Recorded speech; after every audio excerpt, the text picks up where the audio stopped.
No doubt about it. And this is exactly what you wanted out of the timeout, just to stop the bleeding just a little bit. Anniston, they're looking.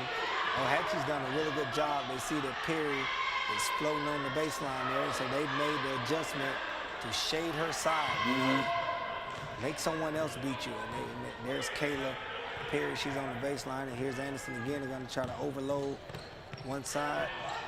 And there's Perry in the corner. Great job by Ohatchee to make that quick adjustment coming out of the timeout. And there's Tykeria Smith. And there's another rebound by Ties, and she just misses the mark. And Ohatchee throws it back to the Bulldogs, and there's Ties with the knockdown too, as she kept hustling, and the ball ended up in her hands. I don't think she knew she had it. Right. Yeah. You just keep working. You'll get rewarded there, and she did. Yes. There's a collision with no call there. Another turnover by the Ohatchee Indians as Bulldogs cross half court. Kayla Perry swings it to the wing. Mid-range jump shot by 34, just off the mark.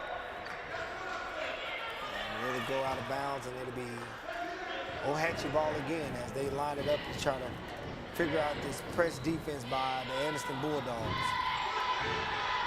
They're moving it up the sideline. They're working together. Great job by those young ladies right there of working together. And that's the pressure that they put on you.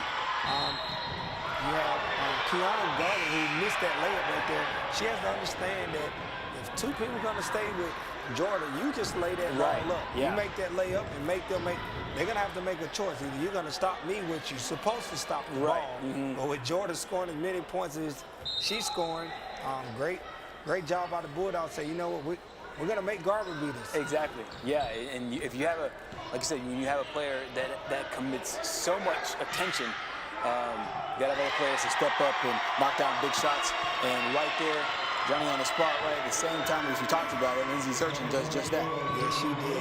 That's a big shot, and they're going to need more of that as they go on in this game, because Georgia, they've kind of contained her just a little bit. Yeah. As there's Ohatchee again as they break their press once more.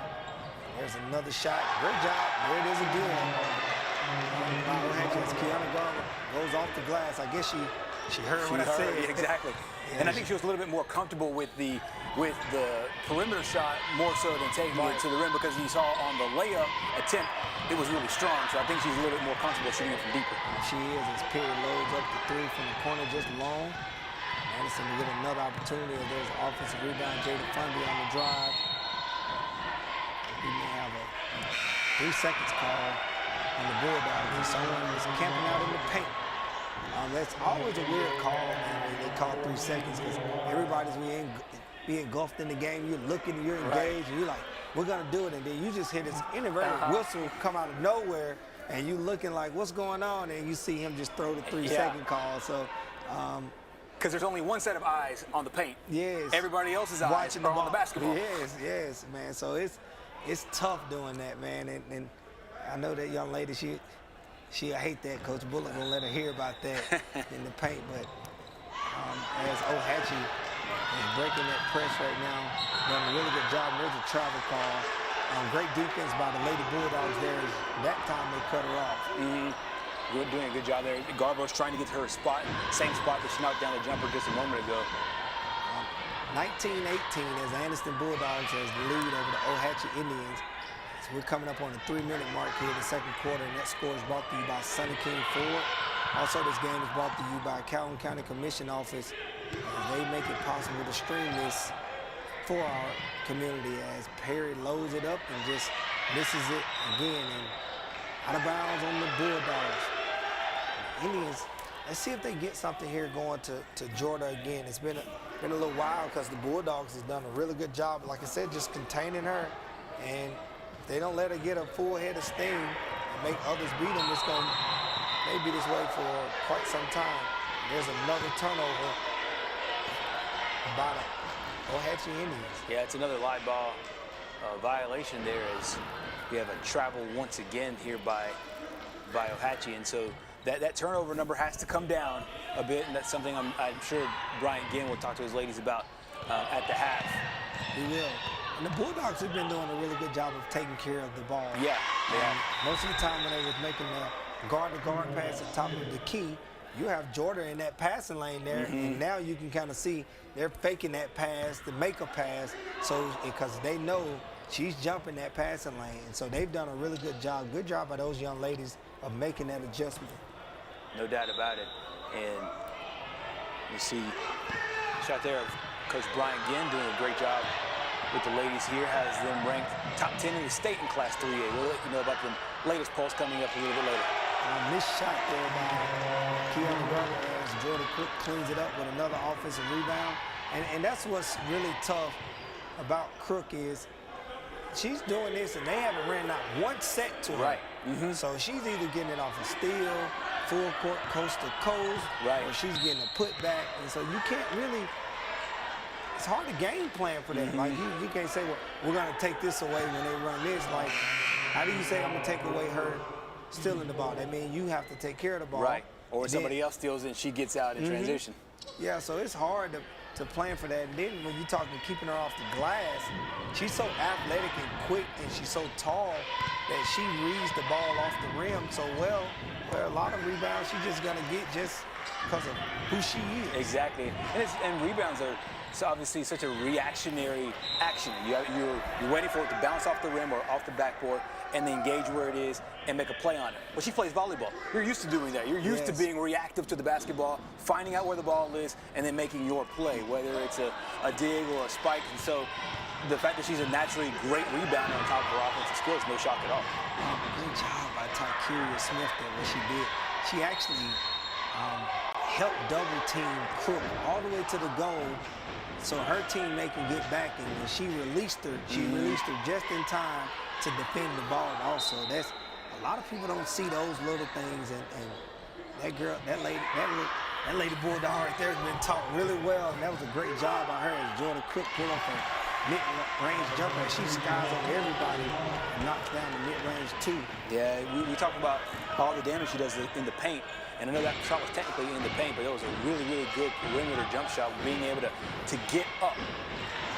Great high-low action right there by the Lady Bulldogs as Tykeria Smith drops it off the ties on the baseline for two. The Bulldogs pressing, and they get another turnover as Kayla Perry, ball is thrown right to her, and there's a three from the corner by Era Smith. She's just off the mark, and here comes, who else?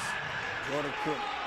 Great job, and that's not such a bad foul right there, even though it's far away from the basket, but you know that you just can't let her get, her train can't get the rope, because if it is, there's no stopping that one. Under a minute here in the first half of the Anniston Ohatchee, Calhoun County on the girls' side of the bracket, as Ohatchee is trying to handle this pressure, get in their half-court offense and see can they get some offense before the half. Great catch by Alyssa Davis as she just misses it off the mark. And Jordan misses it, and they just throwing it up to each other. Four rebounds back to back, and Jordan gets the last call and she catches it and puts it back in for two. It's a great entry pass just to set everything up, but then you mentioned it, a couple shots there for both Davis and Jordan Cook. Oh yes, it looked like the Bulldogs going to get the last shot as there's Tykeria Smith again on the inside. Great turnaround and pivot by that young lady as she goes in for two right here at the end of the game, and they throw it up. Great pass full court. And Jordan Cook just misses it as the Bulldogs, the Anniston Bulldogs will lead Ohatchee Indians 25-24 as we go into the halftime of the Calhoun County Tournament 2023. We're going to step aside and we'll be back here after these messages. Hey guys, it's Casey and Nicole, and we just wanted to remind you about our show coming up in February called the Real Estate Minute. That's right. We will have a weekly show talking about real estate, what's going on in the market, taking questions. It's going to be a whole lot of fun. We can't wait for this to start. A lot of local events and things that we'll be covering as well, with lots of fun. So if you want to get an interview, let us know. We'll get you on the show. As for that, continue enjoying the Calhoun County basketball tournaments. Woo! Don't let some New York City lawyer in a fancy suit tell you the only way you can get the money you deserve in your car crash is to use his mega law firm, all you'll be there is just another number in an endless hall of records. And remember, our files have names, not numbers, and the only size that matters is the size of the check. So if you've been injured in a car crash, call Cleveland and Murphy, 256-403-5317, or look us up on the web at modelcitylaw.com. Call my daddy!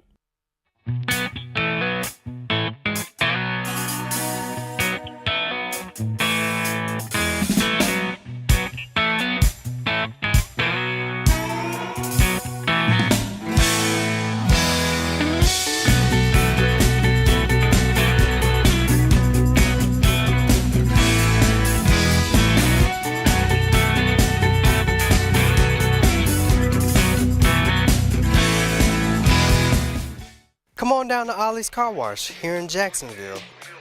They have the automatic car wash and the self-serve where you can wash your car with their many different wash modes, which include engine cleaner, bug off, tire scrub, pre-soak, and the foam brush. Ollie's also has the detail section that has vacuums, trash bins, and an area to buy towels, tire shine, Armor All Whites, and air fresheners. So come on down to Ollie's Car Wash located at 811 Pelham Road South here in Jacksonville.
I am a dreamer who will make a difference in this world. I am flying to a future of great promise and change. I am a mentor committed to helping my students transform their lives. I'm a hard worker striving to build a better Alabama. I am a go-getter with ambition and drive. I am a Gadsden State Cardinal. Watch me. Watch me. Watch me fly.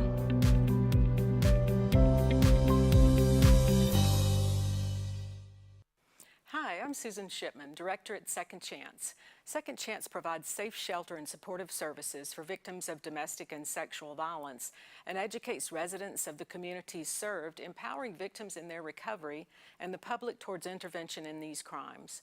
1 in 4 women and 1 in 9 men will experience domestic violence in their lifetime. You know someone. Please give us a call, 800-650-6522.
Calhoun County Tournament action here at the Peak, Jacksonville State University.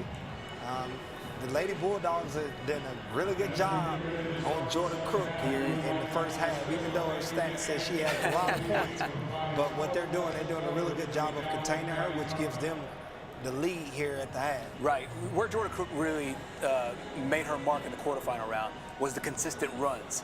And she just hasn't had those consistent runs. So although the scorebook says that she's scoring a lot, what Anniston's able to do is break up the runs that she had. And so we've had a nice little back and forth here between these two teams. It took a little bit for Anniston to get into their offense, but Perry hit a couple of three-pointers, and we have Tykia, who's played really well as well in the second quarter especially. So two things now. Can Ohatchee find consistent secondary scoring, which they got from Alyssa Davis and a little bit as well from Lindsay Zurchin, and then can Anniston continue their domination, especially on the boards, which they did in the first half there. So a really tight game here early on, and a lot that both teams can do here in the second half. Right, and I think the voters got it right.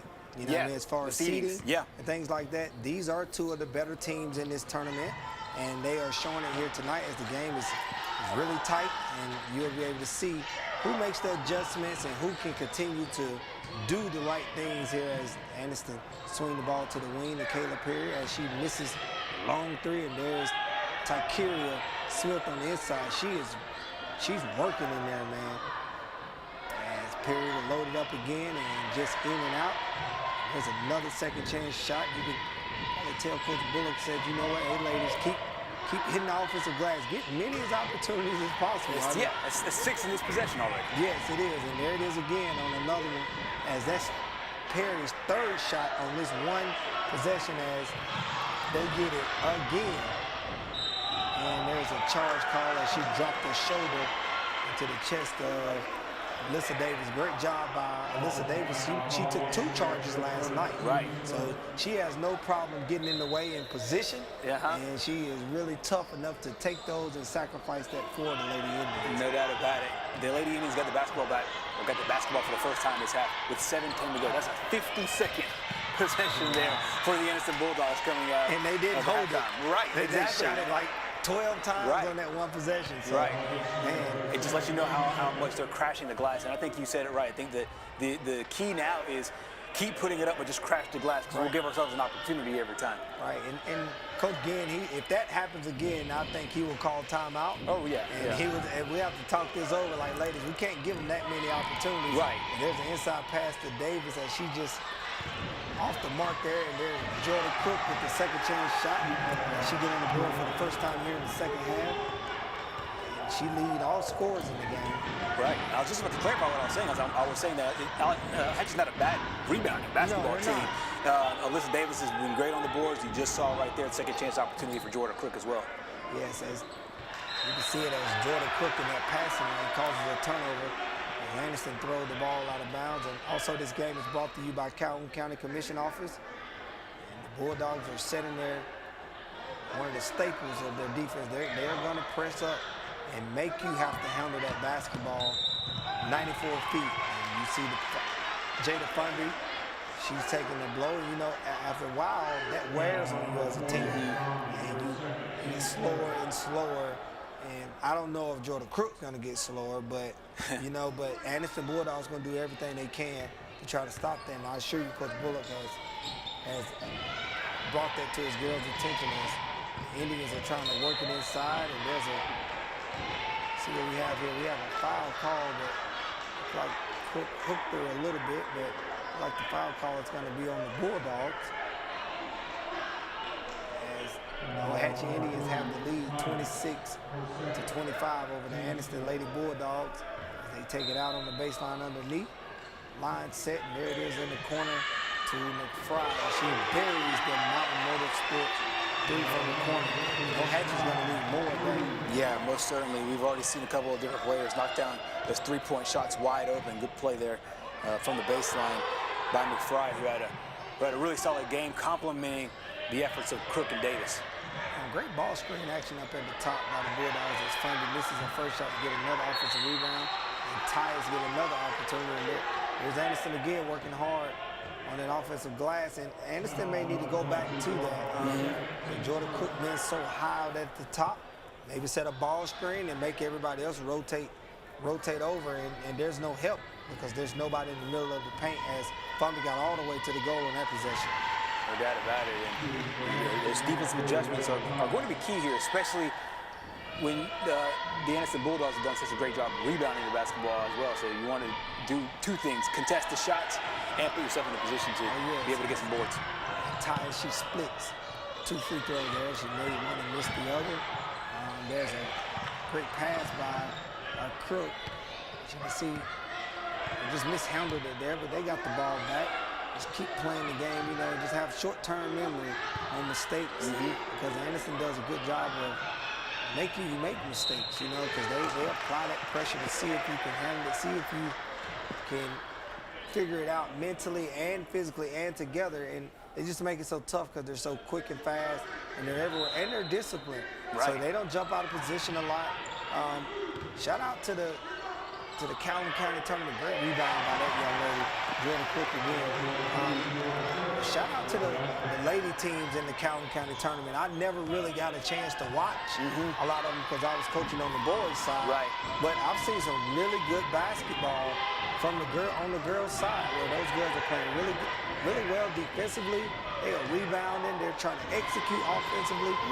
Shout out to the coaches in Calhoun County on the ladies' side for doing that. Oh yeah, no doubt about it. We have 4 teams left in the bracket, but as you mentioned, we've seen this since the start of the tournament. We've seen really good basketball, making winning plays, doing all the little things, diving on the ground, getting loose balls, offensive rebounds, and everything else. And there's Anniston again driving it.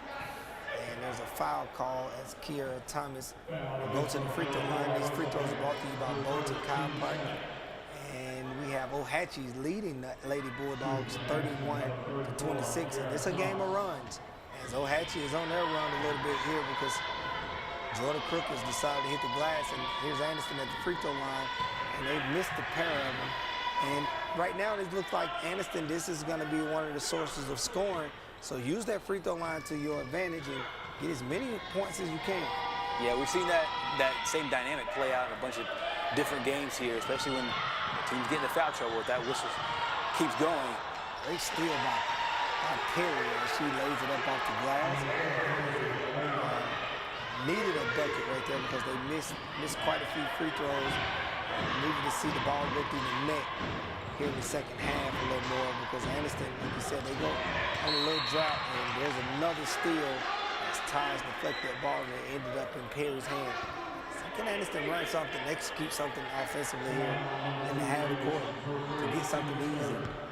Perry 3 will be timely right now for them. It's either going to be a Perry 3 or we're going to get an offensive putback from Tykeria.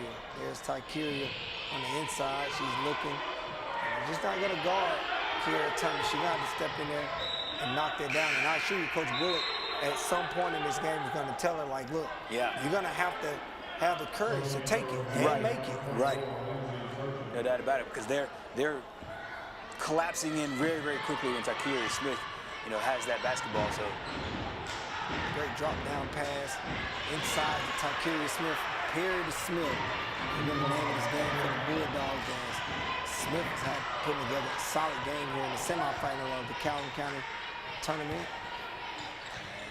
Ohatchee Indians are going to try to force it inside the Cook. They're not going to guard the person on the wing, and that's what you need. She was unguarded, and she steps in and she knocks down the shot. There's Lindsay Zurchin, as you said.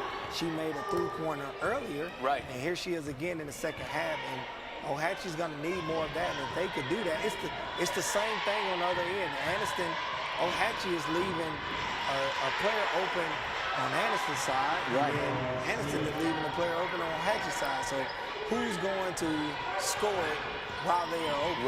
Right. It's basically in the margins, and Lindsay Zurchin, I believe, did not score in the quarterfinal game, but she's come up with 2 huge baskets here today. And there's Perry again with the steal going coast to coast.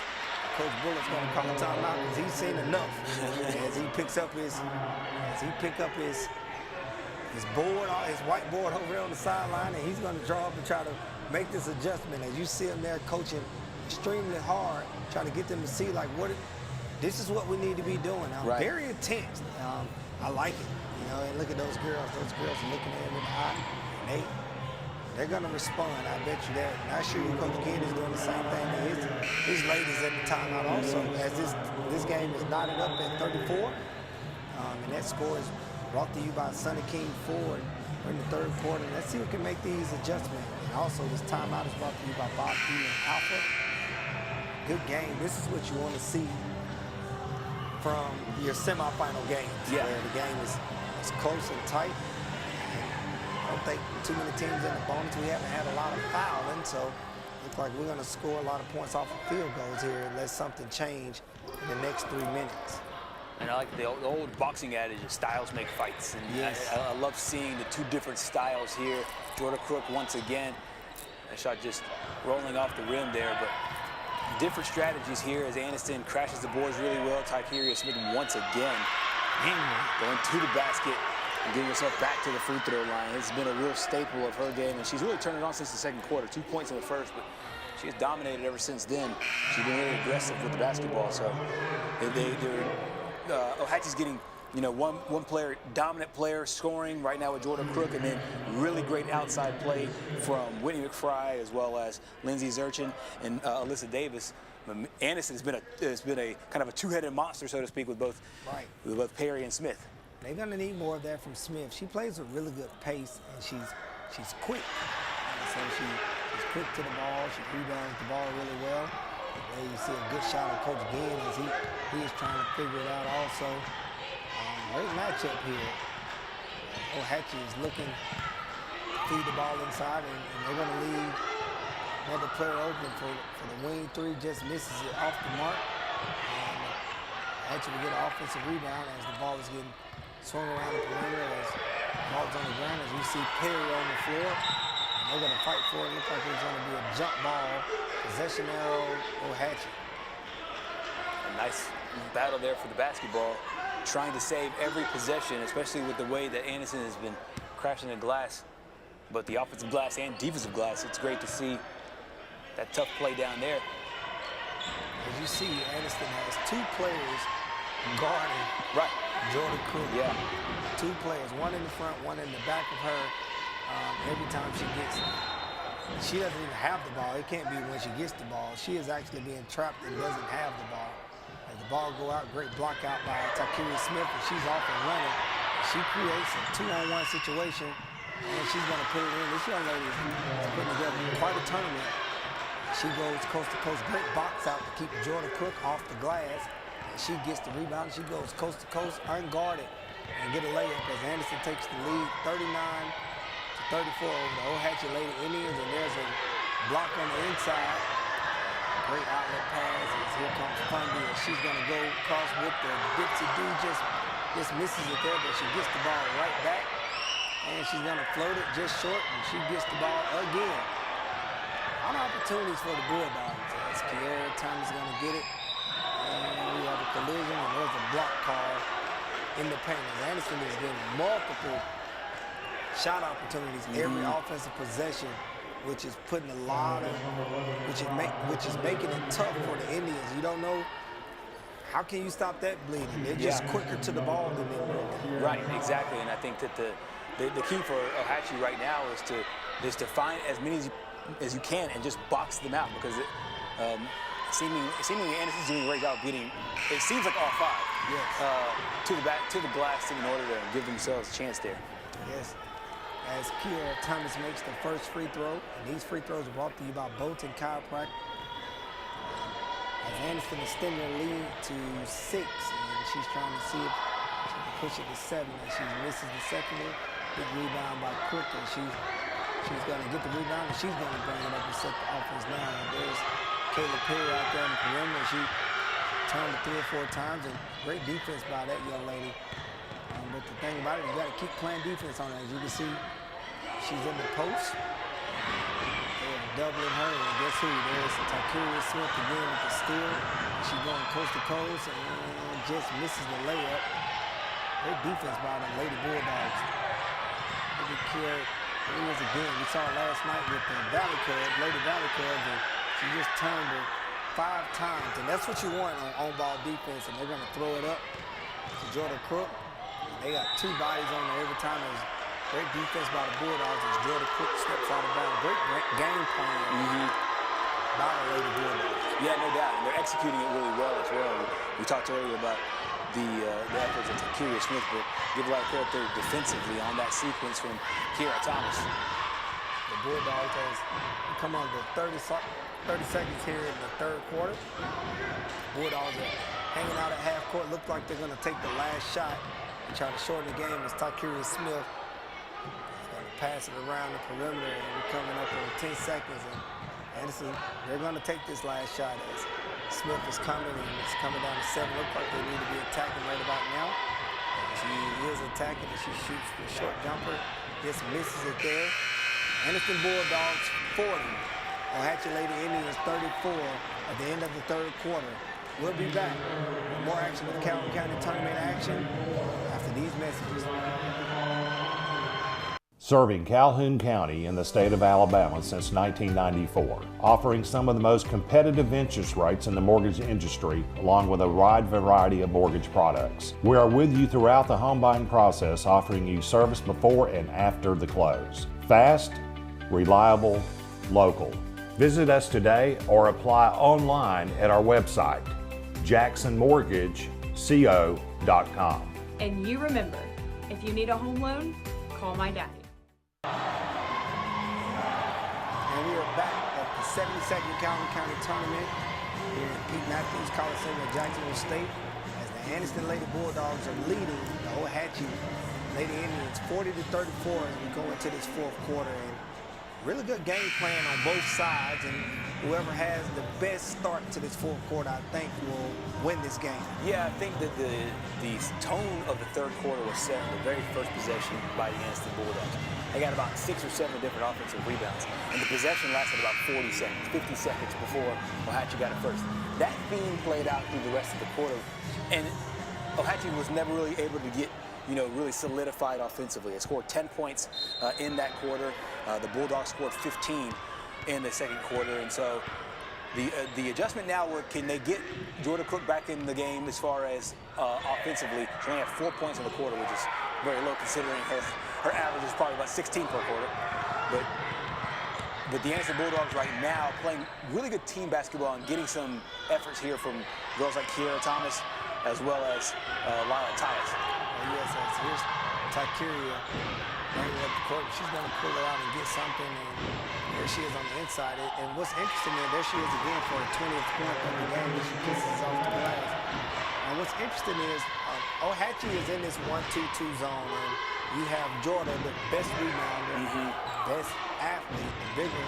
She's out at the top of the zone, which Anniston is getting every rebound. Right. You would think that if Jordan Cook was under the goal, Anniston won't get second chance opportunities. Right, second and third chance opportunities, yeah. I was waiting to see that adjustment and see if he was going to make that adjustment of putting her down on the block to see if she can control those second chance shots. And I assure you, because once Jordan gets the defensive rebound, she's pushing it herself.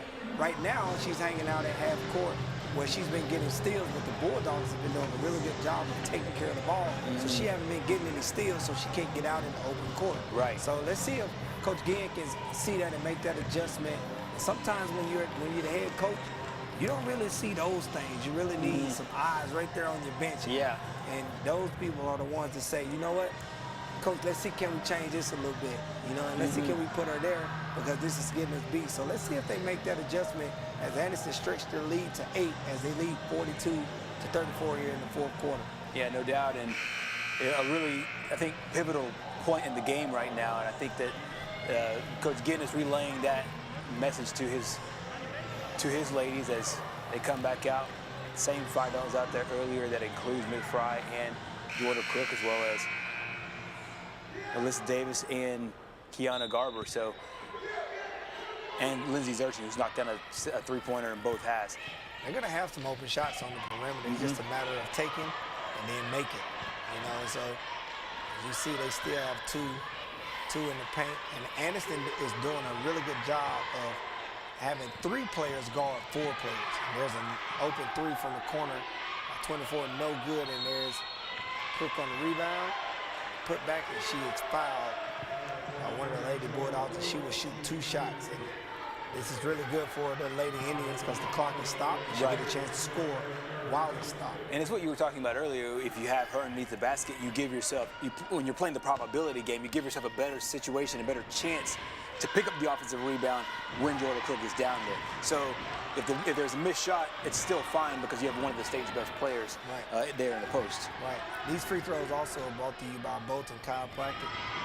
And also this game is brought to you by Calhoun County Commission Office. And she sinks the second one, and the Bulldogs going to come across half court. And they're going to set their half court offense. And here it is again, as you see her. She's at the top of the key, and there's one shot.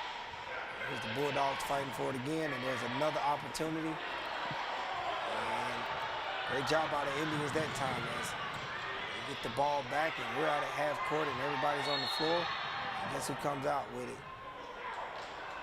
Coach Bullock comes out with it because he calls a timeout to get everything under control as the Lady Bulldogs are leading 42-35 here in the fourth quarter of the Calhoun County Tournament 2023. This timeout is brought to you by Bob Eaton at Alpha. And Coach Bullock is looking like, you know what, you got to slow down a little bit. And which is a really good message for his ladies as they are leading. And just got to be precise here coming down the stretch. He's telling them, like, look, you get a layup, it has to be good. You get free throws, it has to be good. So he is trying to advance to the championship game. I don't know how many championship games consecutive Lady Bulldogs been in, but it's been quite a few. Yeah, it has been a few. They've won about 5 in a row, and another chance to go up here. And Jordan Crook continues to move up the AHSAA girls all-time scoring leaders. We will let you know at our next break where she is now. She was already tied for 31st all-time in scoring the AHSAA. And through a great game today, she's moved up the list. We'll let you know about those details coming up shortly. Tough layup right there by Funby as she Euro stepped through the lane and looked like one of the Ohatchee Lady Indians grazed her with the leg, and she's getting fouled, and she's going to the line. And here it is out of that timeout with these free throws. They really need them, and Jada Funby sinks the first one. That one right there is good. She looked like she had no problem stepping up there and making that free throw, as these free throws are brought to you by Bolton Chiropractic. The Bulldogs are trying to extend their lead here in the Calhoun County Tournament. She misses the second one. And here comes Jordan Crook running the point guard spot for the Lady Indians, and she plays everything. There's another opportunity in the corner. No good, and Kayla Perry comes out with it. Instead of forcing the shot, she's going to pull it out and she's going to run something. As Kiera Thomas, she drives it. No good, and they get another opportunity. And the Bulldogs has been doing a really good job of giving themselves opportunities. Great charge right there. She was outside the restricted circle, even though it doesn't matter. But a great charge as she was planted and set by McFry. She takes a charge in the fourth quarter on Kiera Thomas. Yes, that's what you need in these kind of games when you're trying to claw your way back in it. I know it's only 8 points. You need some stops, but one of the best ways to get stops is to give one of their best players a foul. And so Anniston comes out of the press for now and see what Ohatchee's able to do. They've been doing a good job. There it is again. And Ohatchee you're just so used to forcing it there. Yeah. And just not really reading the defense as precise as you should. And there's Tykeria Smith, and she goes around and around, and she finds Perry, who just misses it. There's another offensive rebound by Tyus, but she loses a footing there, and she's going to travel and give the ball back to the Lady Indians. 43-35, Anniston Lady Bulldogs leading Ohatchee Indians here in the fourth quarter of the Calhoun County Tournament, and I think Jordan's probably going to try to take it herself. As Anniston look at, they have 3 girls around her in the paint, and great block out, and they let somebody else get the ball, and McFry with the putback. Ball is on the floor, and who's going to come out with it? Looks like Jada Funby has it. There's a foul call on Ohatchee. Interesting gameplay right there. They have three defenders on Jordan Crook. Great job of those girls answering the call for Coach Bullock, and he has specifically told them, like, look, we have to stop this young lady. Yeah. And they are doing that. They are doing that the best way they know how. As we're in the 1-and-1, and here comes Jada Funby again at the free throw line for these Bolton Chiropractic free throws. And let's see if she can sink. She's missed 2 straight. Ohatchee gets another opportunity. Only down 8. Here's Crook, coast to coast. There's a foul right there on the baseline. They've done a great job on that young lady. And so Ohatchee just needs some shots from the other ladies, just a few of them to go down. And I think that will make the Bulldogs have to stop that strategy and make another adjustment. But they haven't done it now, and hopefully Jordan Crook here can make a few free throws, and that free throw is good. She's put together a nice game also, and she misdo everything. Oh yeah, and obviously for her, today's got to be frustrating, especially in the second half, not being able to get the basketball as many times as she's used to, but she understands that when she does, she can do things like that and make her free throws. And to talk about that defense that the Bulldogs have been doing is there's Tyus on another putback for 2 for the Lady Bulldogs. To talk about those, you know, the defense that the Bulldogs have done on Cook is in the first half, she had 9 field goals. Right. 9 field goal makes. In this half, she only has 2. Right, exactly. And it just shows you that they're clamping down. And you would think, oh, the pressure is on people to stop Jordan Cook. No, because you have extra help. The pressure's on everybody else to try to make sure that they don't give up open, they don't give up possessions, not a lot of open shots. And they have every now and again. That's a lot of credit to the Ohatchee scorers, you know, shooting it from deep. And we've seen, you know, Kiana Garber play well. We've seen Lindsay Zurcher play well. We've seen Whitney McFry hit a shot as well, too. But you just have to hope that you play good enough defense on them to help stymie any kind of comeback chances and opportunities that they have. And while we do have a second here, we can't tell you that coming into this game, Jordan Crook was 31st all-time according to the AHSAA girls all-time scoring list. She was tied with Leslie Claybrook of St. James, both at 2,668 points. Claybrook did it back in 1986 to 89. Meanwhile, at number 30 was Michelle DeLongchamp from Catholic High School. She was right up there with 2,685 back in the late 90s, late 80s, early 90s. Well, today's game, Jordan Cook has passed Lindsay Claybrook, and she has now passed Michelle DeLongchamp. She now sits right at number 30 behind, people around this area will know this lady, Paige Anderson, who played at Spring Garden High School. She finished her career, illustrious career, Hall of Fame career, with 2,704 points. So she's within striking distance. Jordan Cook is within striking distance of Paige Anderson. She might be able to get it this game and move into top 30 or top 29 all time. Right now, she sits in sole possession of 30th place. So we're seeing history. We saw history in the quarterfinal game from an individual standpoint. We're also seeing it from a historical standpoint as far as everybody who's played basketball ever on the girls' side in the AHSAA. And her season isn't over. That's exactly right. So she have more games to go. And like you said, to come up on Paige Anderson, Paige was nice. In the young kids' day, in this day and time, they would use the word Paige is goated. Exactly. She is like she had a really good career at Spring Garden. And take your hat off to Jordan. Like you said, she's gonna climb up that list and see can she get her name stamped there forever, and as she would, because once it's done, it's done. And they're going to keep record of it as she is out at half court trying to play defense. There's a double dribble call by the Lady Bulldogs. As they still lead the Ohatchee Lady Indians, the Bulldogs are leading 45-37 as we're past the halfway point here in the fourth quarter in the Calhoun County Tournament 2023. And there's Perry again. Looks like we're going to have a foul call as she grabbed the wrist of one of the Ohatchee players. That would be McFry. And we're in a one-on-one situation as McFry walks to the line. And she's going to line it up. And she's going to take the Bolton Chiropractic free throws. See, can she cut into this lead? She shoots the first one, just misses it. We have a way to keep it alive by Jordan Crook. And she worked around the defender to try to get the rebound, and it goes off on Anniston, and they have another shot to cut into this lead as they're having all kinds of problems getting it in. They just throw it up. That's one thing that you can do as Jordan Cook misses the layup, and there's Alyssa Davis who gets the offensive rebound, and she misses it. All girls on the floor, balls on the floor. The Bulldogs have come up with it, and I think the Bulldogs, they may have possession here, or I think it went back to Ohatchee. There it is on the corner pass inside to Davis as that shot is blocked by Tyus. As the ball rolls all the way back in the backcourt, Ohatchee's going to reset and try to cut in this lead. Really need a basket on this possession. Keep possession here for them. Yeah, most certainly, and they can find something open. There's good ball movement right there by Ohatchee.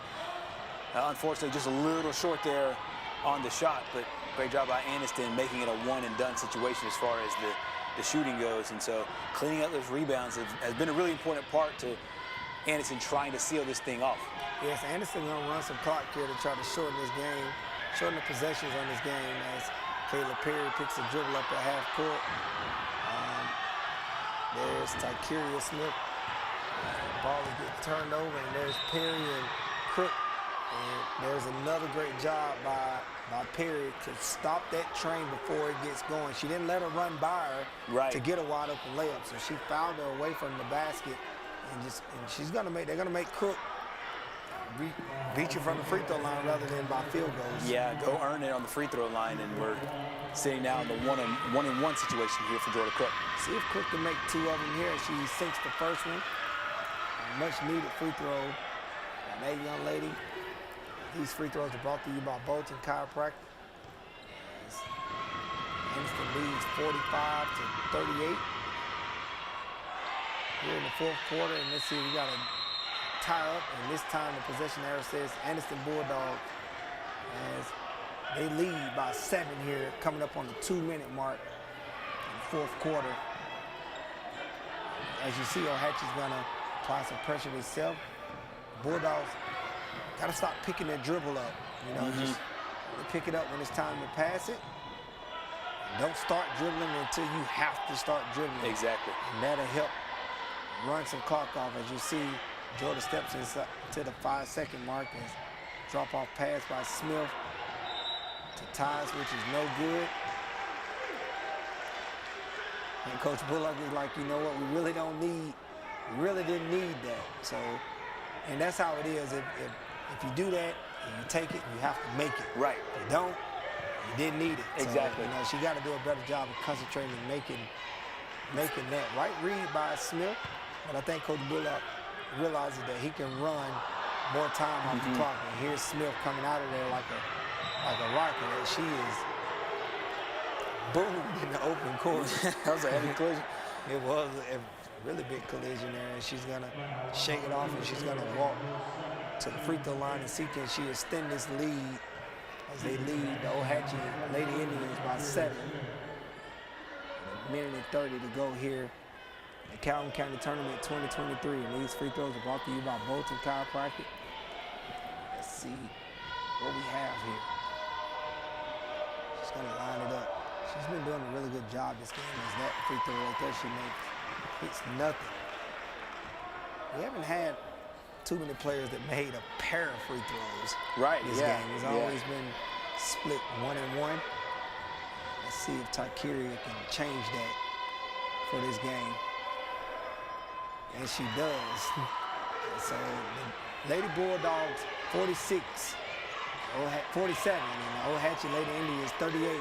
Coming up on a minute and 30, and that score is brought to you by Sonny King Ford and Jordan Crook. Long three by that young lady in the timeout called by Coach Bean. That three-pointer is brought to you by Mountain Motorsport. Man, we haven't seen any of that. So, yeah. But you see the versatility. Exactly. Yeah, she had a couple of big-time three-pointers the old-fashioned way in the quarterfinal game, but that time it was a huge three-point shot there, much needed. It gives this Ohatchee team a little bit of life coming into this one. And we talked in our last break about Jordan Crook and her climb up the scoring lists of the AHSAA girls in all-time scoring in basketball. She came to this game needing 36 points to tie Paige Anderson. We'll get you our final numbers as soon as we get those official. If this game goes to overtime or if we need extra time, but she got a little closer there with that three-point shot. Keep in mind, the team that wins this will be the first team to punch their ticket into the championship games coming up tomorrow. Those championship games, by the way, are set for 6 o'clock for the girls, 8 o'clock for the boys. We'll have coverage of both games right here. We'll also have coverage of the post-game award ceremony. You'll hear the all-tournament team, which I'm pretty sure you'll find a lot of Ohatchee Indians and Anniston Bulldogs on that all-tournament team, as well as the offensive defensive player of the tournament and the MVP. And so lots to look out for coming up tomorrow, but the first ticket to that final will be punched right here. Yes, as you can see here, Ohatchee switched their defense to a three-quarter court, 1-3-1, as Anniston is going to play keep away. At some point here, Ohatchee will try to, we're going to have to foul as we're coming up on 1 minute, and we're down 2 possessions. And so let's see what adjustments they're going to make. Thought we was gonna have a substitution, but we're not. As Anniston gonna try to get it inbounds, and they do. Great catch by Perry, and they're gonna tie it up. And instead, they call foul as Perry is shooting 1-and-1. Here, up 6 in the Calhoun County tournament. Lady Bulldogs 47, Ohatchee Indians 41. As Caleb Perry goes to the free throw line to try to extend this lead, to try to give their ball club another appearance to the Calhoun County Championship game. No doubt about it. This is a team that won a bunch in a row before Oxford took it last year. This free throw as Cook skies up to get the rebound, and she's going to cross half court with it. Quite impressive. There's another open three, just rolls out, and there is Cook in the offensive putback. Another timeout by Ginn as the Lady Indians on that possession come up good. As the Lady Bulldogs leading the Ohatchee Lady Indians 47-43 here in the Calhoun County tournament. That timeout here is brought to you by Bob Eden and Alpha. Coach Ginn is see a good shot there of their bench. He's dishing out instructions as those girls are trying to get the plan and say, Coach, we're willing to keep fighting for you if you keep coaching us. Exactly. And that's what they're doing. And they're showing it, yep. Anniston is trying to hold on, and Ohatchee is trying to make a push. Gonna need some stops here. Anniston have to do a better job of making free throws here, because free throws are crucial in this point of the game. And just if they just choose to foul every time, you know, they can give themselves a chance with the clock stop and can set their plays. So hopefully Anniston can take care of the ball, and if they get fouled, go to the free throw line and make free throws, because if not, they're going to give Ohatchee an opportunity to come back and win this game. Yeah, no doubt. So, yeah, it's a good situational basketball. It's kind of what you have to play right now, and just being smart all the way around. As the 1-3-1 press, Anniston breaks it fairly easy. They're out at half court. It's Tykeria Smith. They're going to have to press up because they're down 2 possession, and they're going to get a foul out by half court by McFry. Tykeria Smith will go back to the free throw line, and she shot pretty well from the free throw line today. Let's see if that young lady can seal the game here. But will still only be up 2 possessions, even if she makes both. She takes the first one and she sinks it. She has put together a solid game for the Lady Bulldogs. She's led them like rebounds, scoring. I know she's topping steals. And she's going to line up the second one, and it is good also. Great job by that young lady. She is doing wonders for that ball club over there in Anniston. So ball is at half court, thrown up to Jordan. Got to move kind of quick. A 3-point shot will be timely right now. Great pass on the inside to Davis. She makes 2, and Coach Ginn is going to call another timeout and try to talk it over as they are down 4 here in the Calhoun County tournaments to the Anniston Lady Bulldogs as they lead 49-45. Great tournament. We would think that stands will pick up even more. Yeah, no doubt. The 3 o'clock game is really tough to get to for a lot of people. I think a lot of the kids have to actually check out of school, like a field trip, and drive up to the peak just to get to the game on time. That's exactly right. And for those wondering about the history of this tournament with these 2 teams, Ohatchee, last time they were in the championship game was back in the 2007-2008 season. They actually played the Anniston Bulldogs. Meanwhile, Anniston has made the finals 6 straight years. They lost to Oxford last year, so they've won it 5 out of the last 6, and 11 of 12 they made it to the championship, with 9 titles dating back to 2009. Wow, that's quite impressive. And they break the press fairly easy, and you think they're gonna have to go out to the ball and foul. And Tykeria is one of the wrong ones to foul, as she's been making free throws. And I think Coach Bullock knows that, and Tykeria knows that. He was telling, no, you go get open. I've been in a conversation with Coach Bullock before as a point guard, where If he thought that you were the best free throw shooter and he thought that you were shying away from the ball, he would grill you. You better go get the ball and you better be ball tough. And I mean, he was like, yes, sir. You know, so that young lady, she went and got it, and she misses the first one. And just need one. You know, one right here makes it even tougher as there's 18 seconds to go in its first game. In the latest game of the semifinal of the Calhoun County tournament as Tykeria Smith loads up the Bolton chiropractic free throw, and she sinks the second. This lady's had a really good game. As the ball comes up the court, there's Jordan Cook. As her ball club is down 5, and she pulls up for 3 off the glass, just misses it there. Long rebound. As we come under 10 seconds, we're going to shoot another 3 over the head. Just misses it there, and the Ohatchee ball with 2 seconds to go left in the game. And they're going to try to draw it up, and it looks like the Lady Bulldogs is going to win this game as they are up 2 possessions. And there's Alyssa Davis at the free throw line, and she just misses it. The Lady Bulldogs of Anniston defeats the Ohatchee Indians from the Creek Bank 49-45 here in the semifinal of the Calhoun County tournament. As you see these young ladies shake hands as they cross half court. And great job by both of these teams as we will step aside as we're ending the first semifinal game. We'll be right back after these messages. Hey guys, it's Casey and Nicole, and we just wanted to remind you about our show coming up in February called the Real Estate Minute. That's right. We will have a weekly show talking about real estate, what's going on in the market, taking questions. It's going to be a whole lot of fun. We can't wait for this to start. A lot of local events and things that we'll be covering as well, with lots of fun. So if you want to get an interview, let us know. We'll get you on the show. As for that, continue enjoying the Calhoun County basketball tournaments. Woo!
I am a dreamer who will make a difference in this world. I am flying to a future of great promise and change. I am a mentor committed to helping my students transform their lives.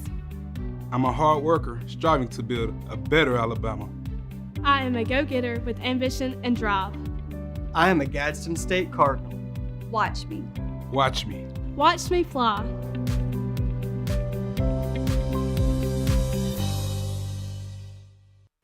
Hi, I'm Susan Shipman, Director at Second Chance. Second Chance provides safe shelter and supportive services for victims of domestic and sexual violence and educates residents of the communities served, empowering victims in their recovery and the public towards intervention in these crimes.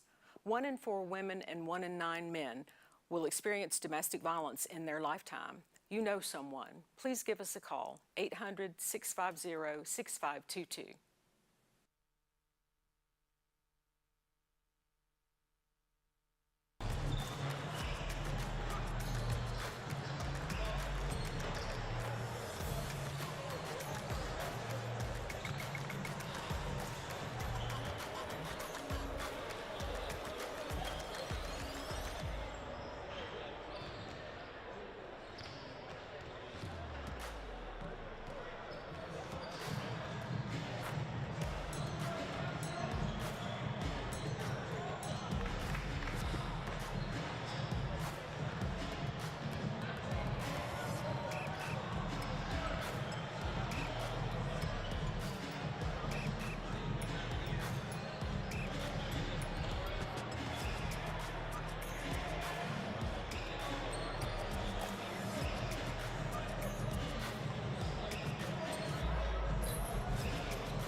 Miller Funeral Home and Crematory has been helping families since 1970 through a commitment of turning difficult times of losing a loved one into a beautiful occasion of reflection and even celebration by responding to hurting families with kindness and expertise. Miller Funeral Home also offers a flameless cremation process that uses water instead of fire called aquamation.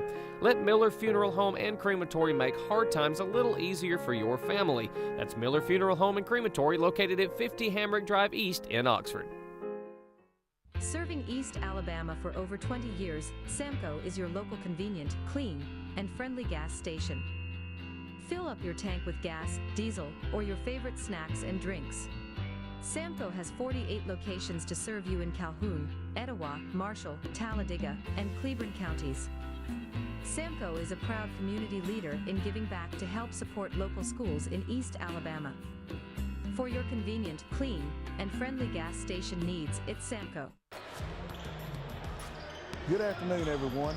My name is Danny Shears. I'd like to welcome you to the semifinals of the Calhoun County Basketball Tournament, presented by TV24 and the Calhoun County Commission.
we are back at the Calhoun County Tournament 2023 as we have the defending champions, 4-time defending champion, the Oxford Yellow Jackets.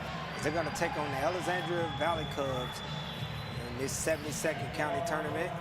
And this is going to be a really good matchup, interesting matchup, as to me they look to match up really evenly in this semifinal game. They're trying to punch their ticket to the championship game next year. You see a good shot there of Jaden Lewis, the big guy on the inside. And what would be some keys to this game, you think, Gerhard? One of the big keys, I think, for Alexandria is, in my opinion, they got to get out to a really fast start. You know, they got out to a good start against White Plains. White Plains came back and really made that three-point shot. They could defend the three-point line. I think they'll be in good shape. Meanwhile, for Oxford, I think getting the game at their pace, at their tempo, I think is really important for them. I think they're good whether it's slowing down or speeding it up. Whatever Alexandria is doing, I think that they just can, if they can counteract that with their own pace, I think that'll be solid. We saw a really good game between them in their semifinal round, the quarterfinal round game, to get to this point after knocking off Faith Christian. And we are off as Oxford win the tip.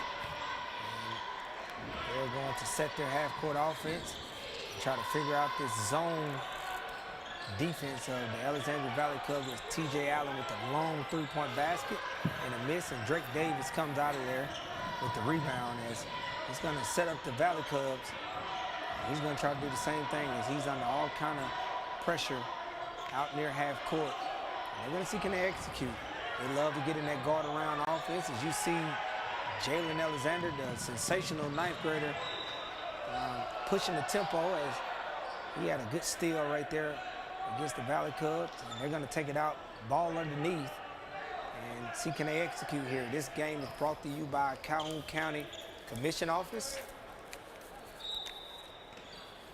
They're going to execute on the line set. Ball goes diagonal to Lewis. Just loses it there as the ball comes around on the perimeter. And looks like Alexander's going to take command from Coach Van Meter, who's been doing an outstanding job there for the Yellow Jackets here since he's been in that coaching seat. No doubt about it. He's obviously, you know, raised the bar for what this Oxford program should look like year to year. He's got a young basketball team once again this year, but they're still in the hunt as the #2 seed in this year's tournament. Meanwhile, Alexandria coming off of a barn burner game against White Plains. It was 66-63 was the final score. Those two teams went back and forth, and Alexandria was able to pull it out with 22 points in the fourth quarter. It'll be interesting to see how this one goes along and how Alexandria handles it, especially if it's tight early on, or if they're having to mount a comeback, or playing with the lead. So in all three categories, I think that it'll be really interesting to see how they play, given what they did to get to this game with the win. Both teams yet to score here, as we are coming up on the 2 minutes into the game, and they are trying to figure each other out. As there's another turnover by the Alexandria Valley Cubs, and let's see if Oxford can get something good here, get on the board first. As there's a college three by Alexander as he misses it, but T.J. Allen with the offensive rebound and misses it again as Caleb Sanders go in and he misses it. It was Jaden Lewis, he misses too. So they get like 4 or 5 chances on that. And Alexandria's gonna have to stop that, because sort of like how it was in the Anniston game a little bit, girls game. If they're getting 4 or 5 chances a pop and you're only getting maybe 1, it's hard to win that game. No doubt about it. And, battle of the boards obviously big in this one. We talked about it, as you mentioned in the last matchup. Turnover margin obviously will be another big one in this one as well. Let's see, Oxford has switched their defense as they're playing man. Ball goes up to Carver. And there's TK Downey on the baseline, just misses. And tough on the inside, very physical by Ross. They have really good size on the inside with Ross, as he plays way bigger than what he is. And then we also have Corey Cargill. And then on the Oxford side, you have Jaden Lewis. And here's Alexandria pressing for Oxford, as there's a corner three-point shot on top of the backboard as Drake Davis gets the rebound, and he's going to push all over them. It is snow for the runner and the floater, and it is good. So Alexandria is on the board first here in the semifinal of the Calhoun County Tournament 2023. They lead Oxford by 2, and we have a foul in the backcourt. Have to move your feet a little more and look quicker to the spot than the offensive man if you want to stop those fouls. Yeah, no doubt. And it'll be about the speed that we talked about earlier. Evan Snow getting off to a really good start there for the Yellow Jackets. He knocked down a big three-pointer in the second half in their win over White Plains. There's a kick to the corner to T.J. Allen. Just long. He shot it really well last game. Good rebound by T.K. Downey. Alexandria is going to cross half court as Drake Davis is going to drag dribble, try to create some space to get Alexandria in the offense. Good job by Corey Carver to slow it down. Be ball tough with it as there's Davis in the corner for 3, and he buries the Mountain Motorsport 3 for the first 3-point shot of the game. Very, very nice play, and as you mentioned, he shot the ball very well, especially in the second half in their matchup against White Plains. And then as you see, Oxford yet to score it as this zone has in a frenzy a little bit. Just can't get it going and get in the rhythm. See if they can get a shot there made off the mark there by Caleb Sanders, and there's a holding call or there's a foul as Jaden Lewis get the offensive rebound as Snow was determined to not let him get it back up. Well, it's a point of emphasis here is protecting that glass. I'm sure that'll be one that they talked about, big time for them moving forward.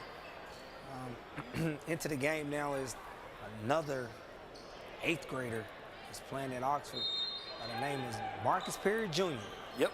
And he has a sister that can shoot it, a dad that can shoot it, and guess what? He can do it. He can shoot it as well. He can shoot it also. So let's see if he tees it up and give them some quick offense as he subs in the game. As we're coming up on the 4-minute mark. Also, this game is brought to you by Calhoun County Commission Office as Jaden Alexander just misses the spot. And comes Drake Davis with the crossover dribble. He gets to his spot. Does a really good job of not forcing shots and offenses. Alexandria leading the Oxford boys 5-0 in the county tournament. And that score is brought to you by Sonny King Ford. Alexandria very patient with what they do. They're trying to figure it out. Not taking, like I said, not taking bad shots. Gonna make Oxford have to defend.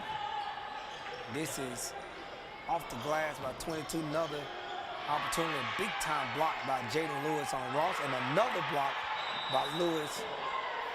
Lewis is playing like a madman in there. No doubt about it, making everything really difficult. There is Lewis. He's a big guy, a big imposing player down low. And Alexandria, while they're getting the offensive rebounds, not able to capitalize on that possession. Yes, and Oxford with Jaden Lewis, he's only a sophomore. Most of these players, just about every player on the Oxford roster returns. As you can see, there's an 8th grader playing defense on Drake Davis. Alexandria is going to try to get in there and guard around offense. And the hard time is Drake had it above his head. Oxford is running. We have Alexander. He's going to set it up. Really need to get Alexander going. He need to see one go down. And I think he can get going. Then there he is on the cut. As soon as I say that, there he is on the layup. Yeah, really nice play there. We talked about getting off to a fast start. It took them, 5+ minutes to get their first field goal of the game. This is going to be an interesting dynamic here between these two. They have a lot of scoring possibilities and capabilities, but it's things like that. It's the turnovers that I think will keep this one lower scoring. Right. There it is again. Look, you can see since he put it in, you see he's moving with a different bounce. Oh, yeah. Now, the confidence get the rolling for that freshman. And there he is picking up Drake Davis at half court. And Alexandria will have to get consistent scoring from Davis as he lines up another 3 just short there. Another rebound by Caleb Sanders. Here comes Alexander as he passes cross court to T.J. Allen on the money. TJ just misses it there, and offensive rebound by Sanders, and look like we're going to have a over-the-back call. Sanders is doing a really good job of rebounding, steals, just doing the glue things. And Coach got him out there because he can shoot the ball.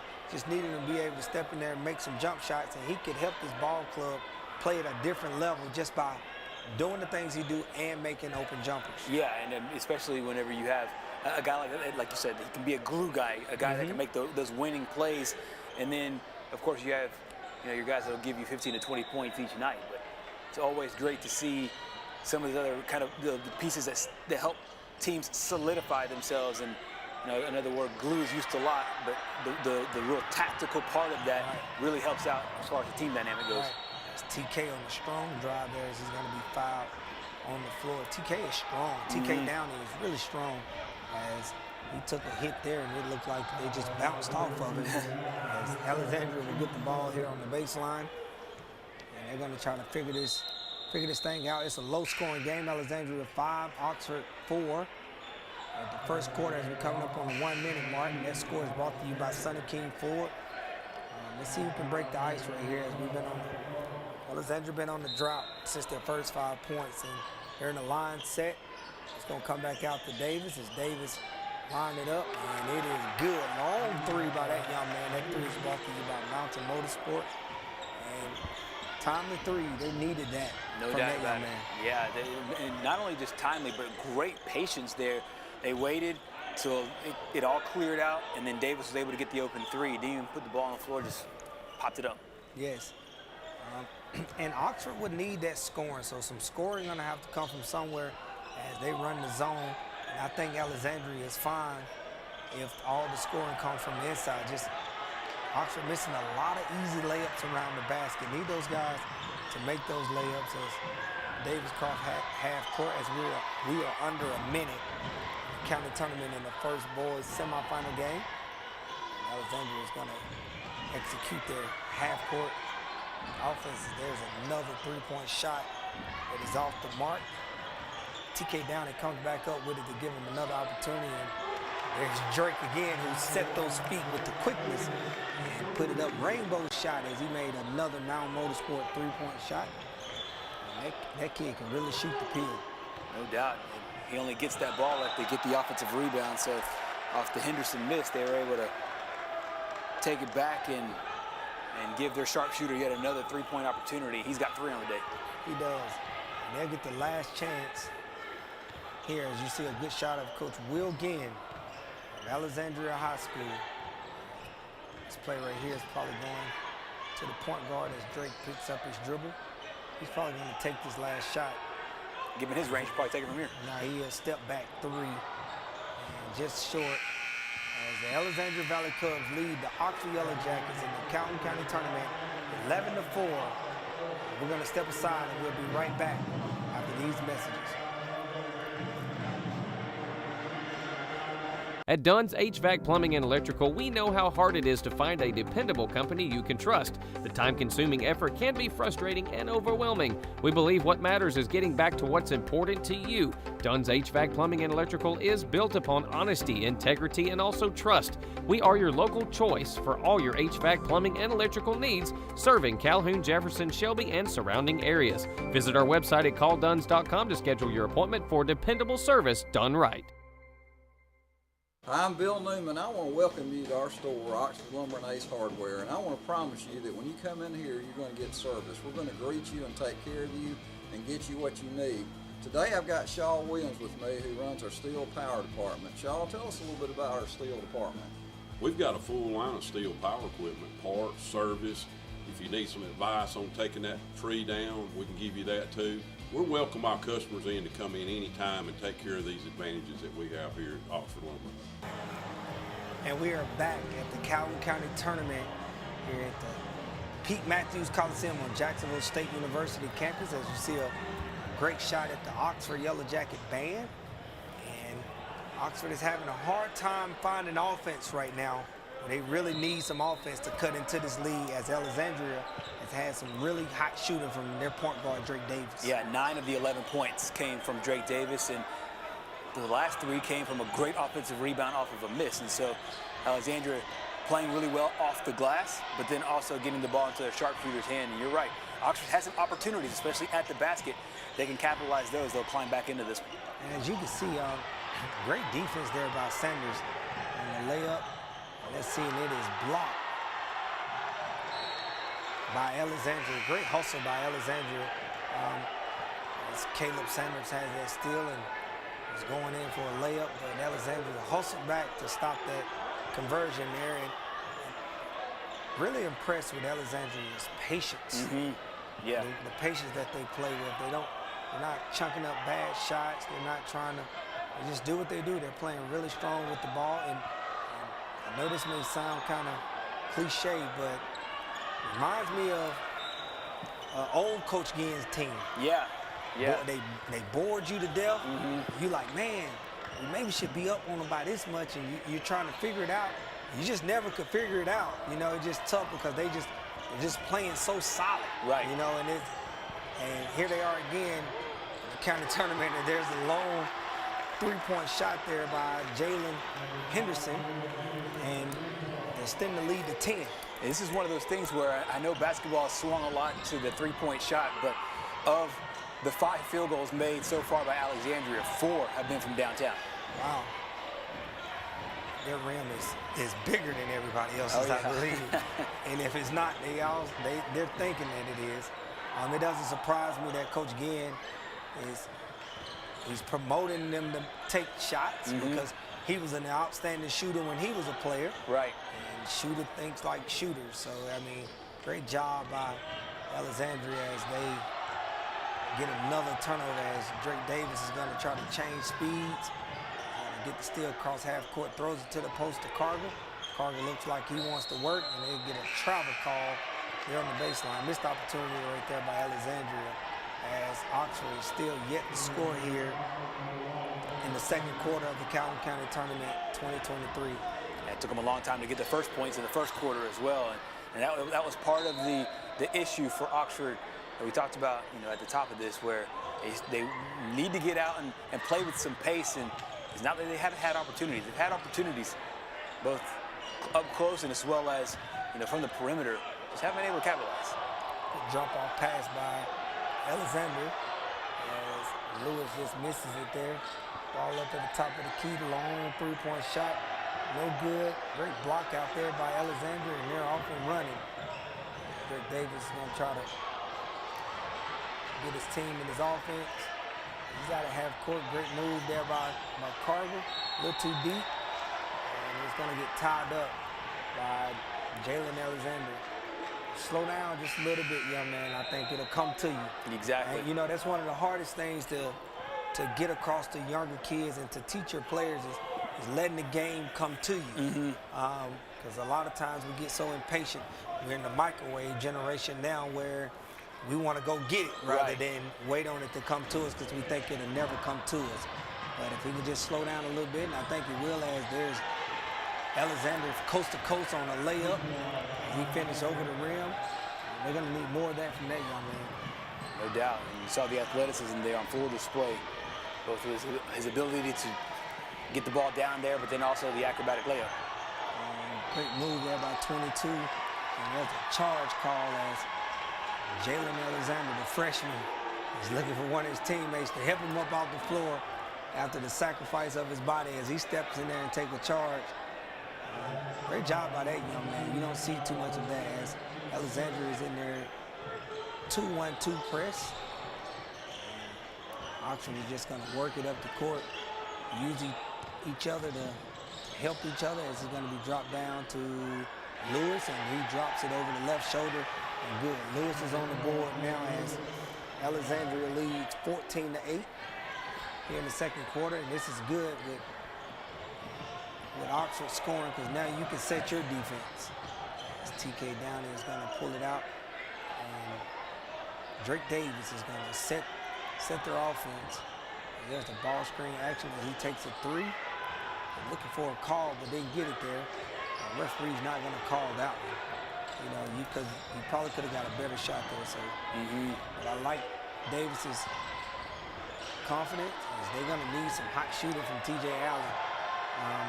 He's off the mark there. They're going to need it for TJ Allen might need to go get him something easy. Lay up at the basket, get to the free throw line, make you a free throw, and then come back to shooting that jumper. Just see it go in. Yeah, and you've mentioned that for a few players who score in volumes. A lot of times it's just being able to get right upstairs between the ears first, and sometimes just the visual of it going in helps you do that. And you know, with him being such a great scorer, a lot of times you just got to see it go in one form or fashion or another, whether it's a free throw or a layup, as you said. And I know Coach Van Meter, you know, he's one of those guys that he's going to tell him to keep shooting. So, you know what I mean? Keep shooting. And he's going to need you to make shots throughout the entirety of this game. Like, you just can't stop shooting. There's a foul call as the ball went on the inside. As Antonio Ross, he is strong on the inside, man. He had a big game last game. Double-digit points, rebounded the ball well. And here he is again trying to make the Bolton chiropractic free throws here at the Calhoun County tournament as he misses the first one. Another way to score for Alexandria. They were really hot in the first quarter from three-point line. And looking for their first points of the second quarter. Still looking for the first points of the second quarter. Henderson hit that three. No, that wasn't in the first. So yeah, still looking for their first points in the second quarter here. Let's see if they can that get was the last made three-pointer. There's Allen working on the perimeter. Great job. Look at the point guard go inside in the middle. And gets a great pass in the middle of the zone to Jaden Lewis as he scores two again down on the block. Great job great offense by Oxford right there as they cut into this lead where they're only down 4 here in the second quarter as we're coming up on the 3-minute mark. Alexandria's being patient. It's going to work it around. I'm just trying to find out where Alexandria offense is going to come from when Drake Davis is on the bench. Yeah. You know, so there was an opportunity by Ross and he just misses it there. Looks like we got a player shaking up on the floor. Jaden Lewis. Hopefully that young man is okay. He looks like he's in a lot of pain. That's a big collision over there with Antonio Ross. You mentioned it moments ago that Ross he's a big guy. Yeah, that's power on power right there. Exactly. With Lewis and Ross. That's exactly right. Looks like he's okay. One correction, we did get one Alexandria three-pointer in the second quarter. Okay. So it was Jalen Henderson hit that three-pointer. They went up in the first quarter 11-4, and they hit that one three-pointer. But the offense has been on basically a drought since then. Not because of not opportunities. They've had some opportunities. They just have not been able to capitalize. And give a lot of credit to Coach Van Meter and the defensive effort so far here in the second. Jaden Lewis will go to the free throw line as he's going to line it up. And he shoots it off the glass. The bank is still open. Overtime. Overtime. Maybe we should call that one the ATM. It is open as he sinks the first Bolton chiropractic free throw, and he's going to try to sink the second one. Just long there. Ripped down rebound by Corey Cargill as Oxford is down 3 to Alexandria. 14-11 in the Calhoun County tournament, and that score is brought to you by Sonny King Ford.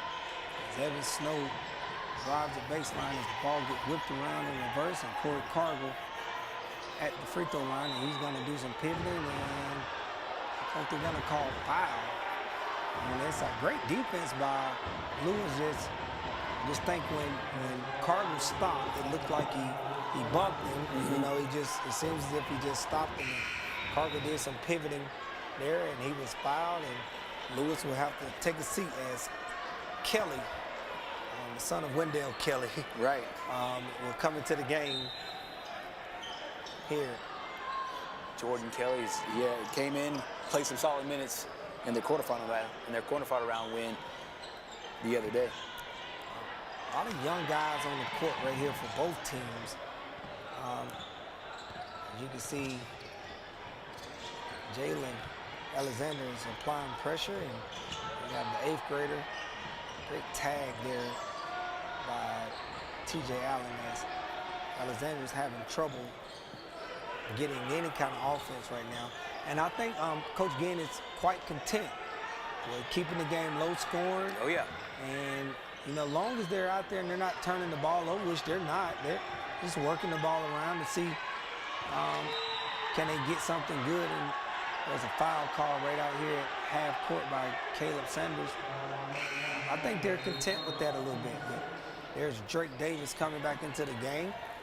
And like you said, just shorten the game. They're not turning the ball over. And I'm going to say this again.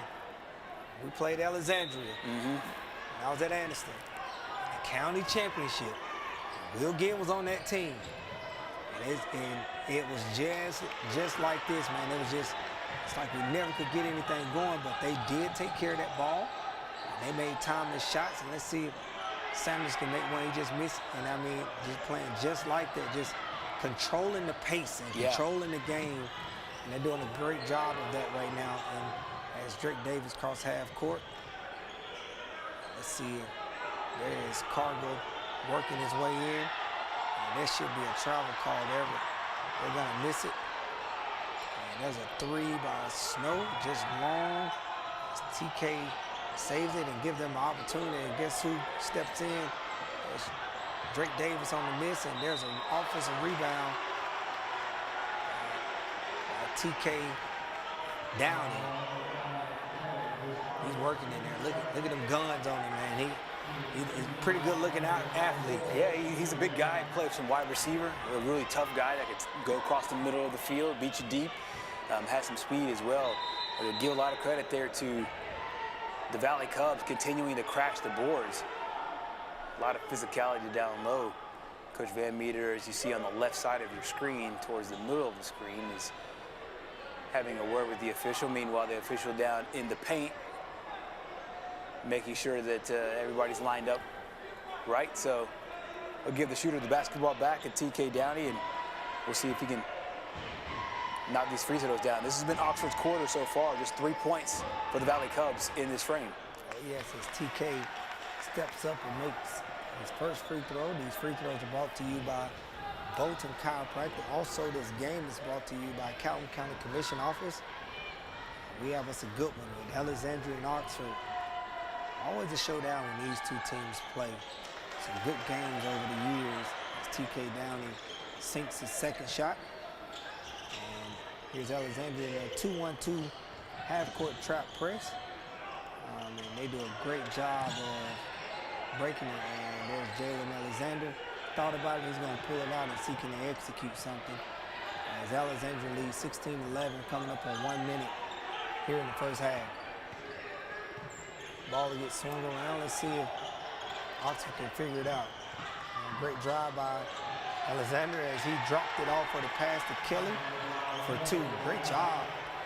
Jalen Alexander leading his Yellow Jackets. Great vision you saw right there, being able to just drop that thing off to Jordan Kelly. And Kelly coming off of a really nice game in that quarterfinal. And back in it here in the second quarter, adding to the offensive production. Like we're gonna have a travel call on Alexander as there's another turnover. As you can see the momentum shift just a little bit as Jalen Alexander has got going for the Oxford Yellow Jackets. As they're breaking this press, don't seem to be bothered by it. But Alexandria playing that 6A schedule, I assure you that they see this all the time. Press defense, pressure all game. And so these young guards, they're more than ready to take on for this task. It looks like they're gonna take the last shot, which is a smart move here. We're gonna set everybody up as we come up on 10 seconds in the first half. We have hot ball screen action as a roll, and you can see Alexander on the drive. And there's a foul call. Very crafty move there and very clever to go into the defender, and he got fouled and he'll get 2 shots. There you see Will again with his hands up, trying to convince the official that the hands were up the entire time. And a lot of disappointment there on the Valley Cub sideline, and those two just won't agree. The official's going to make that call, and coach is going to say, I don't agree with that, and nor the twins shall meet. Well, if you know anything about a marriage, sometimes you gotta agree to disagree. Exactly. Yeah. And that's what it is between the referee and the coach. He's not going to change his mind, and he's going to have to go back down court as Jalen Alexander misses the first one. Good opportunity. Really need this one. try to get going here as he sinks the second one. And 2 seconds to go, and that's going to be it for the first half of the Calhoun County tournament as Alexandria Valley Cubs lead the Ohatchee Yellow Jackets 16-14. We're going to go in for halftime of the Calhoun County tournament. We'll be back with action after this.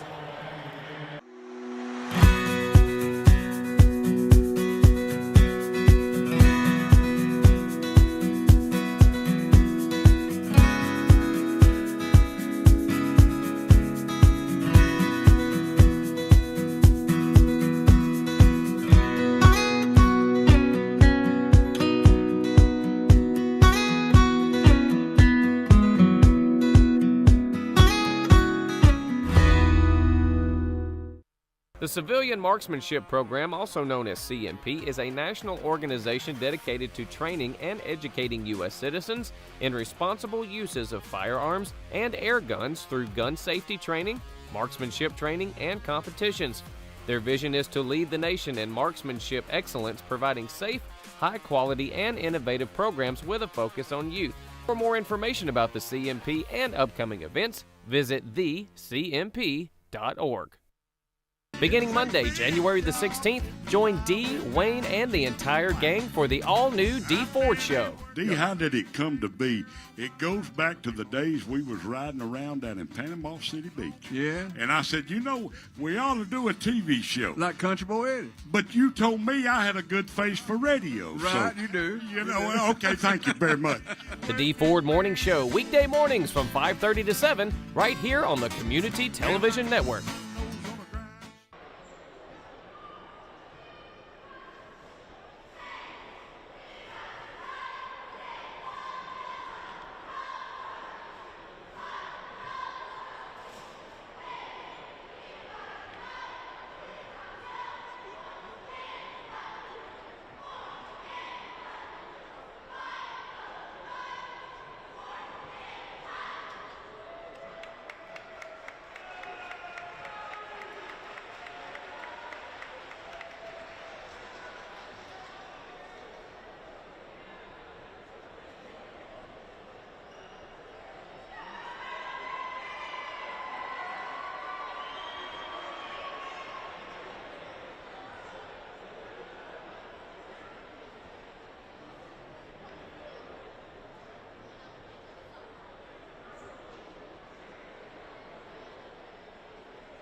Hey guys, it's Casey and Nicole, and we just wanted to remind you about our show coming up in February called the Real Estate Minute. That's right. We will have a weekly show talking about real estate, what's going on in the market, taking questions. It's going to be a whole lot of fun. We can't wait for this to start. A lot of local events and things that we'll be covering as well, with lots of fun. So if you want to get an interview, let us know. We'll get you on the show. As for that, continue enjoying the Calhoun County basketball tournaments. Woo! Don't let some New York City lawyer in a fancy suit tell you the only way you can get the money you deserve in your car crash is to use his mega law firm. All you'll be there is just another number in an endless hall of records. And remember, our files have names, not numbers, and the only size that matters is the size of the check. So if you've been injured in a car crash, call Cleveland and Murphy, 256-403-5317, or look us up on the web at modelcitylaw.com. Call my daddy!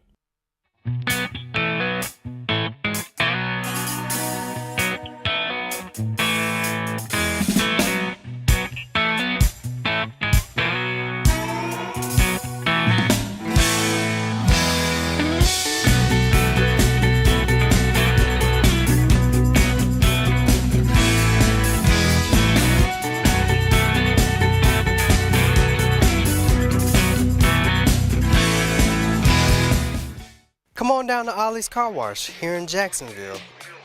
They have the automatic car wash and the self-serve where you can wash your car with their many different wash modes, which include engine cleaner, bug off, tire scrub, pre-soak, and the foam brush. Ollie's also has the detail section that has vacuums, trash bins, and an area to buy towels, tire shine, Armor All Whites, and air fresheners. So come on down to Ollie's Car Wash located at 811 Pelham Road South here in Jacksonville.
I am a dreamer who will make a difference in this world.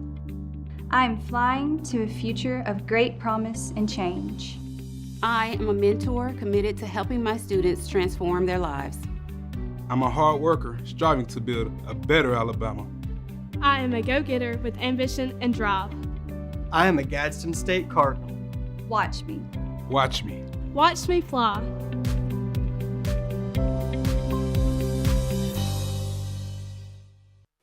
Hi, I'm Susan Shipman, Director at Second Chance.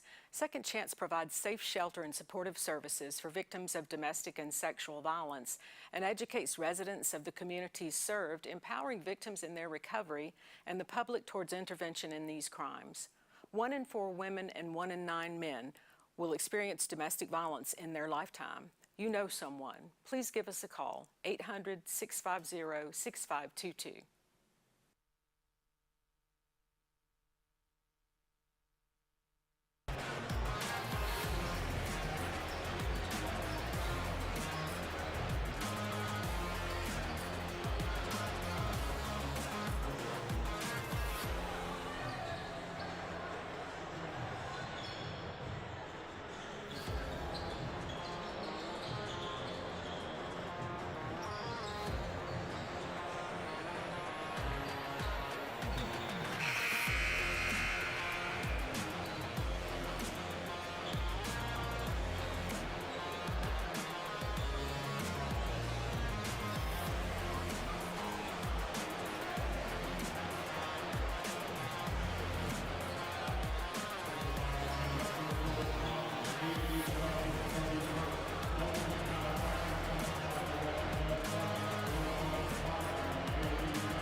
Welcome back to the 72nd Calhoun County Tournament here at Jacksonville State University as the Oxford Yellow Jackets trailed the Alexandria Valley Cubs by 2 here to start the second half. This has been a really interesting game because it's really been a tale of 2 quarters flips. In the first quarter, Oxford only scored 4 points on 2 field goals, and Alexandria had an 11-4 lead. In the second quarter, Alexandria got a quick 3 and 2 field goals, and that was it for their scoring. And the Oxford Yellow Jackets scored 10 points there. So that's the reason why we have this 2-point difference. Now let's see if Alexandria can either pick it up from where they left off in the second, or if Oxford can continue their run in the third. Yes, as we get a missed shot there by Corey Cargill. Good shot. It's just roll in and roll out. Gonna have to get more of those opportunities. Hopefully, if he get those again, he can knock that one down and get some offense going for the Valley Cubs. Also, this game is brought to you by Calhoun County Commission Office. As Oxford Yellow Jackets set a high ball screen for Alexander. He's going to pull up for 3, and that is good. Great shot by that young man as he sinks the Mount Motorsport 3-point basket here in the Calhoun County Tournament to give Oxford Yellow Jackets their first lead of the night.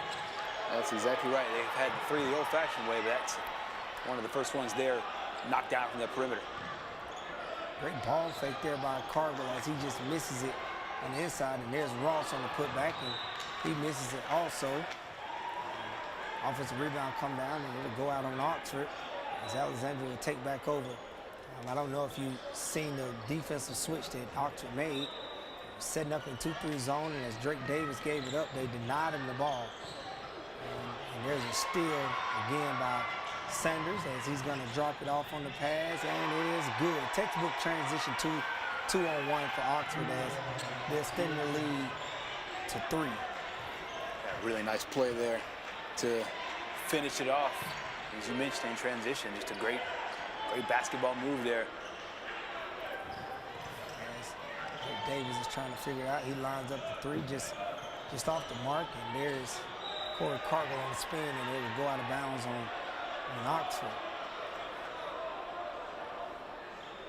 We would like to thank the Calhoun County Commission Office, Sonny King Ford, Bob Eden Alpha, Mount Motorsports, and Bolton Chiropractor for making this possible to stream this game for these young student athletes as they compete in the Calhoun County Tournament this year. As Jalen Alexander on a good drive, and he gets behind the defense and he gets fouled to try to add to his point total. I just really think we had this conversation at halftime. We think that in order for Oxford to get going, that young man right there will have to be the catalyst for that program. Yeah, no doubt about it. He will have to really show up here, be big in the second half, and then Oxford will have to hope that Alexandria's cold streak continues in the second half. As we mentioned, just 5 points, 1 field goal made, 1 3-point field goal made by the Valley Cubs. Outside of that, the offense has been very, very quiet for the last, let's say, 10 minutes or so of game time. Yes. He will have 2 shots here. Let's see if he can sink the Bolton Chiropractic free throws. He steps up for the first one, and he makes it. Good job by that young man. See, can he make the second one? I just think Alexandria have to find some scoring. Yep. You know, they're having a hard time figuring out is that if they don't figure it out, they'll have another single-digit quarter, which most of their points in the first half came off 3s. And they haven't made one since the beginning of the second quarter. So they're going to have to get some scoring from somewhere as Oxford. Take your hat off to Oxford because a lot of that has to do with the stingy defense they've been playing here since they started this game. Yeah, that's a good point. Of their 5 made field goals, only until that point, only 1 had been a 2-point shot. All the others have been 3-point shots, and I think they hurt us. They're able to get that one in. Yes, that's Quinn McDowell goes right at him. And hopefully that's enough to get him going. You know, as that was a strong move on the inside by that young man. 22, Quinn McDowell does a really good job. He's physical, well put together also. You see him right there on the drive, and there he is again off the glass. He said, yeah, I have something to say about that. No doubt about it. This is much needed for the Valley Cubs as they will call, the Yellow Jackets will call a 30-second timeout. And this timeout is brought to you by Bob Eden and Alpha. And great timeout. Coach Van Meter said, I've seen enough. Yep. You know, he was trying to figure out how are you going to guard that. And great switch by Coach Ginn to put someone right there that can actually make a move and be aggressive and actually score the ball. And McDowell, he's doing that. Yeah, I think the coaching staff obviously knew, hey, we have to find something else outside of those three-point shots. Drake Davis knocked down 3 in the first quarter, and then Jalen Henderson knocked down 1 in the second. Well, when those stop falling, can you go to another punch, so to speak, from a boxing perspective? Can you go to a different weapon? And they found back-to-back possessions, McDowell, and he comes up big there. And for Coach Van Meter and Oxford, they have to now know, okay, well, hey, we'll shift up our defensive perspective now knowing they like McDowell down low. And you alluded to it earlier that the style of the fight makes the fight. Yeah, yeah. And that's what's going on right now is Alexandria is applying pressure in the 2-1-2 half-court, three-quarter court trap. There's the backdoor pass and another kick to Alexandria. And he just misses it as Lewis with the offensive putback. Really got it in 2 hands. Textbook rebound by Jalen Lewis as Oxford extending the lead to 3 here in the third quarter. Calhoun County tournament. He goes after the steal and gets his hands on it. Let's see if they're going to get a layup. There's another steal leading to points for Oxford. Another big play there spawned by the defense. And it was Lewis the first time around being able to pick up that loose ball on the offensive rebound and in transition to get another basket as well. This has been a good response since the called timeout after Alexandria went on a small run. Coach Van Meter called timeout, and these guys have responded ever since then. Oh, yes, Coach, you saw shout out Coach Van Meter over there trying to get his boys, you know, enthused about doing the little things and playing the defense and putting their wheel on the game. And there it is again, another steal. The ball can get reversed around. And there's a great shot of Coach Ginn. He's looking on, trying to figure it out with his brother also. The Oxford Yellow Jackets are leading 25-20 here in the third quarter. The Oxford ball right over in front of their bench. We're going to see can they execute inbound underneath as Alexander gets it, and he's going to have to be more aggressive to try to extend this lead even more. And Alexandria is not going to go anywhere. No, they're not. Not at all. This is an Alexandria team that fought tooth and nail in their quarterfinal round win against White Plains, and I expect them to do the same thing here. Oh, yes. Oxford being very patient with what they do. And there's Alexander on the drive, and there he is on the scoop layup. Crafty dribbling by that young man. He is one of the top point guards in the state in that class of 2026. There is another steal by Oxford as Oxford is really pouring it on right now. It's just trying to get consistent defensive stops. Way to come up, and there's another steal by Alexander. He is one-on-one, and he's going to shoot it with the left hand, and it is good. A big-time run by the Yellow Jackets here, and there's a timeout by the Valley Club. Coach Ginn as Oxford extend their lead 31-20 here in the third quarter of the Calhoun County Tournament 2023. As you can see that bench, it's like they've been waiting on that run. Yeah, certainly. And this is an Oxford team that, you know, as we talked about at the beginning, they only scored 4 points in that first quarter, but they found pockets in the second that really helped them out. And then what you're seeing here is just excellent defense, and then capitalizing on the other end. They understand that, hey, if we play good defense, then we don't have to run our half-court sets. We can just run in transition. And we've seen guys like Anthony Davis take advantage. Jalen Alexander has been sensational all game long here. And the Valley Cubs will need to be able to find some more momentum here. Let's go through the sequence here of this third quarter. Alexander couldn't find any scoring outside of the three-point shot. They had McDowell knock down 2 in a row. And then Oxford calls timeout. And since then, Oxford has gone on a fantastic run here to help stretch this lead out. And I do expect Alexandria to come back with another response. But this right here was a great run here. And this is Coach Van Meter knowing his team, just knowing his team, understanding what his guys need, what his guys need to hear. Here they call full timeout, and they have a chance here to protect now an 11-point lead. And the good thing about it with Oxford is happened on the defensive end. Right. Which led to the offense. Exactly. That's always good, and I think that their offense in the half court has become stagnant. But if your defense is creating offense for you, you get the playing out of some energy and some enthusiasm, and now you're forcing timeouts. Right. And here they are again picking up full court press, and I think these little guards up front is causing all kinds of problems as McDowell is going to go. He misses it, and Jalen Alexander snatched down the rebound, and he's going to walk it up. Another defensive stop there by Oxford. They're going to see can they get something else good in the half court. Their guy has been Alexander. Great move by Jaden Lewis as he stopped. He changed the speed of his dribble. Just missed the layup right there. He's back at the free throw line. It's good to see Oxford bench up there. They're jumping up and down now. Oh, yeah. You know, it's almost like they've been waiting on that enthusiastic moment. And with them winning 4 championships, county champions, it's hard to find that. Yeah. You know, because it's hard to stay hungry. You know, it's tough. And this program has been doing a really good job over the years in this county tournament by being at the top and staying at the top. As Jaden Lewis missed 2 free throws right there as that defense is turned up for the Oxford Yellow Jackets. And there's a 3-point shot by TK Downey. It's missed there and it's 1 and out, and here comes Lewis on the rebound.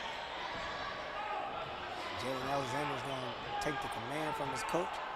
He's going to command his troops out on the floor. He's going to go to the post, fake pass, coming around. A lot of 5-out action. We talked about that the other day, and there's Lewis again.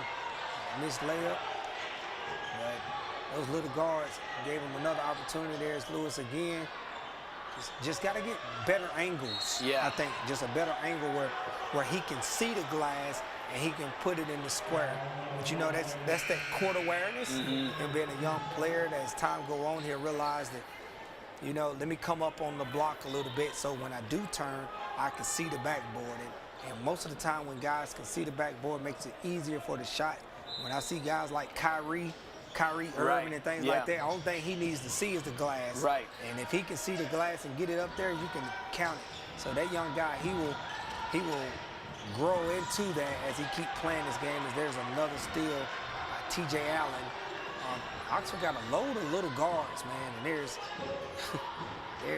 Alexander again on the miss, on to get his offensive rebound and the putback, and this kid has put together quite a game. Yeah, he's been fantastic here today, and you mentioned a couple times where Alexandria's been 1 and out on their possessions, and Oxford's getting offensive rebounds and being able to get a second and third chance opportunities. You see it there again. Alexandria misses the shot, but Oxford right there with the board and put back on the other end. And there's Alexander again. He's slicing and dicing through this Alexandria defense.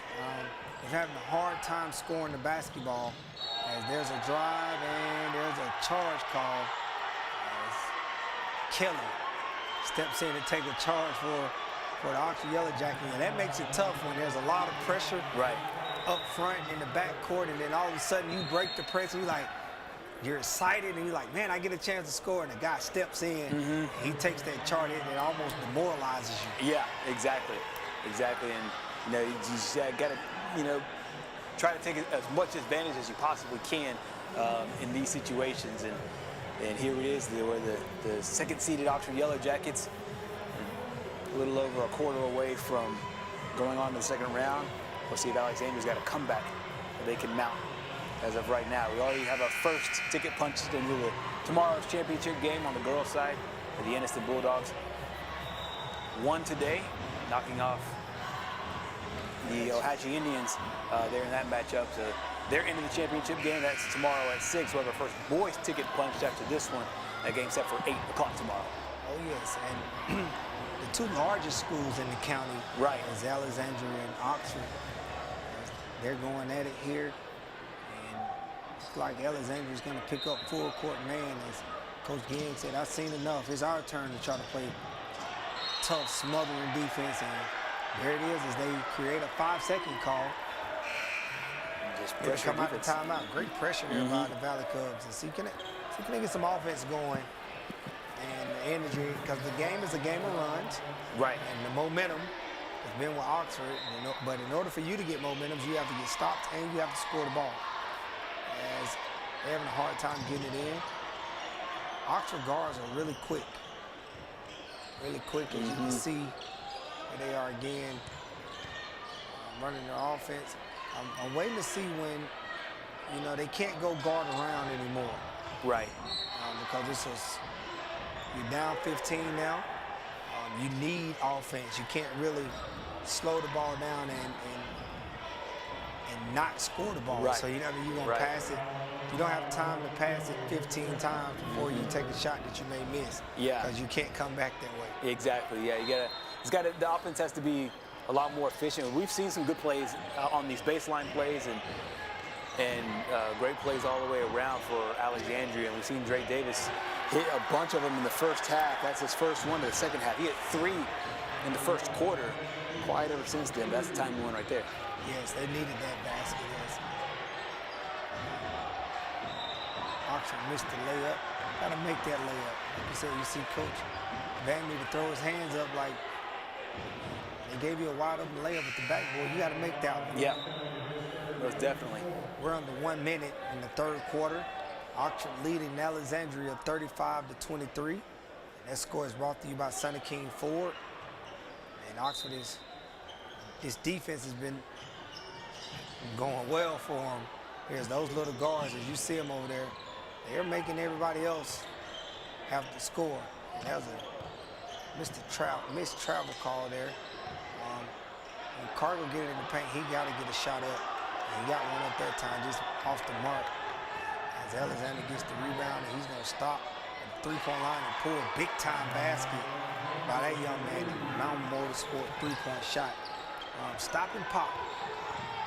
Great job by that point guard right there. You don't get that off, and then Drake Davis responds with a floater of his own. First 2-point basket made by Drake Davis. It's like Alexander is feeling it right now. He's been in a really good groove. So he's probably going to take this one for himself with the crossover dribble and the lay. Didn't get a foul call there. The Oxford Yellow Jackets 38. Alexandria Valley Cubs 23. As we in the third quarter of the Calhoun County Tournament 2023. We'll be back with fourth quarter action after these messages. Miller Funeral Home and Crematory has been helping families since 1970 through a commitment of turning difficult times of losing a loved one into a beautiful occasion of reflection and even celebration by responding to hurting families with kindness and expertise. Miller Funeral Home also offers a flameless cremation process that uses water instead of fire called aquamation. Let Miller Funeral Home and Crematory make hard times a little easier for your family. That's Miller Funeral Home and Crematory, located at 50 Hamrick Drive East in Oxford. Serving East Alabama for over 20 years, Samco is your local convenient, clean, and friendly gas station. Fill up your tank with gas, diesel, or your favorite snacks and drinks. Samco has 48 locations to serve you in Calhoun, Etowah, Marshall, Talladega, and Cleburne counties. Samco is a proud community leader in giving back to help support local schools in East Alabama. For your convenient, clean, and friendly gas station needs, it's Samco. Calhoun County Tournament action here between the Oxford Yellow Jackets and the Alexandria Valley Cubs, as the Oxford Yellow Jacket goes on a huge run there in the third quarter to create separation, and we've been waiting on it, and in the third quarter we got it. Yeah, in the first 16 minutes of the game, first quarter and second quarter, Alexandria scored 14 points. In that quarter alone, they scored 24. Wow. Led by a fantastic effort by Jalen Alexander, and you would have to think if Alexandria can't knock down free throws, then it will be Oxford moving on. However, you still got to protect it. 8 minutes to play here in this quarter, and with a team that can shoot the ball as well as Alexandria can, it's not over until that thing hits zeros. But Alexander picks up right where he left off after a big double-digit third quarter. Oh yes, tough finish by that young man right there. He's a freshman. If a lot of people don't know, he is maybe the top point guard in the state of Alabama in that class. Been doing it for quite some time. Right. And that kid He's on the travel circuit doing the same thing. I know his parents been really investing in him, and I love to see it at the county tournament as everybody in our area can get to see this talent on display as he's actually taking over this game, and he's the reason, and that defense by Oxford is the reason why they've separated themselves from the Alexandria Valley Cubs. The defense has been stifling for the Oxford Yellow Jackets. It's been tough for the Valley Cubs to get open looks. Yeah, most definitely. I mean, the open looks have not been there, and then when they do miss, Oxford is just crashing the defensive boards and holding the Valley Cubs to just one shot. Meanwhile, on the other side, Oxford is really rebounding the ball well and giving themselves second and third chance opportunities. So it's kind of a double-edged sword and a double whammy for Alexandria trying to mount a comeback in this game. But as we said, they shoot the three-pointer very, very well. And do the math, and not that far away from being able to make this one a game. So if Oxford can continue to keep jabbing away, continue to use the boxing analogy, then they'll be able to seal this one. If not, Alexandria can get on a roll, and we saw Drake Davis hit a big-time three-pointer there in that third quarter. See if he and his compadres can knock down some more. As you see, Oxford set that press, causing all kinds of havoc up there at the top of the key. As Coach Van Meter, he knows that Drake Davis is going to shoot, and that will just come up short. And here come Alexander on the transition as he's going to push the issue, and he gets to the paint. And that's very impressive by that young man, because one thing that point guards are rated off of, they're rated off wins. Yep. They're rated off paint touches. There it is right there, him in the paint again, and he's living in the paint. And if you're a defense, your job is to keep people out of the paint. Exactly. Here he is at the paint, and he's shooting more free throws as we make the first one. As these free throws are brought to you by Bolton Chiropractic. Also, this game is brought to you by the Calhoun County Commission Office. That's young talented athlete right there, as he sent both of them here to extend the lead for the Yellow Jackets. Drake Davis cross half court, working around the perimeter as it goes inside. A lot of inside-out free throw shot from him. No doubt. And Oxford's done a pretty good job of keeping him quiet throughout most of the game. Alexander cross half court. As Van Meter is trying to rally the troops as they get in their offense. And I think Coach Van Meter kind of know, like, you know, we can almost get what we want when we want, especially with them being up right now as they're playing keep away a little bit on the perimeter to shorten the game. And I would think that Alexander will. There he is again, tough shot. Great defense by the Valley Cubs as Drake Davis comes out with it. He's going to stop on the dime. The shooter just rattles in and out, and Caleb Sanders come up with the rebound. That was a tough shot by him. He almost made it. Almost made it. So here we are again with, you see Coach Van Meter, and we talked about this earlier in the week.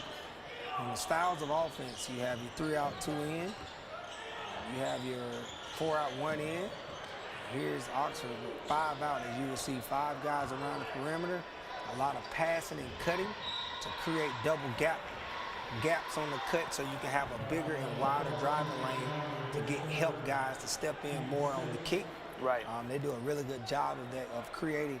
And you'll see Coach Van Meter over there telling guys to cut through to create those lanes so they can get driving opportunities by Alexander and the rest of the guys at Oxford. Reverse layup by Alexander is good. He's putting together a stellar game. Especially the second half. He went into halftime with 7 points. He'll explode for more than 20 when this one's said and done. Alexandria matches that basket. Looks like they're gonna try to shorten the game again. Here they are again, 5 out, and the rule is if a guy's up denying you up above the line, you cut through. And there's a backdoor cut and a finish. Big time shot. Yeah, huge play there. Anthony Davis doing a good job of just being able to get in the lane and good body awareness to get the reverse layup to go. And the rebound by Alexander. He's going to walk it up.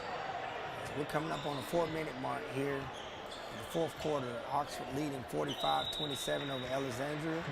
That score is brought to you by Sonny King Ford. We're going to get a timeout by the Yellow Jackets. I think this is more of a rest timeout to try to know what we're trying to do to close this game, as they are leading almost by 20, and Coach Van Meter has done a really good job with them, and you can tell Coach Ginn, you know, they're having a hard time just finding out where they're going to get their offense from and their scoring. And with Oxford going on that big run in the third quarter, makes it even harder to find out how. That's exactly right, and valiant effort from Alexandria today, just ended up scoring consistently for the Valley Cub unit. We'll see if Oxford can put this one away. They certainly can from the free throw line if they get fouled. And how about Jalen Alexander? As you mentioned, just a freshman, young guy, making his case to be on the all-tournament team. I won't be a bit surprised to see his name on that list after a stellar second half. Oh, he's one of the top point guards in the state now. I know I could be kind of biased, or it can sound biased because we are from this area. Right. But if you've been out on that circuit and you've seen it, he's doing the same thing out there also. So we should be probably thankful that talent is here. Right. You know, and we get to see it, you know, so we can be a little stingy with our area because we want great players coming from our area. 100%. As they're in that 5-out offense, and you'll see those gaps. A lot of things you can do out of the 5-out offense. We're talking pass and cut. You can cut to the post, out of dribble, handoff, driving, kicks. It's been like a phenomenon almost where offenses have become so complex, and you see it in football. Yeah. Same thing in basketball, where shooting is a must. People are putting up shots, and everybody is asked to shoot. If you watch the NBA, you have people like Jokic playing, and those are centers. Right. They're shooting threes, making threes, playing out on the perimeter. It's not the same. You don't have too many back to the basket people anymore. As McDowell gets a rebound and a putback for 2. He scores his 6th point of the game. Alexander is going to get open and bring it back in as we come under the 4-minute mark here in the fourth quarter. Oxford does a really good job of moving the ball, and there he is in the post. And there is Lewis, and 1. And he will get a chance for the 3-point play the old-fashioned way, as that was a strong move to the paint as he drops it over the left shoulder, and he makes it. Oxford doing a good job of putting 2 guys down there in the post and just switching up the look. We talked about the 5-out. They had 5 out the possession before. That time they put 2 guys in the post. They get it down to Lewis, and Lewis plays to the contact. So a lot of different looks here, and lets you just know how dangerous Oxford can be when they need to slow it down in possessions like that, those half-court sets, and take away possessions from Alexandria. They're able to do so. And then, story of the game, the offensive rebounds, and once they get another one off the missed free throw. As you see Coach Van Meter trying to get everybody in the spot. Careless turnover right there by Jalen Alexander as Drake Davis misses the layup. I've seen quite a few of those today. Missed layups. Missed opportunities for that young man as he's been playing really well both games, the first game and the second game. Look at that driving gap right there, as that's what that 5-out offense does. As you cut or go through, it makes it harder for you to guard that space. Right. And Oxford does a really good job of cutting through. And one thing you can tell Coach Van Meter, emphasize when you cut, I need you sprinting through. I don't need you jogging or any of those things through. I need you to get out the way, and I need you to basket cut as if you are going to get the ball, which creates those lanes for him. And these free throws right here brought to you by Bolton Chiropractor, as he misses the first one, but he drains the second one. That was Jalen Alexander from Oxford. As we're coming up on the 3-minute mark here in the fourth quarter. Good defense right here, transition defense as the ball come out to Davis. Back into McDowell, who's been working on the inside there. Great defense that time by Jaden Lewis, as as he held his ground, contested the shot, got the rebound for his ball club, and they're going to walk it up again, set their offense. And Coach Van Meter, he's really not, he don't want any contested shots or quick shots. He want a wide open shot right now because they're in control of this game. Don't need anything that can carry over into the next game that can kill the momentum that you have. I think they played better this game than they did the first game. And there's another drive and another layup. Yeah, Jalen Alexandria, he's put together a pretty good game tonight. Yeah, he's really feeling it and doing it on both ends as well. As they get yet another steal. After the first quarter, you know, it was 11-4 after that first quarter. So, I mean, the run here that Oxford's had, 11-4 Alexandria, I should clarify. So, Alexandria scored 20 points in the last 3 quarters. Meanwhile, Oxford got 24 points in the third quarter alone. Wow. Great run by that ball club. Much needed for them. You know, great backdoor cut by Carter, and looked like it was a blocked shot, but the referee's going to call foul as Jaden Lewis gets him with the body on the layup. Corey Cargill. I think Corey Cargill is a senior this year. And knowing him quite a while also. Really good athlete. As Corey sinks the first free throw. That free throw is brought to you by Bolton Chiropractor. Oxford's done a really good job tonight. As you can see, they getting a few young guys in. See, can they get him going? They may need everything they can if they make it to the they're gonna make it to the championship game. They're gonna need production from a lot of guys. And I think they'll probably get it as the ball is gonna get skipped. Great decision right there by that young man to not take that quick shot, not need it. They're just going to play keep away out here on the perimeter. Alexandria's in a situation where, you know, they probably won't foul. I don't think so. Tough layup. And it will go back to the Valley Cubs. You can see Coach Van Meter, you don't really need that right now. And you don't. Right, yeah. You just got to play situational basketball, have that awareness that, you know, we're trying to ice this one and, you know, dribble out as much in the next 90 seconds as we possibly can. And the way you get that across to them in film study is the score is 52-33 right now. If that score was 52-50, would you do that same thing? Exactly, yeah. And if so, how detrimental would that have been to your team? Because if it was that case, he comes right back down and Dallas scores, and now that's what you're dealing with. So Coach Van Meter, he'll do a really good job of explaining that to his team, what they should do. Turnover there by Jalen Alexander.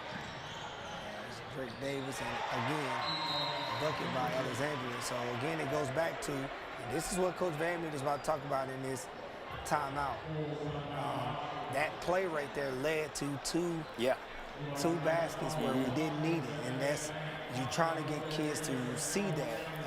Because most of the time when you're dealing with young athletes like this, they can't see 3 plays ahead. Right. They can't see it, and that right there is a prime example of a shot may not have been needed, and then they get the ball, and Alexandria come down with 2 quick buckets after another turnover. And like I said, if the score was 52-50, right now you'll be losing the game because you gave the ball right back to him. Yeah, there's some lessons to be learned right here in this timeout. And hat tip to Alexandria, I mean, down almost 20 points. Still hustling, still fighting.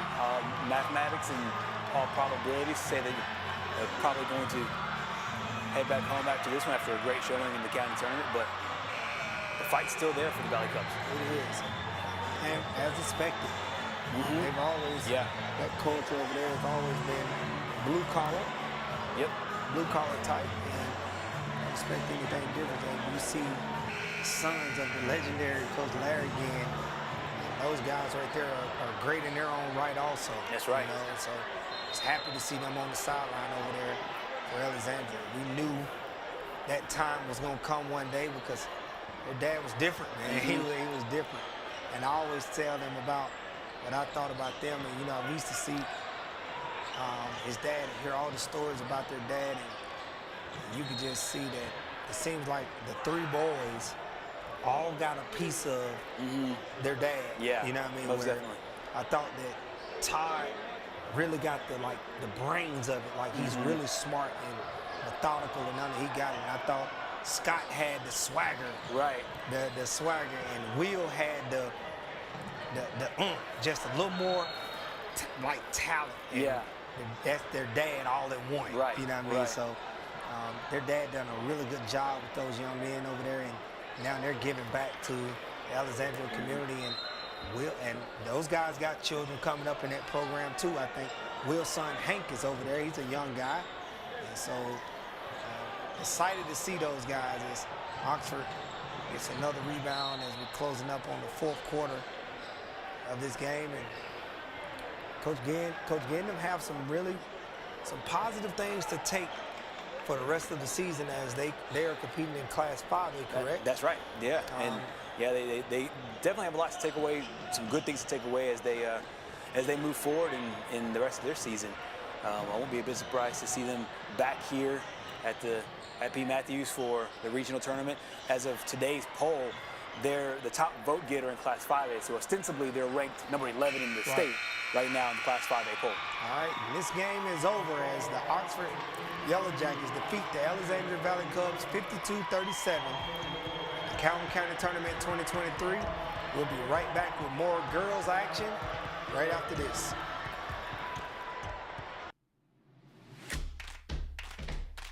Here at Skinner Body Shop, we've been a family-owned business for over 55 years. We have a third generation working here at the company now. We welcome all cars and all types of insurance payments. We've concentrated on a 24/7, 365-day-a-year record service that never closes. So if you need a tow, just call us here at Skinner Body Shop. Skinner Body Shop, 409 Williams Street, Oxford, Alabama. The number is 256-831-2860. Hello everyone, Tony Russell, General Manager of Sonny King Ford. And boy, do we have unbelievable markdown on used cars that you do not want to miss. It's time to make the best deal on a used car. Shop our wide selection of used trucks and premium pre-owned models. Don't wait another day. Come by and see me, Tony Russell, and let's make a custom deal for you. Find great savings on pre-owned used cars at Sonny King Ford on the sunny side of the street, Anniston, Oxford. Plumbing problems always happen at the worst possible time. And when they do happen, they're typically emergencies. Plumbing inspections identify problems before they become destructive and costly. We provide 3 options for clients to take care of their home. What must be done to restore service, what should be done to protect the system from breakdown, and a worry-free solution for complete peace of mind. Hello everyone, my name is Josh Keith with Keller Williams Realty Group in Anniston, Alabama, and I'm a 2023 Calhoun County Tournament sponsor. I'm so happy to be a sponsor for this event. I played in it as a student, so I know how important it is to the student and the fans and the community. It's just a special event, so to be a sponsor for this event is really like a dream come true. If you're looking to buy, sell, or invest in real estate, give me a call. I'm open 7 days a week, 256-452-5295. Proud to be a sponsor of the Calhoun County Tournament. Thank you, guys.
The Civilian Marksmanship Program, also known as CMP, is a national organization dedicated to training and educating U.S. citizens in responsible uses of firearms and air guns through gun safety training, marksmanship training, and competitions.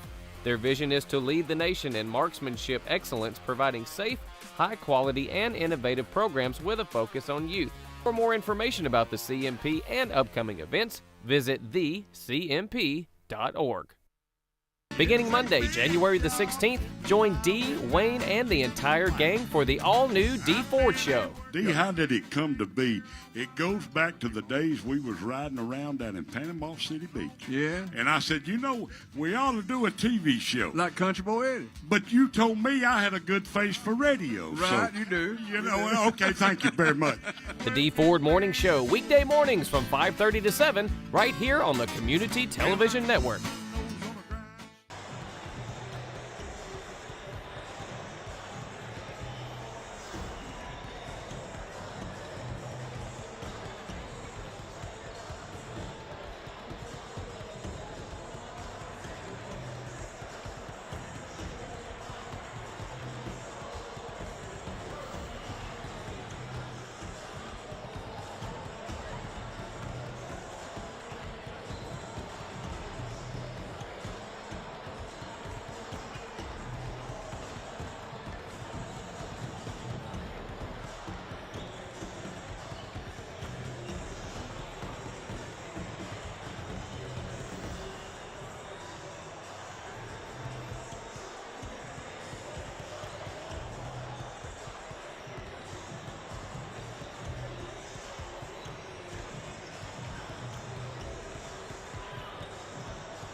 I am a dreamer who will make a difference in this world. I am flying to a future of great promise and change. I am a mentor committed to helping my students transform their lives. I'm a hard worker striving to build a better Alabama. I am a go-getter with ambition and drive. I am a Gadsden State Cardinal. Watch me. Watch me. Watch me fly.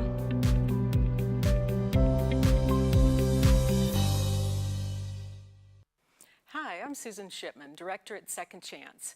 Second Chance provides safe shelter and supportive services for victims of domestic and sexual violence and educates residents of the communities served, empowering victims in their recovery and the public towards intervention in these crimes. 1 in 4 women and 1 in 9 men will experience domestic violence in their lifetime. You know someone. Please give us a call, 800-650-6522.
are back at the Calhoun County Tournament 2023 as the Alexandria Lady Valley Cubs going to take on the Oxford Yellow Jackets, the defending champions. Pretty cool lighting right there. Yeah. With the Gamecocks right there in that facility. We're just happy to have this opportunity to play in such a facility as the referee is going to toss it up. We are on our way. I think we're going to try it again as I think both girls kind of missed the ball a little bit. Referee going to get a better toss this time. Let's see, and Whitfield take over the tip as Oxford will groove across half court and get them in their offense. Oxford has a really experienced team. And I think with them making it to the state championship last year to play Hazel Green and the schedule that they've played, I think it will pay off for them as they are in this county tournament and trying to win their second straight Calhoun County tournament this year. Yeah, no doubt about it. And Alexandria played really well in their quarterfinal game, but Oxford is looking to not only defend a championship, but also looking to play really well towards the end of the season again and make another run to that state championship. I think winning the county last year really helped them towards the end of last season, propel that run deep into the playoffs. And once again, another really tough effort here by the Yellow Jackets defensively. There's McGrew on the steal and the crossover dribble. She gets Oxford Yellow Jackets on the board first here in the Calhoun County tournament. This game is brought to you by Calhoun County Commission Office. The Oxford Yellow Jackets strike first.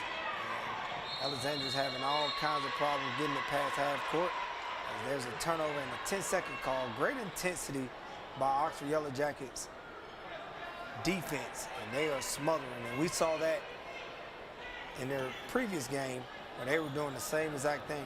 Exactly right. And in getting that win against White Plains, a lot of it was just frustrating them with tough defense.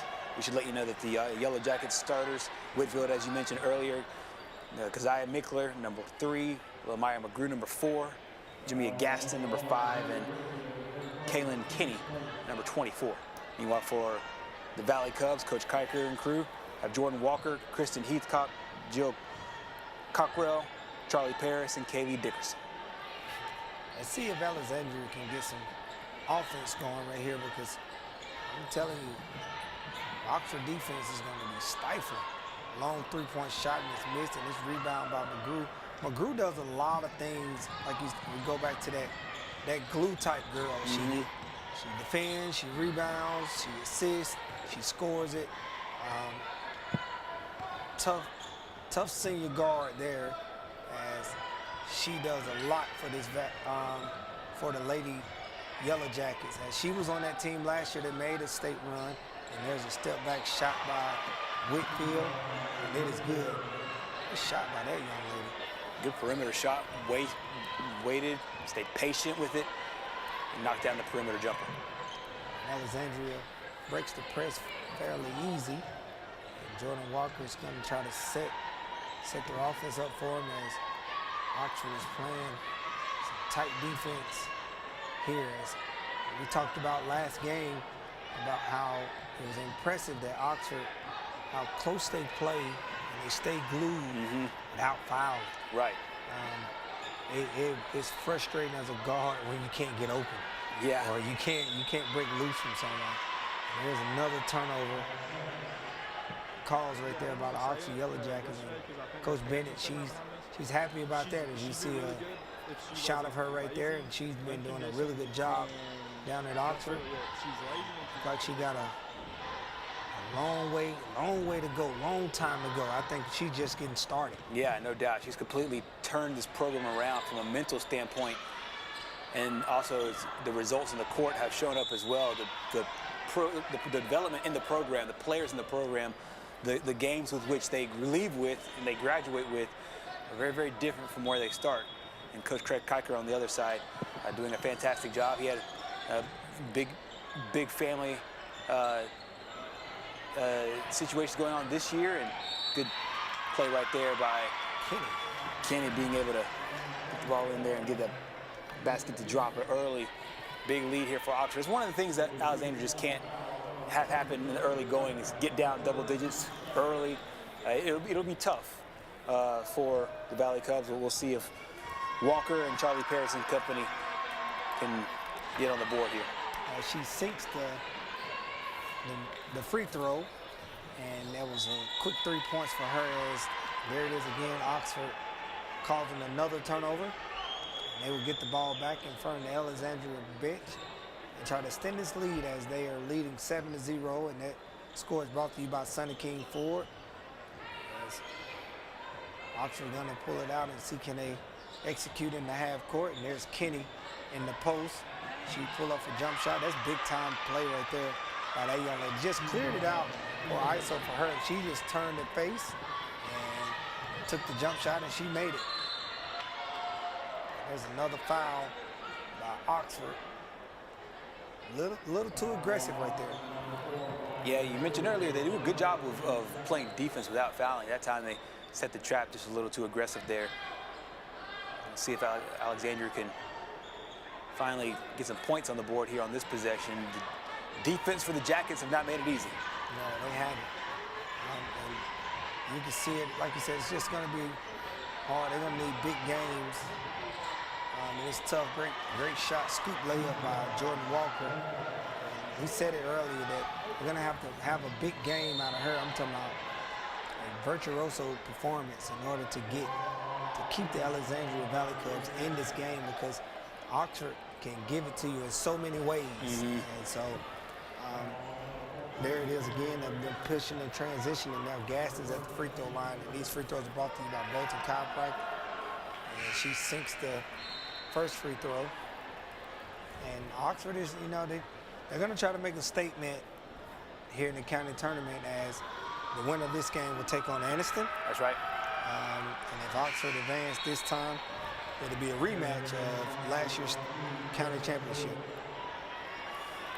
No doubt about it. And that was one that Oxford won, snapping a 5 championship winning streak for the Anniston Bulldogs. They have to first seal things up here today before they think about that rematch. As you saw, the Oxford Yellow Jacket assistant coaches over there laughing, smiling. It's always good. I've been on teams or been a part of teams before where everybody is so serious and uptight. Yeah. It's pressure there that not good. It's not good pressure, And then I've been on teams where you like that and you laughing and you play so much better, play looser. Right. And that's how you really want it. Not so uptight. It's good to see that bench over there having a good time as Jordan Walker pulls it for 3. Kenny's going to get the rebound. And there's another foul call by the Alexandria Valley Cubs. Oxford leading the Valley Cubs 11-2 here on the girls' side of the bracket in the second girls' game of the day, the semifinal. Anniston Bulldogs await the winner. You see Coach Kiker there putting the plan in. He's coaching his girls really hard, and you see that young lady, she responded like, "Yes, sir." I hear it, coach. So great job by that young lady as Whitfield drives it in. She's going to pull it out. Like they're going to reset the offense. Great cut, another extra pass, driving it, and they get a layup. It's missed there. Fight for the rebound, and they come out with it. Great job by Alexandria that time. They play some defense of their own right there, and the ball is right there at the free throw line, and it is good. Yeah, great job there. Alyssa Hunt knocking down that jump shot right there, and she was really solid in their quarterfinal round game as well. Yes, she brings really good energy to the Valley Cubs. You can just see in her step and she just brings that confidence as Kenny gets another rebound and a putback. Kenny has a quick 7 points here in the first quarter. So she's pouring it on the inside as Oxford is going to apply some pressure as they are in a 1-2-2 or 1-2-1-1 three-quarter court. Coach Kiker is going to call timeout because he saw there's about to be another 10-second call of them not getting it past half court. Yeah, he was a little frustrated there with his ladies, but had to call the timeout and make sure to get everybody on the same page. stop the bleeding and make some adjustments off of what Oxford is doing defensively to make life difficult for them. This Alexandria basketball team had knocked off Piedmont yesterday. Both number 4 seeds lost, the boys' side and the girls' side. We thought that was an interesting storyline coming into this one. We don't have a lot of upsets here at the county tournament. We've had teams that are separated by 1 as far as the seeding goes. We've had a 9 knockoff and 8 a little bit earlier on the girls' side as White Plains beat JCA. Both 5s knocked off the 4s in the quarterfinal round as the Alexandria girls knocked off Piedmont, and the Piedmont boys knocked off Anniston last night. So everything else has gone essentially chalk. Right. I mean, and usually it does in the county tournament, like you said. We got to see Piedmont play last night. We get to see them play again as Paris drives in and kicks it out to set the offense.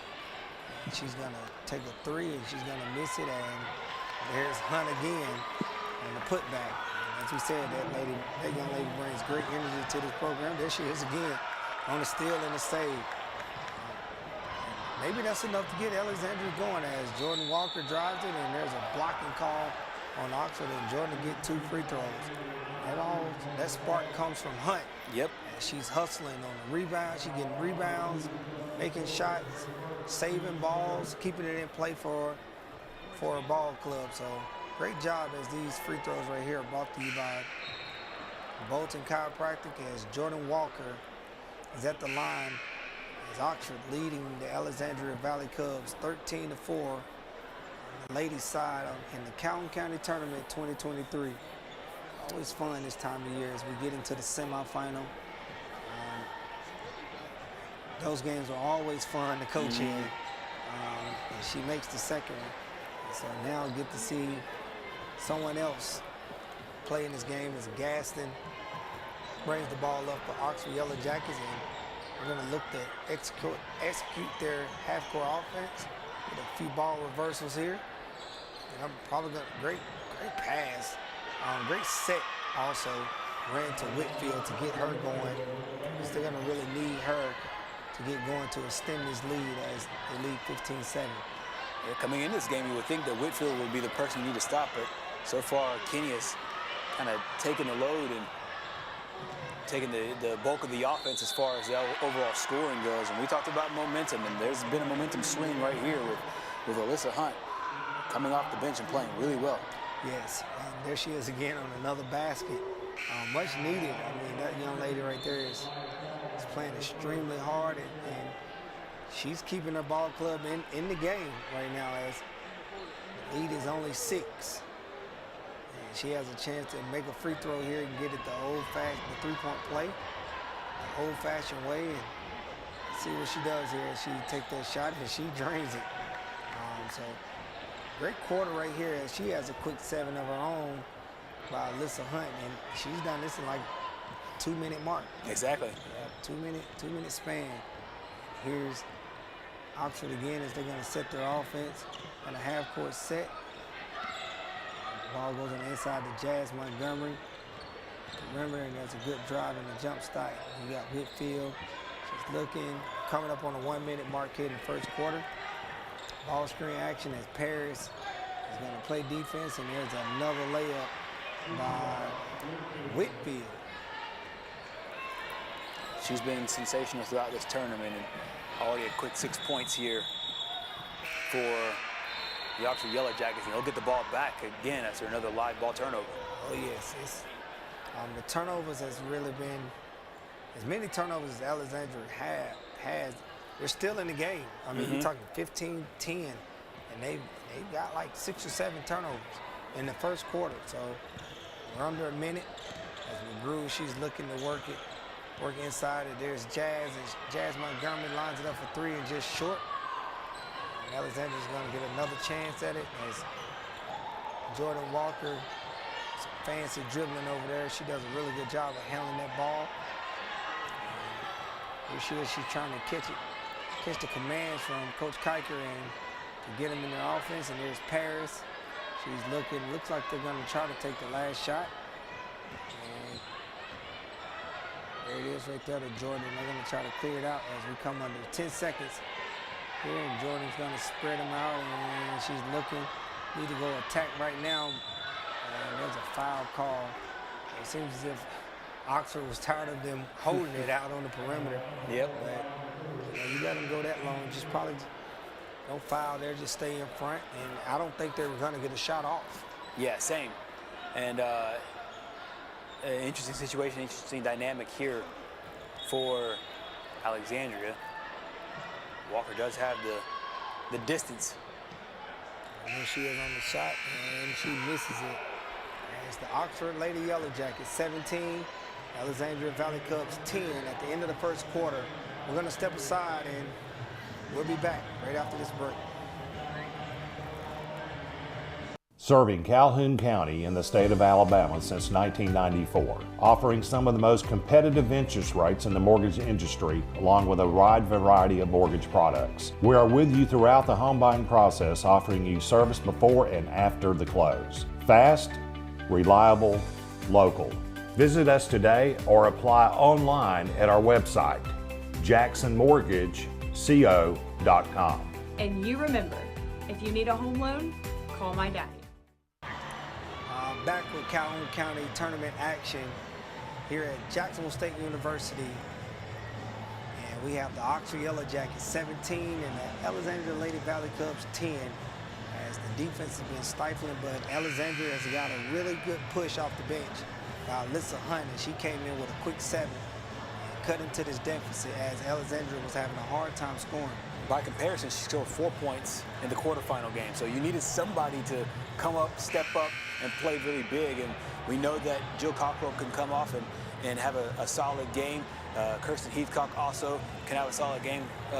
Cockrell had 10 points in their quarterfinal matchup.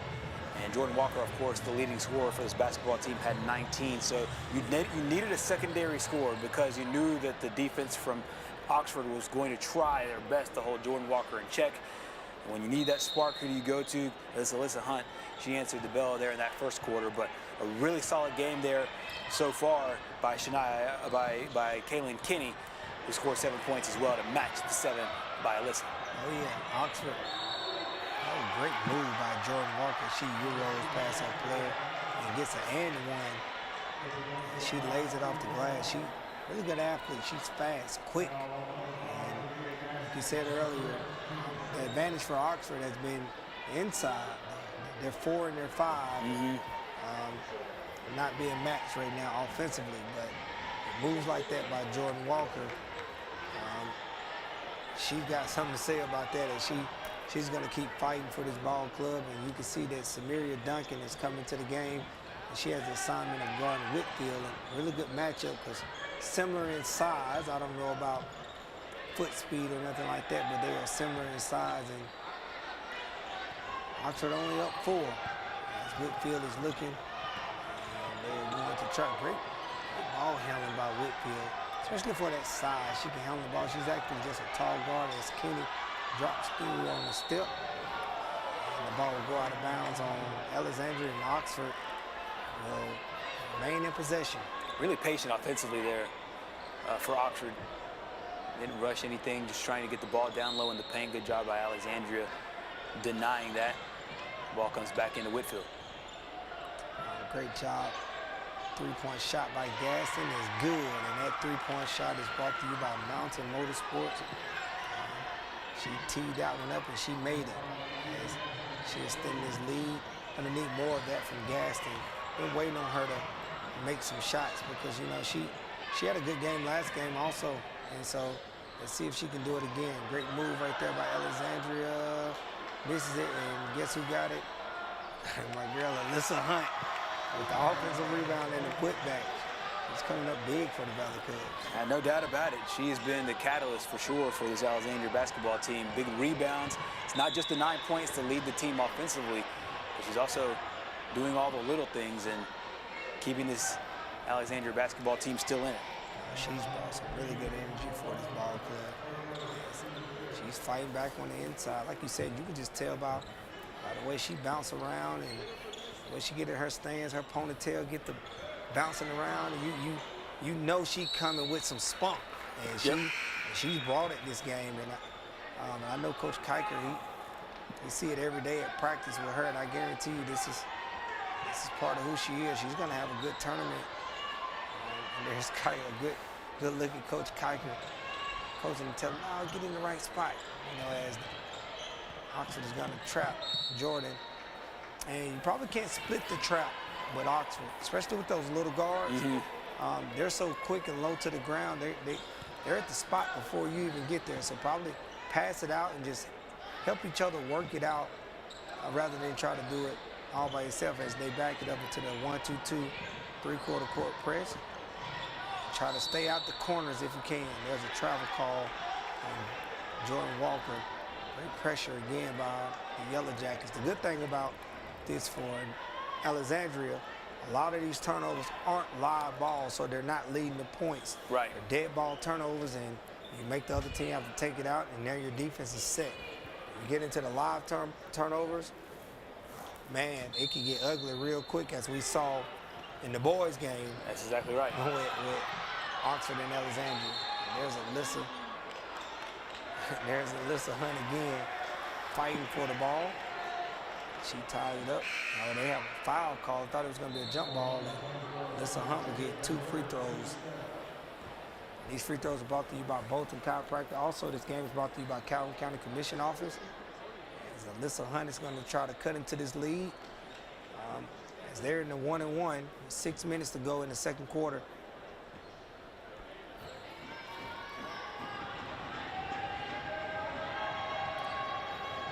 She sinks the first free throw. She has 10 points here. Wow. Already more than double point total from the quarterfinal matchup. And there she is again, sinking it again. Great job by that young lady. She looks ready to continue doing great things for this ball club as we get a foul out at half court by Samaria Duncan.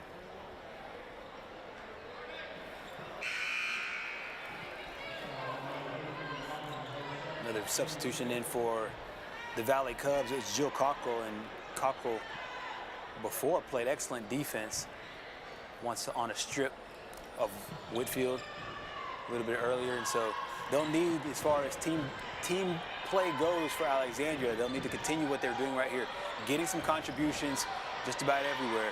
Jordan Walker's obviously the point guard leading the charge, but you're seeing major contributions offensively from ladies like Alyssa Hunt, and then defensively from Cockrell, Heathcock, and others. As you can see, Alexandria has really settled into this game, and they've showed up to the party. At first, it was kind of, are we gonna come play? And now, like you said, here they are, just down by 3 points here in the second quarter. They're right there. It's made this game quite interesting. And now here they are, gonna full court press. They're gonna apply some pressure of their own. There's Paris on the floor. There's Whitfield coming across the court, and she does a really good job of handling the ball at her size. It's gassed and tee up the 3 again, and it is good for the Mountain Motorsport 3-point. That's a second 3-point shot of this quarter. Yep, and all due in part to great court vision by Whitfield. Another steal here by Oxford, as Alexandria has another turnover. And once again, Alexandria does all the right things to get themselves right back in it, down to a one possession game, but then a couple of quick turnovers from Oxford, and the lead swells back once again. Oh yes, and Gaston's back at the free throw line. Let's see, can she make 2 of them, and she sinks the first one. Good job by these young ladies as see them compete. We knew that they would compete extremely hard. These 2 teams are the 2 largest teams in the county. She sinks the second one. They're back in a 1-2-2 press. It's been doing well for them. It's controlling tempo. It's caused a few 10-second calls, and they are just a little short. There's Hunt again for the pull up, and she misses. Ball is on the floor. We're gonna have a jump ball. Whistle blown, and these girls showing sportsmanship, helping each other up. Oxford, Lady Yellow Jackets 25, Alexandria, Lady Valley Cubs 17. That score is brought to you by Sonny King Ford. Alexandria's gonna on the offensive set. They're gonna move the ball around as they've been doing a really good job here as of lately, just getting in the game, being patient on offense. Got to get some really good shots as we get a foul. And remember, we're in the 1-and-1 situation, so we're shooting free throws for the rest of the game. Well, not for the rest of the game, for the rest of the half. Right. And we saw this yesterday with Alexandria. Same thing. Yep. The exact same thing played out. Another physical game, another physical contest. This exact same situation, almost this exact same point of the game as well. About midway through, a little over midway through the second quarter and the fourth quarter. They both played out the same way in their game against Piedmont. They play a physical brand of basketball, and sometimes you'll get that. So you would have to figure with Oxford making it very tough offensively to get clean looks, this will continue to be a part of their game plan. All right. Let's see if Oxford can get something here in the half court. There's a ball screen from Whitfield. She's going to drive the ball to the paint, and we may have a charge call. Kind of saw that earlier too. She had her shoulder down a little bit, and she doesn't push off. But she's bigger. Right. So when she hits you, it may make you fly a little bit. It's not bothering her at all. So, but she done a really good job there by staying in there, taking that charge. Hopefully Whitfield stay aggressive with that move because it worked for her the first time. They're back in their 1-2-2 press. And Alexandria doing a really good job keeping somebody behind the press. There's another turnover as Jordan Walker carries as she pulled the ball over the defender's hands. As we're coming up on a 4-minute mark here. Our two Yellow Jackets trying to punch their ticket back to the Calhoun County Tournament Championship game. As they won this tournament last year. Played a really tough schedule, and there's Gaston again looking to try to score, but Oxford played a really tough schedule. They played the top team in the state of Hazel Green. Not only the top team in the state, one of the top teams in the entire country. So they are battle tested. So you can see that this press that they're running has to be able to travel, and they just traveled up to the county tournament, up 21 to the county tournament as they have caused tons of turnovers. Yeah, they certainly have, and you saw Coach Kuiper right after that just motioning to calm down. I think he just wants his ladies to settle in and not push your speed up because of the defense that you're seeing. Obviously stay alert. Right. Don't get lackadaisical, but relax a little bit as the defense, mounts up there, which is obviously, it's a great message. Oxford makes it really hard though to make that happen. Once again, just they're playing a little bit above their skis, so to speak, and the situation there where Jordan Walker is able to get the steal, just pass a little bit too hot there. She saw Whitfield coming. In that situation, y'all are shoulder to shoulder. You beat it to your spot. You beat it to the spot. Maybe finish off 2 feet, get on your shoulder, and try to finish an extended layup, because anything just right around the rim, just straight up, Whitfield with that limb, she'd have stepped over and she'd have blocked that one. So tough decision for Jordan Walker, as she put a lot on that pass. And so here she is again. They're going to try to get it back. They're only down 6 points, and we have another missed layup, rebound, and defensive turnover. Caused the turnover, and Gaston on the inside. Tough fight on the inside by Oxford. Number 2 with the putback. Yeah, Justice Woods comes back in there, and essentially the same shot both times. She got her hands up and picked up her own offensive rebound, same shot, and she makes the adjustment and makes the shot. Yeah, his Hunt with the spin, just off the mark there, and agree with the rebound. Come Whitfield, she's analyzing the defense, trying to see how she can attack. Ball gets reversed. Grew on the drive in the left, and there's a foul and one. Great straight line drive by McGrew, as she had her mind made up and she went right to the basket. She certainly did, and she was able to get herself to the free throw line. We were seeing a lot of this playing through the contact, and McGrew does a good job of it there. Her game, she plays like I said, I was in school when her mom was at Oxford, and the game is similar. Yeah. Yeah, we talking about Oxford had a really good team, man. They ran through the county like crazy when I was in school. Maybe, I know 2 years, maybe 2 years straight. Wow. I always had a good program down there at Oxford Girls, and just to see, like you said, just to see McGrew, her playing, her mom is helping coaching. You know, that's always fun to watch. Next generation. Oxford get their hands on another one. That's Gaston. And just they come up with the steal right there, and they're gonna set their press again. Look like they've changed it where they're in full court man-to-man. There's a long ball in the air, just left it up for anybody to get. And Alexandria will come out with it, and Hunt pulls up for three, and she misses it. The shot that Oxford wanted them to take. And here comes McGrew as across half court. Kenny has position down in the paint. Let's see what move she makes, and looks like we're gonna have a travel call on the inside. So that was a travel. We're at the 2-minute mark in the second quarter of the Oxford Alexandria girls game in the Calhoun County Tournament 2023. And this pressure has been working for the Oxford Yellow Jacket as Coach Kiker calls another timeout as he see that his girls need some help. Yeah. They need some help getting it past half court. So great job by that guys. This timeout right here is brought to you by Bob Eaton and Alpha. And those girls are fighting. They're fighting hard, and you can tell that they're trying to, but right now he's just having a hard time because Oxford makes it hard. With those quick guards and that length, every time you think you got something, you don't.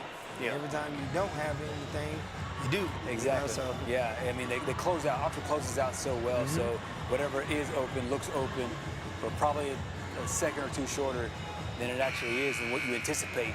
But the good thing I think about what Alexandria was able to do there is they were able to find some secondary scoring, and if they can keep that going, they can climb back into this one. A lower scoring first half in today's game as compared to their quarterfinal round, but the name of the game here is survive and advance, and you just have to have one more point than the other team, and I think both teams will have some stuff to talk about. I think calming down, really for both teams. I think Alexandria, obviously, and Coach Kiker has brought it up a few times with this club, but I think Oxford could use some of the same thing as every now and again they play a little above their skis, but right there, great play call, or great play in transition. It looked like it was going to, sail into the boundary, but great save and a couple of points there for Oxford, followed up by a nice play there from Alexandria. Charlotte Paris, she drives it in and she matches it. You can see McGrew is going to tee it up for three, just long. She would give the ball would go back to Alexandria as Oxford lead by 11 points here in the first half. Pressure still on by the Oxford Yellow Jackets as Paris picks up a dribble in the backcourt and she's going to throw it away. I just think Paris, when she got the ball, don't be so quick to dribble. Right. When you first catch it in face and look and see what you have, and then see how you can use your dribble to get you to your next pass or get you where you need to go. Exactly right. If she does that, that'll be fine.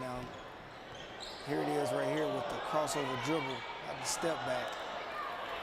Just off the mark there by Whitfield as we are under 1 minute. And there's another carry called by Jordan Walker as she picked it up, had her hand under it, and pushed it out, and the referee is right there to catch that. Coach Bennett may try to get the last shot here. If not the last shot, she's going to try to get a really good set offensively to her best player, I believe. Yeah, no doubt. I think that they will run something to try to get one of their best players open. Obviously, you've had the hot hand with Kenny in the first quarter. In the second quarter, we've seen Gaston hit a couple of three-point shots. And there's McGrew with a shot with the miss. As Walker is going to lose the handle as McGrew slaps it out of bounds. 16 seconds to go. Alexandria, if they can get a bucket right here, Better get it under 10. And you can go into the second half with a lot of momentum. So let's see if they can draw something up here. Maybe there it is right here in the corner. She can see it, and she's going to drive it. No good. And there's a jump ball situation by Kenny. Look at the opportunity that was missed right there by the Valley Cubs. And they give the ball back to the Lady Yellow Jackets, and they're going to have their chance to score before the half. And the momentum, they can go in to the second half and into halftime with a lot of excitement as Whitfield pulls up a mid-range jump shot, and it is good. Ohatchee Yellow Jackets 36 and the Alexandria Lady Valley Cubs 21. As we just finished the second quarter and we're headed to halftime. We'll be back with more action in the Calhoun County Tournament 2023 after these messages. I am a dreamer who will make a difference in this world. I'm flying to a future of great promise and change. I am a mentor committed to helping my students transform their lives. I'm a hard worker striving to build a better Alabama. I am a go-getter with ambition and drive. I am a Gadsden State Cardinal. Watch me. Watch me. Watch me fly.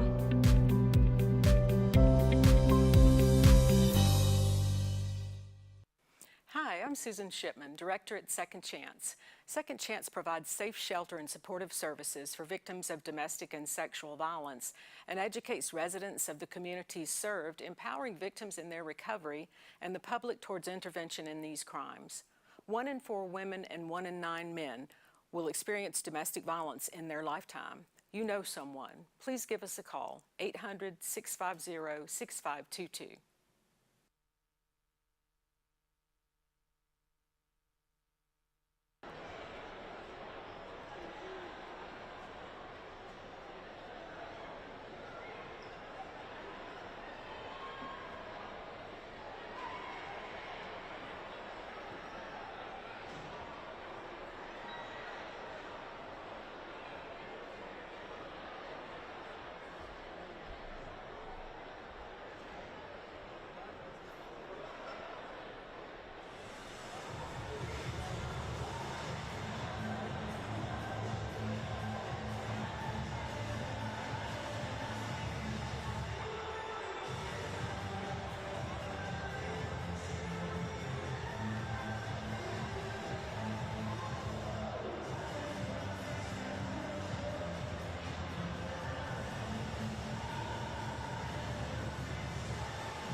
Hi, I'm Tracy. Welcome to Backyard Dreams. Come in. Let me show you around.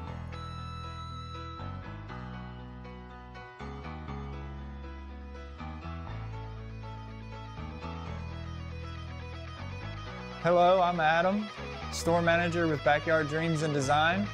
Let us help create the backyard of your dreams.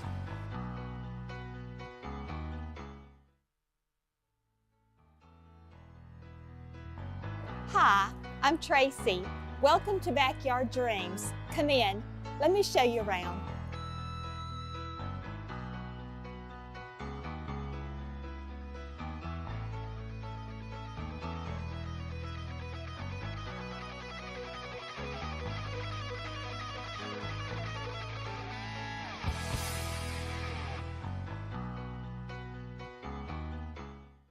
Serving Calhoun County in the state of Alabama since 1994, offering some of the most competitive interest rates in the mortgage industry, along with a wide variety of mortgage products. We are with you throughout the home buying process, offering you service before and after the close. Fast, reliable, local. Visit us today or apply online at our website, jacksonmortgageco.com. And you remember, if you need a home loan, call my daddy.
back at the Calhoun County Tournament 2023, campus of Jacksonville State University and Pete Matthews Coliseum, as we have the Oxford Lady Yellow Jackets versus the Alexandria Lady Valley Cubs, as Oxford has extended their lead 34-21.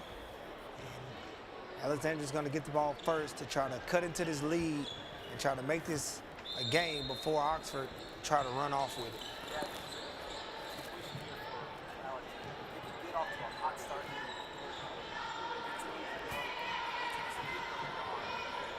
Good situation for them. As you see Jordan Walker with the tough layup there, just misses it as Oxford, Justice Woods off the running, finishes off two and just rolls out. Great move by her, just couldn't finish it there.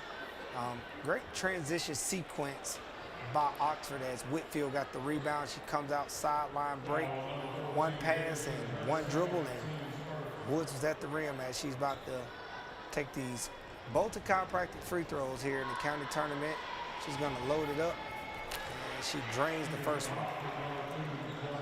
Woods has been really solid here, especially in the second half, or second quarter, and then now in the third quarter with this Oxford basketball team, and especially on defense. Yes. She's been really solid, but then that time also able to get to the free throw line. There's a backdoor action right there by Alexandria. Pick up the dribble again, which makes it tough. And there, like you said, there's Woods.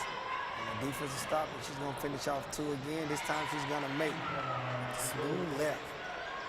Really nice play there by Justice Woods, and she's been really active coming off the bench for Coach Bennett. Yes, and you can see that Oxford has really turned up the defense. And there's a 10-second call. Like I said, I just think Oxford does a really good job of staying glued, but there's nowhere really to throw it to. Right. And it's hard to blow by Oxford defenders because they are so quick, and the ones that aren't quick and short, they are long. Exactly. So it puts you at a tough thing as Kenny turns around over the shoulder. It's a shot by that young lady. We've seen that twice, or her on the pull-up, and that shot is good. This game is brought to you by Calhoun County Commission Office. Oxford has extended that lead where they are now up 39-21 over the Lady Valley Cubs in the county tournament. Fancy dribbling by Jordan as she comes off the ball screen. She's going to load up the three, just long. And there's an offensive putback, also long. Quick outlet. Whitfield is on the push. She's looking to get it. She's going to reverse it to Gaston as Gaston lines up the three. She misses it. Another offensive opportunity by Whitfield as she gets the offensive rebound. She's going to pull her own three, call her own number, and it is good. That three-point basket is brought to you by Mountain Motorsports. And Oxford has really turned it up. Yep, great job defensively on the other end, and then coming back, they got the offensive rebound. Whitfield and Kenny were both in the vicinity. Whitfield ended up getting it, knocking down that three-point shot. And you're feeling the opportunities for Alexandria start to slip away here offensively. Oh, yes. And Oxford, take your hat off to Oxford. That defense that defense is tough. You know, they stay in front of you, and the foot speed and the length. It's making it tough on Alexandria smaller guards too, because the girls from Oxford match up with them really well. Right. Really well. So may get a 5-second count here, almost. Just getting into pairs. And they're all over the place. There's a three-point shot by Alexandria, and it is good. Much needed shot there for Alexandria as they knocked down, I think that was Jill Cochran who made that three-point basket. Coach Cochran's going to get a timeout, and that timeout is brought to you by Bob Eaton at Alpha. As Oxford Yellow Jacket leads the Alexandria Lady Cubs 42-24 here in the third quarter. That score is brought to you also by Sonny King Ford. And Coach Cochran's going to talk it over to see if he can stop the bleeding a little bit. And that was a big shot by Jill Cockrell as she knocks it down. She stands in there and knocks down the open three. One of the only open looks they've had all game. Yeah, they haven't had many. The opportunities for the open three-point shot just haven't been there consistently for Oxford or for the Alexandria Valley Cubs because of that Oxford defense. We talked earlier at the beginning of the game about how Alyssa Hunt really came out, scored those quick 7 points early on. The reason why she was able to do so is because she was very aggressive down in the post. Now, some three-point shots have opened up. Jordan Walker had a wide open three-pointer a little bit earlier. Cockrell knocks that one down as well. So, I mean, there's some opportunities here for the Valley Cubs, and you have to feel like this is the quarter where they have to take advantage if they want to be within single digits in that fourth to be able to make a run here on the defending county champions. And we know that Oxford can go on a run also. With that defense, it creates offensive opportunities for them, as we saw Justice Woods, as we get a good look at her right there, as she's been in the passing lane, she's been creating turnovers, and she's getting wide open layups. And Alexandria's going to try to put some pressure on themselves, and Oxford beats it relatively easy. There's a pull-up jump shot, and Alexandria is coming out with it as they have a 2-on-1 opportunity. It's knocked out of bounds by McGrew as we had a big-time collision. Huge collision down in the paint on the other end. We've certainly had some physical basketball here over the last quarter and a half. Yes. The Alexandria ball on the baseline. They're going to run a line set and see can they get something good here. Out of close 5-second counts as McGrew get the steal. And they're off and running, and guess who that is? That's Justice Wood, and she get ahead of the pack, and she's going to lay it up again. Her opportunities are increasing here in the later stages of this game. She has done a great job defensively, and then it led to some easy buckets the other way. Yes, she's off and running. There's another three-point shot by Walker. As she just long, and Oxford 1 and out for the Valley Cubs, and Oxford extended their lead to 20 points here in the third quarter as we're coming up on the 4-minute mark. And you can see that Whitfield is looking inside to Kenny, who's had a really good game. Great offense right there as the ball goes to the post, and Whitfield cuts off the post and it's dropped off. And it's a layup by Whitfield. As you can see, Coach Bennett over there, we can kind of tell that she teaches her girls to sit down and play defense as she's over there in the defensive stand herself. Love the passion and the energy by Coach. Oh yeah, and Coach is a former player, so you know that competitive bonus, that competitive juice is still in her, and you can see even tell like after 10-second violation calls and after travel calls when the defense plays well, she's up and at it. She's ready to go and ready to lead her ladies. I mean, we see different coaching styles. We see the stoic coaching style. We've seen fiery coaching styles. We saw Eddie Bullock with his ladies early on. Is you have to know the compass of your team and the way to navigate and shift that compass in order to get the best out of them. And she certainly has over the last couple of years. So I wonder where you're saying that about me. Great transition offense. You had looking at you from the outside, you had a stoic sense when you needed to. Whenever I think you had a good gauge on your teams where you knew, hey, this moment is really big. I need to calm down. That way they calm down. And in times where they might not be playing to their fullest potential, and you get after them a lot. Okay. I believe you. That's about what I thought. I cover a whole lot of your games behind the camera, in front of the camera, and everywhere else. And yeah, you had a good touch. And honestly, you can't win big if you don't. So you can't be crazy all the time, and you can't be just stoic all the time. There is a nice little balance in between, and I think that you did it. I think that Coach Bennett has done it as well with her squad. So you can't see yourself. Right. You always want to. Yeah. Like I was like, man, because now and it changed when you have children. I promise you it does. Like, definitely. I thought I don't have time to be fiery no more like that. I have other. You got a certain amount of energy to conserve through the course of your day. And I got tons of toys at home to pick up now, so it's different now. So those coaches you can tell Coach Kiker, he understands it too. He's the same way. When he needs to get up, he gets up, and when he needs to fire up, he fire up. And that's part, like you said, all the coaches, to be a good coach, you got to have it. Yeah. There's Oxford again with their tight defense, and there's another 5-second call, man. That's what Oxford is doing is impressive.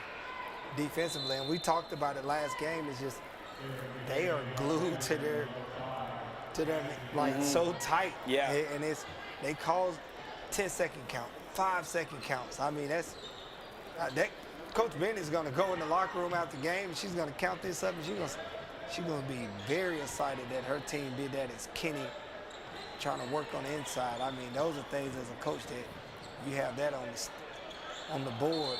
As Kenny get over the back, call great block out by Alyssa Hunt. As they're going to need some offense from her too, as Oxford stretched this lead to 24 points. Exactly, and to add on to what you were just saying a moment ago, I think it's a great point that Coach Bennett is going to be proud of that.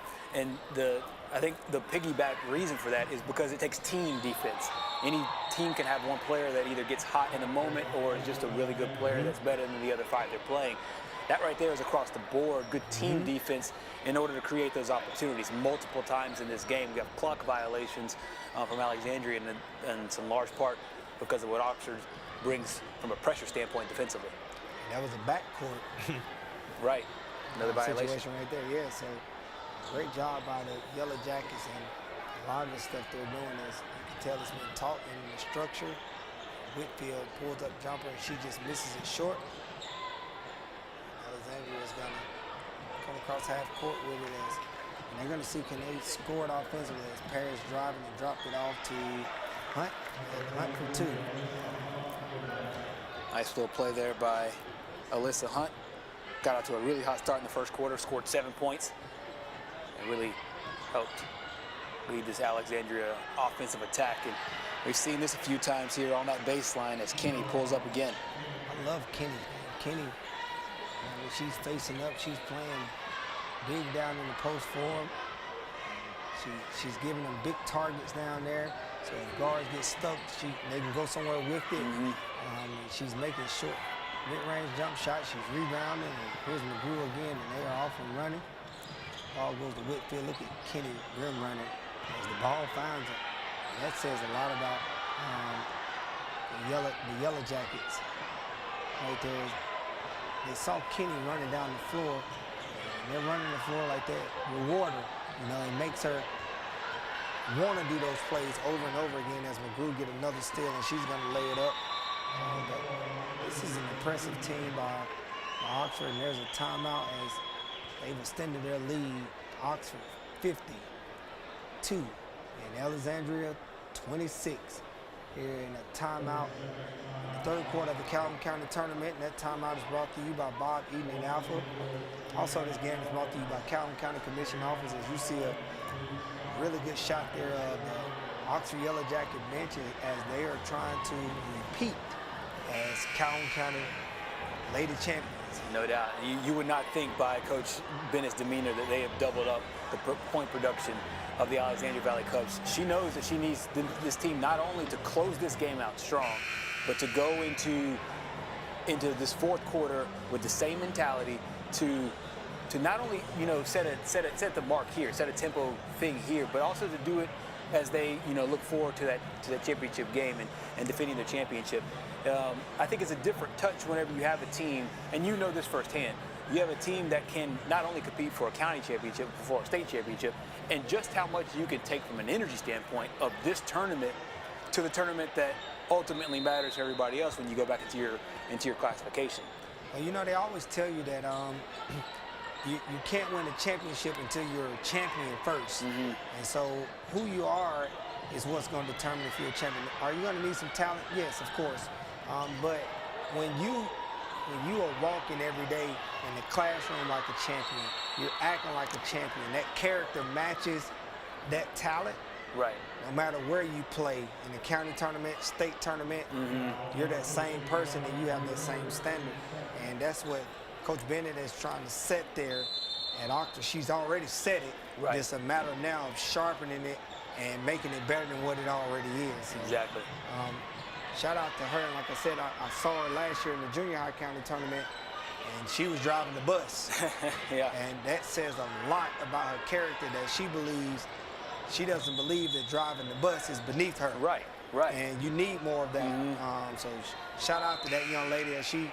She's been tremendous for that program, like you said, and she's actually brought that program back to a dominant state. And not only that, these girls that they got there, Oxford, these girls have been working. These girls are playing travel ball all the time, and so they're invested also. And they got another group that's coming up behind them that's just as good. So we're going to see Oxford for a long time here. There's another opportunity for them to extend this lead as they just missed the layup as we're coming up on the last 30 seconds of the third quarter. And they've done a really good job tonight as this defensive pressure has been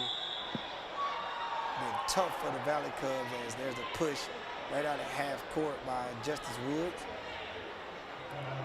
Justice Woods like, you know, I don't think I touched it, ref. You know, sometimes you're gonna get called for some things that may not be true. That's part of it. As Oxford leads by 26, and we're coming up on the last 10 seconds of the third quarter. Alexandria is still looking to cut into this lead. See if we're going to get a shot up.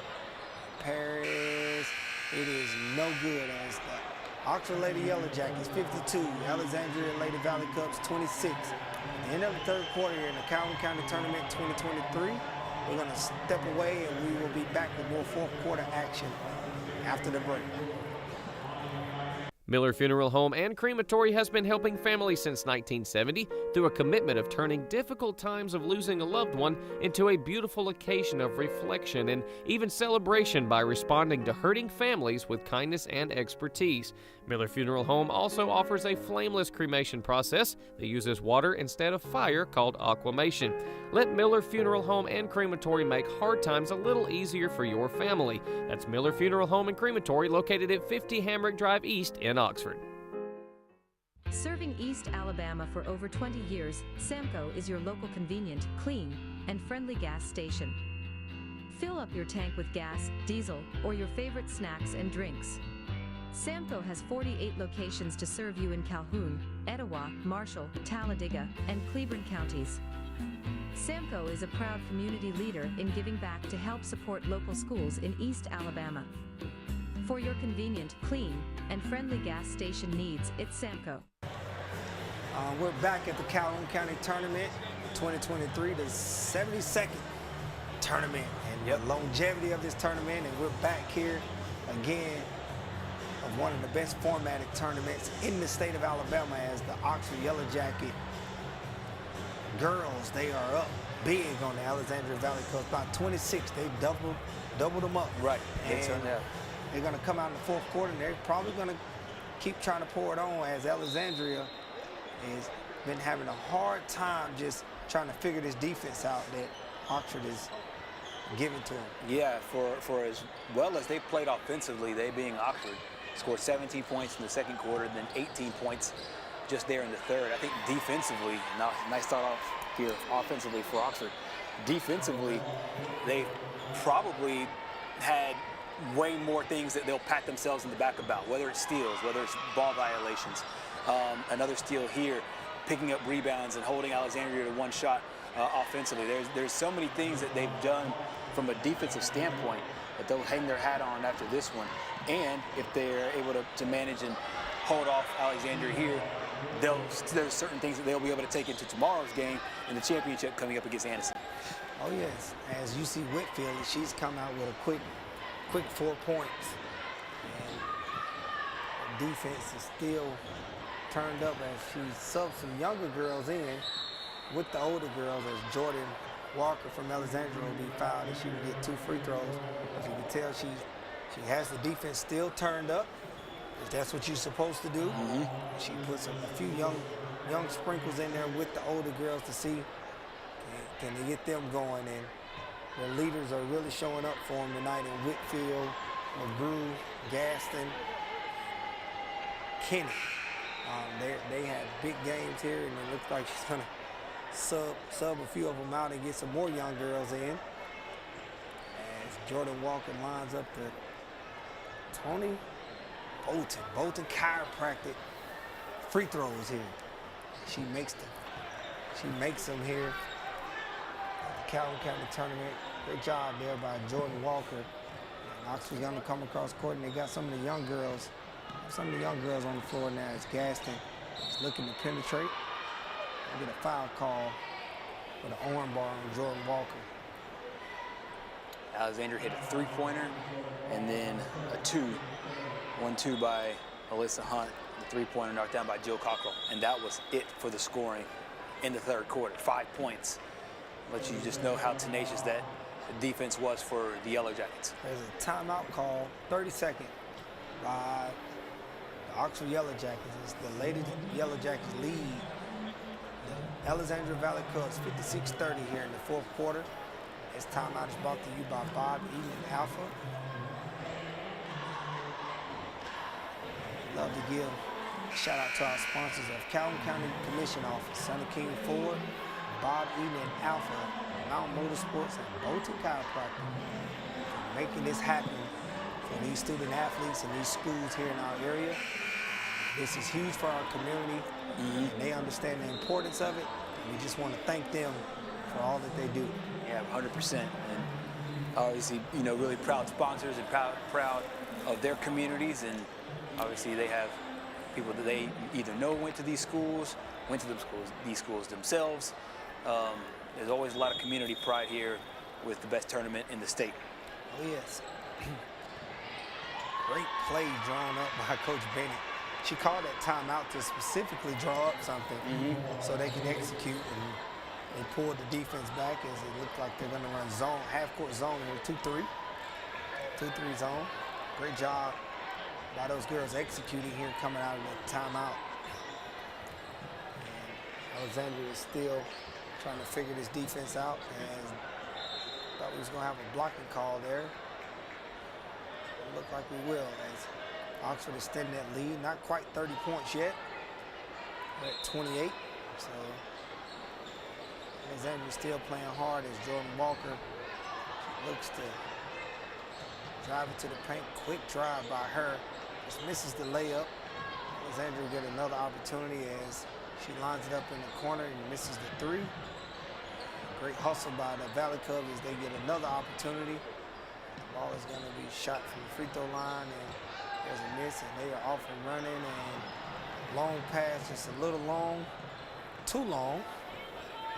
Alexandria steals that ball, and they will come back the other way as Jordan Walker pull it out and see can she find the best shot available for the Valley Cubs.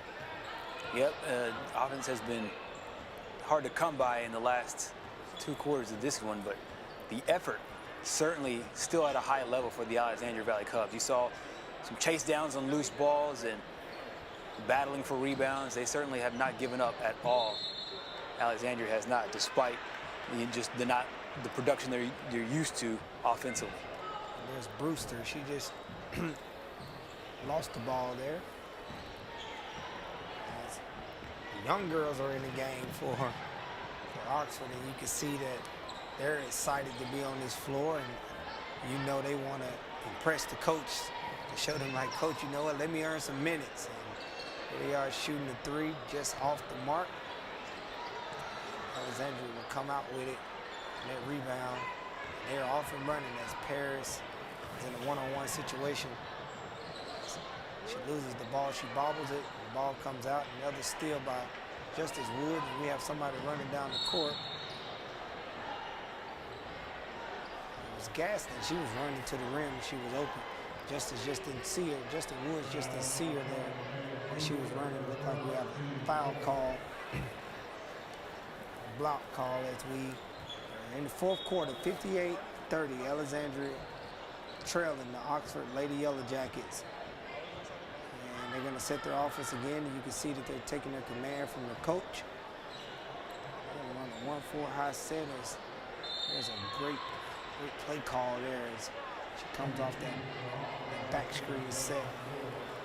You see LA cut, and Justice is back at the free throw line to try to extend this lead to 30 points. And these free throws are brought to you by Bolton Chiropractic. Oxford scoring has come from a lot of ways. Yeah. Free throw line and knock down some three-pointers. From a lot of people also. Exactly, yeah. They're getting contributions from just about everywhere. Yes. Great job. those ladies of showing, the true testament of team. As Gaston loads it up, she just misses it. The ball gets reversed, and there's Justice off one dribble. Justice was on a tough move, man. Just one dribble, gathers herself together, shoots the floater, just great ball control, body control.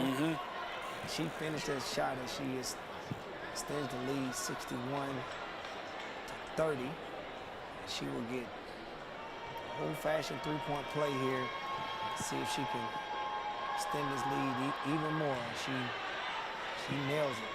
Great job by that young lady. It's been up 32 points. The clock should run here for the rest of the game due to the new rules by the HSA. And there's a backcourt call. As that defensive pressure at Oxford has really set the tone to this game, and it'll be interesting to see how they will shape up against the Anniston Bulldogs, who play similar as far as defense and intensity. So I think we will have a good game where this is that's a rival game. No doubt. That now that rival only gets to see each other during the county tournament. Were you around here when the football rivalry was around? The very tail end. I was in the Birmingham area, but as I got here, I think I caught one game. Wow. One of those last games was the first one I was able to be a part of, and obviously any game in county is obviously really special, but especially when you have the ones that are from the larger schools, and it's interesting to see how they all kind of play out. Now, it was a different feeling when you cross that bridge, man. Yeah. You used to be on the cheese, you be on the bus, and you cross the bridge, and it's a different smell, a different intensity. You knew that you had to play at a certain level in that game, and so it was always fun. As Justice get another 2-point basket there, and tomorrow night, Lady Bulldogs will take on the Lady Yellow Jackets in the Calhoun County Championship, and that's a rematch of last year's county championship game. Yeah, 3 times in a row now. Wow. Yeah. Anniston won it back in the 2021 season, 51-29. Oxford won it last year, 64-51, a bit of a higher scoring game, and those two teams will match up again here this year. Yeah. So, true rival game there. So I know both teams will be excited to play each other. And as Justice Woods lines up the 3, and she nails it. She's put together a pretty good game here. Proud of that young lady as she knocks down the Mountain Motorsport 3-point basket to extend this lead here in the semifinal game of the Calhoun County Tournament. We're under 2 minutes in the 4th quarter. The score is 67-30. That score is brought to you by Sunny King Ford. Great job, like I said, that rival game is always fun. And also we have, good thing about it is with Oxford, their boys advanced to the championship game. That's right. Again. And you have the girls advancing also. And like I said earlier in the week, if any school that thrives themselves off county supremacy, it is Oxford. They love being at the top of the county. A lot of it has to do with them being the biggest school in the county. Right. But they've always had good tradition in the county throughout all of the sports. When we're talking track, volleyball, basketball, baseball, softball. Right. They've done a really good job in their athletics program, and so take your hat off to Oxford for being a great representation of this county throughout the years. Great drop-off pass by Justice. She has a really crafty game. That lefty. Yeah, she does. She's really smooth with the basketball, and then she's got good vision. You saw it right there on that drop pass. Just being able to get in there, and then she really set the tone of her game defensively. She did. And that's where it started. That's where the catalyst was. She scored a lot of points here in the second half. But defensively, she was a force. She's part quick. Of it. But it had tipped to Alexandria. This is a really good showing here in the tournament. I think they take a lot of good things from here. Yes. They beat Sax in the first round, knocked off Piedmont in the second round before losing to the defending champion. Obviously, not a bad resume for the county tournament there for the Alexandria Valley Cubs, and they'll go back and try to get themselves back here at Pete Matthews Coliseum for the regionals next month. Yeah, now I'll take 2 for 1. Mm-hmm. 2 out of 1, you know, I mean, 2 out of 3 I meant, as you go 2-1 here in the county tournament. Right. And like you said, you take this and build on and get ready for the area tournament, because it's maybe just a few weeks here before the area tournament. Right. And you take this, you grow from it, great film to watch. You take some things from Oxford and you implement it in your program. Right. And you take some of the things that you didn't do so well, and you try to sharpen those things. If there's a 3-point shot at the buzzer, no good. Oxford Lady Yellow Jackets, 69. Alexandria Lady Valley Cubs, 31. The 72nd Calhoun County Tournament 2023. We're going to step aside. We'll be back after the break with more boys action. At Dunn's HVAC Plumbing and Electrical, we know how hard it is to find a dependable company you can trust. The time-consuming effort can be frustrating and overwhelming. We believe what matters is getting back to what's important to you. Dunn's HVAC Plumbing and Electrical is built upon honesty, integrity, and also trust. We are your local choice for all your HVAC plumbing and electrical needs, serving Calhoun, Jefferson, Shelby, and surrounding areas. Visit our website at callduns.com to schedule your appointment for dependable service done right. I'm Bill Newman. I want to welcome you to our store, Oxford Lumber and Ace Hardware, and I want to promise you that when you come in here, you're going to get service. We're going to greet you and take care of you and get you what you need. Today I've got Shaw Williams with me, who runs our steel power department. Shaw, tell us a little bit about our steel department. We've got a full line of steel power equipment, parts, service. If you need some advice on taking that tree down, we can give you that too. We'll welcome our customers in to come in anytime and take care of these advantages that we have here at Oxford Lumber.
The Civilian Marksmanship Program, also known as CMP, is a national organization dedicated to training and educating U.S. citizens in responsible uses of firearms and air guns through gun safety training, marksmanship training, and competitions. Their vision is to lead the nation in marksmanship excellence, providing safe, high-quality, and innovative programs with a focus on youth. For more information about the CMP and upcoming events, visit thecmp.org. Beginning Monday, January the 16th, join Dee, Wayne, and the entire gang for the all-new Dee Ford Show. Dee, how did it come to be? It goes back to the days we was riding around down in Panama City Beach. Yeah. And I said, you know, we ought to do a TV show. Like Country Boy Eddie. But you told me I had a good face for radio. Right, so, you do. You know, okay, thank you very much. The Dee Ford Morning Show, weekday mornings from 5:30 to 7, right here on the Community Television Network.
And we are back with live Calhoun County tournament action 2023 as we have the last game of the night between the Piedmont Bulldogs and the Jacksonville Golden Eagles, the top seed in this county tournament. They've been waiting around all day to get it kicked off, and both of these teams had really nice showings last game. And as they toss it up tonight, I don't think this one will disappoint us. Not at all. A couple of teams that have some high flyers. We have Division I athletes on both sides. Alex Odom headed to Jacksonville State. Meanwhile, John Broom of Jacksonville headed to South Alabama. And it should be a great matchup within those two individually to see the way those two play out. But then everybody else around them, both guys have a really strong supporting cast. As you see, John Broom loads up. Three-point shot as Ethan Duke is working on the inside. He get a putback early for Jacksonville Golden Eagles. This team is one of the top teams in the entire state in all classes. And we have them here in the county tournament as Ish Bethel pulls up for three off the bounce, just comes up short. Devin Barksdale will bring it up, and there is Cam Johnson with a quick three, and he just off the mark there. Cam Johnson had a good shooting night the other night as he made maybe 5 or 6 three-point shots, and as you see, there's Piedmont coming right back on the inside. So the inside guys are on the board first here in this county tournament semifinal game, second semifinal game, as the Oxford Yellow Jackets won earlier, and they waits the winner of this as Devin Barksdale shot is just long, and fighting on the inside was Ethan Duke as it goes out of bounds on Piedmont, and Jacksonville will keep the possession. No doubt about it. Rebounding will be a key issue, I think, in this game for both teams, as a situation, in my opinion, and right there, defensive lapse for Piedmont leads to the dunk for the Jacksonville Golden Eagles. That's Caden Johnson, long high flyer. He's been around for a long time. He's a twin to Cam Johnson, as like you said, that was a defensive mix up there, and he just drove it straight to the hole and two-hand slammed it. I see a lot of dunks from Jacksonville and a lot of three-point makes. Be interested to see where they get their points from, as Caden Johnson is guarding Alex Odom, and Caden Johnson is 6'5", as he cues up a three-point shot and he misses it. And Jacksonville, that's the way they bait you into playing. They take a lot of quick shots, and that's how they get out and run. As Pinto shoots a long three, he just misses it off the mark. As the ball comes back, looks like they're gonna swing it around the perimeter, and they're gonna get them in their offense. You can see Devin Barksdale moving around the perimeter. There's a nice drive by, big time block by Ish Bethel. He said, get that shot out of here. He's one of those guys that I like the way he blocks, because he blocks it to where it's intentionally staying in bounds. His team can make a run offensively. But meanwhile, on the other side, another dunk here from Jacksonville. Caden Johnson, great pass by John Broom, as we saw Caden Johnson going ahead of the pack, and he dropped the pass right in the basket, and Caden Johnson slams home his second one for the game. Long, lengthy, 6'5". Jacksonville has some great size out there, a lot of wings on the team. They actually have 3 wings on the team. Great offense right there, as Piedmont, Alex Odom drives it to the hole, and he gets a nice layup. Spread offense where they pull everybody off the baseline, and a lot of drives. And I would say this, if your coach teaches, great pass right there to Duke. If the coach teach you to force baseline and the help comes over, the offense that Piedmont is running right now is going to be very successful, because they're going to pull all the help off the baseline in that offense. As you'll see, they have 2 high on the wing, free throw line extended, 1 at the free throw line, and the baseline will be open all night. So let's see if Jackson will make the adjustment to force everything back inside where your help is. If not, it'll be a layup party, just like it is right here, as number 21, Chance Murphy, gets on the board also. No doubt about it. And I think the game within the game, the one that you just explained, will be the most interesting here between not only the two coaches, but between these two teams. Obviously, a lot of athleticism on the floor here between these two squads. Yes. I anticipate that this is going to be a great game. As Alex Odom with some fancy ball handling as he makes a jump pass and didn't know that Cam Johnson was still in the play. Here's Broom. Broom wants to run. He's going to get another layup at the basket. Great job by that young man. As he's up and running, he's trying to set the tempo. Great move by Ish as he's going to slam it home and one by Ish Bethel. Love his game. He's wiry, very quick. Did you see the move at the three-point line? He pulled up like he was going to shoot, frozen, drove it by him. He went up with some authority trying to dunk it as he was fouled. And we get the old-fashioned three-point play.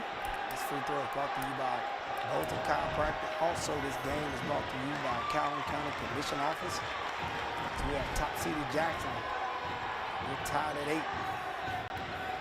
And there's not a single player that has 2 baskets. Like all 8 points have come from different players.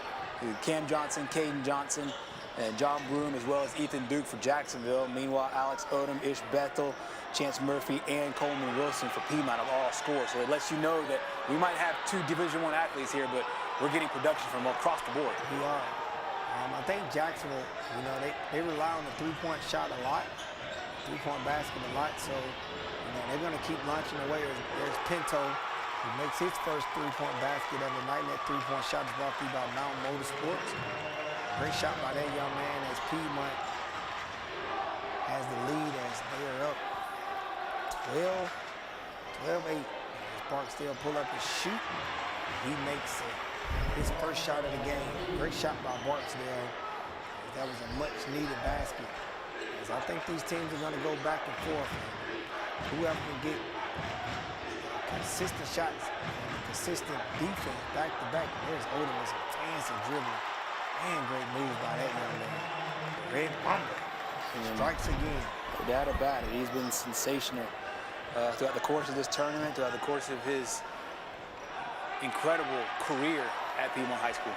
Yes, as we said earlier, he is signed to go to Jacksonville State University to play Coach Ray Harper and the Gamecocks. We're excited to see him. We're excited to see him in uniform as the ball gets skipped over to Caden Johnson. There's another missed three-point shot by the Eagles, and here comes Alex Odom as his pace of the game. He usually controls the game.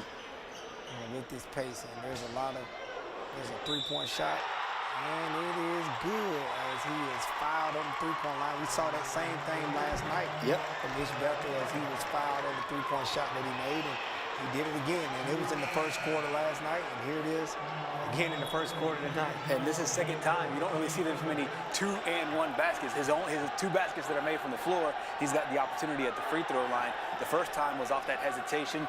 He was able to get the layup and the basket and the foul, and then here off the three-point shot basket. They got the basket, but couldn't complete the 4-point play. Right, as he misses the free throw, and Jacksonville needs some offense on the inside. Just chip away at it, get some defensive stops. They haven't had too many stops. Have shot a lot of three-point baskets, but haven't made too many of them. I said if they get Broom in the post, and I think sometimes kids that play guard don't want to post, there's another three-point shot that's off the mark as Jaquan Irvin gets the rebound, and there's Broom in the paint. Great tip drop right there in the middle of the paint. I think a lot of kids that play guard in high school, we don't want to post up because I'm a guard. Well, posting up has nothing to do with being a guard or a big. It's just exposing the advantage that you may have. And I think sometimes Broom, the twins, those guys are 4 or 5 inches taller than the guy that's guarding. Right. Take them to the post and abuse them in the post a few times. And it'll help pay dividends for you. There's Alex Odom. He get to that mid-range jump shot. When he get to that elbow, he's an elbow killer, man. When he gets there, That thing is almost automatic. Exactly, and it's a thing of beauty to watch. Got fouled there as well. It got Rhett Alford, or sorry, excuse me, they got Irving with the foul there on Jacksonville. So chance now at a three-point play. This is now 3 different plays where the Golden Eagles foul Piedmont. Piedmont gets the basket. They can add it to the at the free throw line. It's been a nice run here of the Bulldogs playing through contact. Oh yes. See if Alex can make the free throw. Struggled last night from the free throw line as that free throw was hard and he missed that one. As Caden Johnson has a big rebound. We're gonna see if they can get something good here as David Barksdale is gonna cue it up, and it is good for the Mountain Motorsport 3 to end the quarter. Jacksonville 15, Piedmont 19. At the end of the first quarter at the Calhoun County Tournament. We'll be right back after these messages.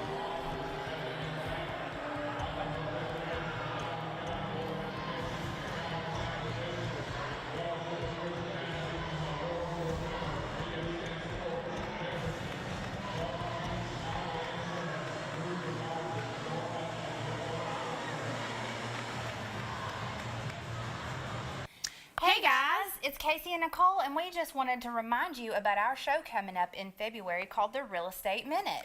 That's right. We will have a weekly show talking about real estate, what's going on in the market, taking questions. It's going to be a whole lot of fun. We can't wait for this to start. A lot of local events and things that we'll be covering as well, with lots of fun. So if you want to get an interview, let us know. We'll get you on the show. As for that, continue enjoying the Calhoun County basketball tournaments. Woo! And we are back at the Calhoun County Tournament. We have boys action. Jacksonville Golden Eagles versus Piedmont Bulldogs, as the Golden Eagles, top-seeded Golden Eagles, are trailing the Piedmont Bulldogs. And there's John Broom, the South Alabama signee, working hard on the inside with an offensive putback to pull the team within 2. Very quick-moving first quarter. Not a lot of stoppages outside of the buckets and one for the Piedmont Bulldogs. Three-point shot wide open, buried by Coleman Wilson, who had a really good game in the quarterfinals. Oh yes, defense was kind of confused like this last play. Who's supposed to close out there? Right. Whatever you do, 2 of y'all have to close out to the ball. Let it be. But you can't give out a wide open shot, and confused about it as Devin Barksdale shot rattles in and rattles out. This game is brought to you by Calhoun County Commission Office. And this is going to be a dandy right here. As you'll be able to see that Alex Odom, he plays at his own pace. And we have Division I player on Division I player. That's what we want to see between those guys right there. As the ball brought up pretty quick. See, can they get a ball reversal? I think the ball has the swing sides for both teams. There's a great pass by Barksdale just to Caden Johnson, just off the mark at the three-point line. And here comes Alex Odom in his work with the one-legged runner. And there's a foul call. He would get 2 shots. That's a tough call right there. Yeah, very tough call. And you got Odom back there at the free throw line. And once again, on that possession, I think a lot of people wanted to see this matchup. A lot of people wanted to see the Alex Odom against John Broom matchup, and obviously both players, the leaders of their basketball teams, and Piedmont had a 3A and Jacksonville had a 4A, expected to make nice runs in the tournament based on the play of their superstar athletes. Oh yes, these free throws are brought to you by Bolton Chiropractic. He knocks down both of them. Great job by that young man. I'm not sure of South Alabama's future schedule. But JSU and South Alabama played in men's basketball this year. So this could be a preview, a matchup preview of what we could see when they both guys go to the college level. We sure do hope so, because when, if Jackson, a great shot there by pull-up jump shot by Barksdale. If Broom comes in town and Alex Odom there, I assure you the county will support. Oh yeah. After seeing Kevion come back from JU and people there to see him play. I mean, the county was there to support him, so I think we all would do the same thing for John Broom. I know we would do the same thing for John Broom and do the same thing for Alex Odom as that was an ill-advised three-point shot by Pinto. Tough shot by Broom as he's fouled, as he's out in transition running, and he's going to get to the free throw line and get 2 shots. A long three-point shot by Rolly Pinto. Young man wanted it all back in one. No doubt. Broom got himself back to the free throw line here, so a couple really important free throws for the Jacksonville Golden Eagles. I think a lot of people were excited to see this matchup, not only because of what we talked about earlier, but because both teams have a lot of excitement, not only going into this tournament, but coming into this game. Both teams played really well in the quarterfinal round as the Piedmont Bulldogs knocked off a really good Anniston basketball team last night. And then we had Jacksonville the other day taking care of Faith. Yes. Travel call there by Pinto. The young man had a really good ball fake, just moved his feet a few times. We see a good shot of the Jacksonville student section. They're rooting their Golden Eagles on, trying to propel them to the championship game tomorrow night, where Oxford Yellow Jackets awaits both teams. Good job by these teams as they are. There's a long three by Barksdale, just short. Broom on the rebound. Another rebound by Broom. Physical on the inside. We got to see more of that of Broom. He's playing like that. I think he's at his best, and I think the team is at his best because they need that physicality and someone to set that tone. And also, as you see him now, he's guarding Alex Odom. Need to see more of that, best on best. Right. And that will set the tone for your team, as that was a great pass by Alex Odom. Just a defensive mess up, miscue right there by Ethan as he had his back turned, and Alex with a string pass as it was right on the money, +2. 24-22 Piedmont on the top of Jacksonville. 26-22 is Piedmont on top of Jacksonville, the top seed there in the Calhoun County tournament. That score is brought to you by Sonny King Ford. Another turnover as Devin Barksdale throws it out of bounds. You see Coach Jonathan Odom dishing out the commands as his son is going to set the Piedmont Bulldogs up into their offense. Let's see if we get something here. We get an elevator screen and a clear out. As you can see, there's a turnover, and Devin Barksdale on the steal, and you get Caden Johnson on the drive, and it is good. Great offense, great defense that led the offense for the Golden Eagles. No doubt, and really athletic play, made the adjustment in the air to go to the reverse layup. Jackson will have some defensive players that come in. DeMonte Sinclair, Alex Odom, Red Mamba. So when I get to my spots, I do my thing. There's not that much you could do about that. I mean, Jacksonville even sent over extra help. We had Will Phillips on them, and they sent an extra guy in. It just doesn't matter. It was good defense, but just better offense. Oh, yes. Long three-point miss by Barksdale. Here's Alex Odom. Does a really good job of changing pace and getting in his shot. And there he is again for a long two. He walks, he runs back with this jog and this look on his face like, I do this. We've been blessed with some great basketball on both sides of this bracket. Great individual performances, but as far as from a perimeter jump shooter, just an unbelievable day so far from Alex Odom. You see in the middle of your screen the quarterback of the Piedmont High School football team, Mr. Jack Hayes, who won the 3A Back of the Year award at the Alabama Sports Writers Association football banquet. He left high school as the most decorated, as far as statistics goes, player to ever play high school football. Broke Jamarcus Russell, other household names, records, put together a stellar career there. You saw him in the crowd, a spirited crowd for Piedmont. Good look there, Coach Odom and his staff and guys, as they're trying to pull off the upset here of the defending not only state champion, but county champion. Oh, yes. Hayes had a great career. Oh, yeah. You don't have players to come through that often, and what he's done is it's been tremendous for the Piedmont Bulldogs, and just a tremendous leader. Tremendous leader. And we're gonna miss him because we always like to see kids like him to showcase that talent as Broom with the right long extended layup. That's Odom. I think for the most part, I think the smaller guards you put on Odom, the worse it is for you. I think the taller they are, you could possibly bother that mid-range jump shot. But like you see, he just pull up right over you, and that would just rattle in and rattle out. To see how Broom would do on him or Caden Johnson, I think that will be the difference right there. It's Cam Johnson launches a long three. He hasn't been on the board yet in the offensive column. We're coming up on 2 minutes here in the second quarter. And there's a blow by Pinto, and they drop it all.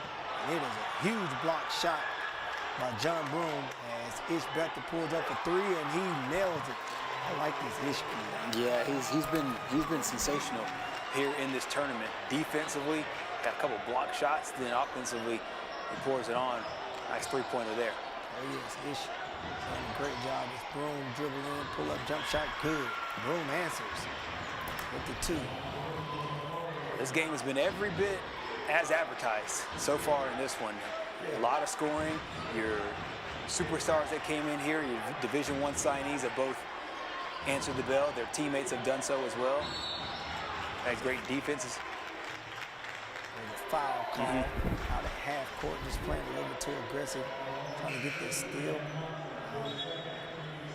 I think with Barksdale has to do a better job of getting paint touches as a point guard, which will help them.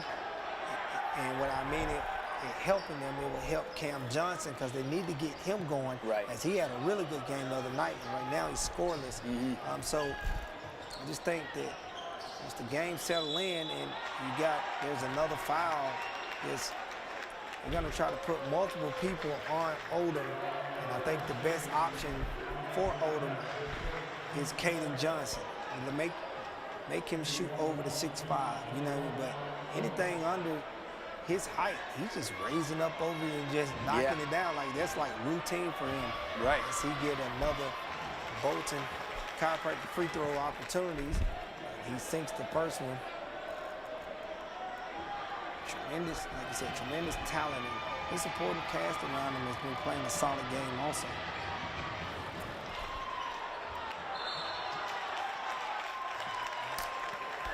There's Jacksonville. Just misses the rebound there. There's, like we said, there's another look at that student section at Piedmont. Piedmont has a really good culture up there, especially when it comes to athletics. One of the best schools in the county. Not only athletics, academically, technology, one of the top schools in the state technology-wise. So they have it figured out up there in Piedmont, Alabama. Yeah, first class all the way around. A real asset to the community and a real asset to the county as well. As we see a good shot of Tres Buzon. His first year is on the board side as a coach.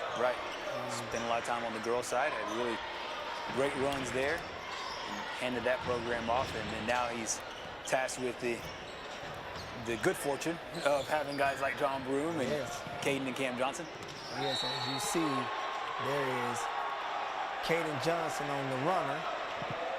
So he will get fouled as Chance Murphy tried to take a charge, and they would call a block. He was kind of under the goal there. And Caden puts it in on the runner, which is the timely shot for them as he brings the Eagles within 4 right before the half as we're up on 30 seconds here in the second quarter. And this free throw is brought to you by Bolton Chiropractic, and he's going to try to bring his team within 1 possession. Misses it, and they get another opportunity, and there's Devin Barks there with the mid-range pull-up jump shot.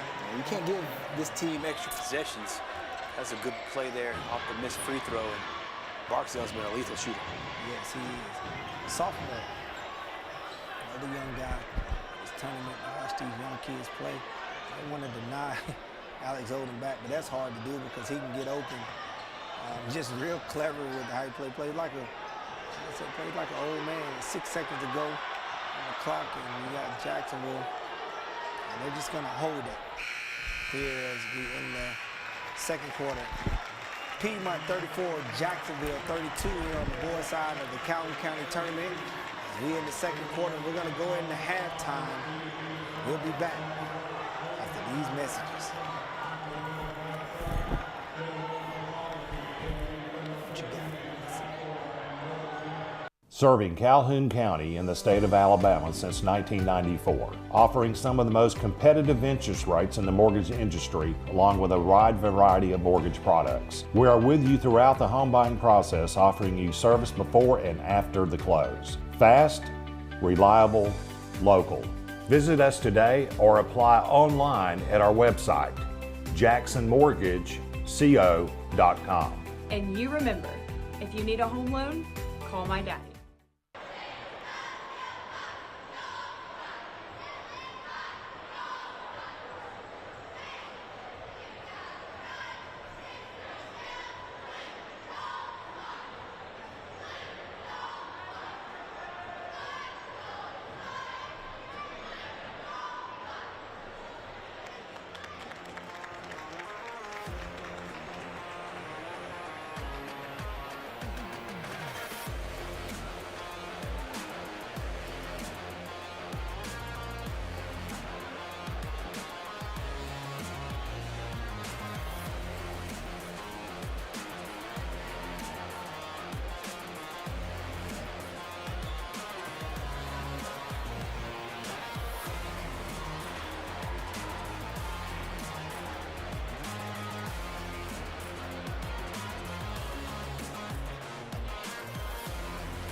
I am a dreamer who will make a difference in this world. I am flying to a future of great promise and change. I am a mentor committed to helping my students transform their lives. I'm a hard worker striving to build a better Alabama. I am a go-getter with ambition and drive. I am a Gadsden State Cardinal. Watch me. Watch me. Watch me fly.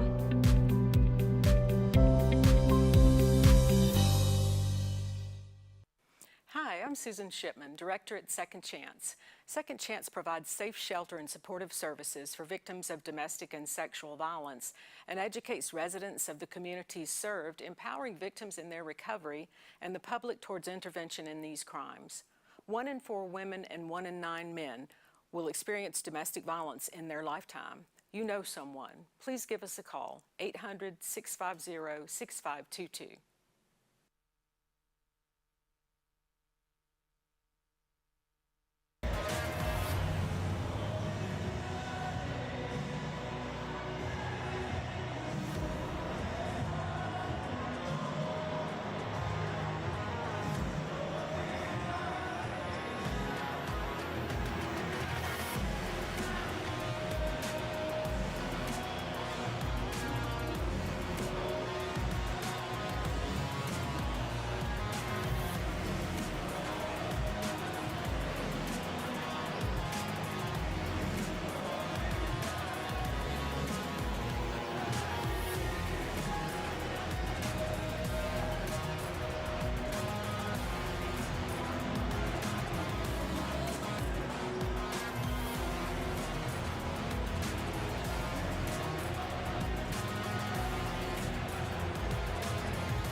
Hi, I'm Tracy.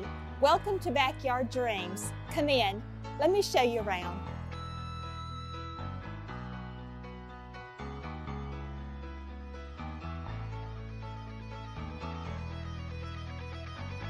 Hello, I'm Adam, store manager with Backyard Dreams and Design.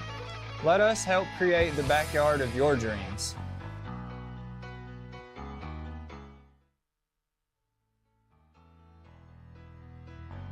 Hi, I'm Tracy.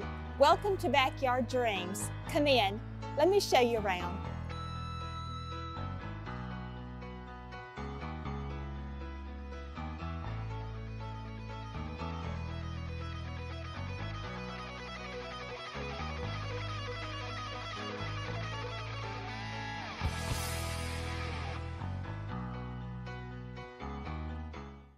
Serving Calhoun County in the state of Alabama since 1994, offering some of the most competitive interest rates in the mortgage industry, along with a wide variety of mortgage products. We are with you throughout the home buying process, offering you service before and after the close. Fast, reliable, local. Visit us today or apply online at our website, jacksonmortgageco.com. And you remember, if you need a home loan, call my daddy.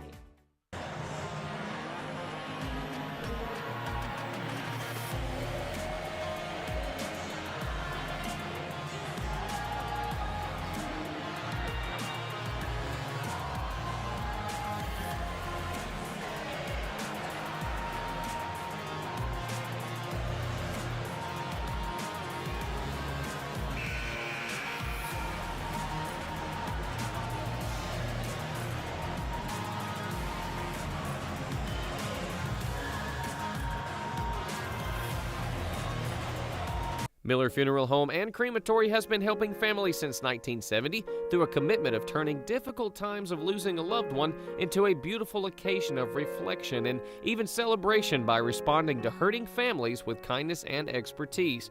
Miller Funeral Home also offers a flameless cremation process that uses water instead of fire called aquamation. Let Miller Funeral Home and Crematory make hard times a little easier for your family. That's Miller Funeral Home and Crematory, located at 50 Hamrick Drive East in Oxford. Serving East Alabama for over 20 years, Samco is your local convenient, clean, and friendly gas station. Fill up your tank with gas, diesel, or your favorite snacks and drinks. Samco has 48 locations to serve you in Calhoun, Etowah, Marshall, Talladega, and Cleburne counties. Samco is a proud community leader in giving back to help support local schools in East Alabama.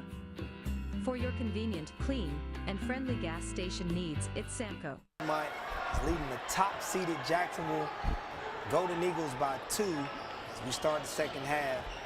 Here, led by Alex Oldham, the Jacksonville State University signee.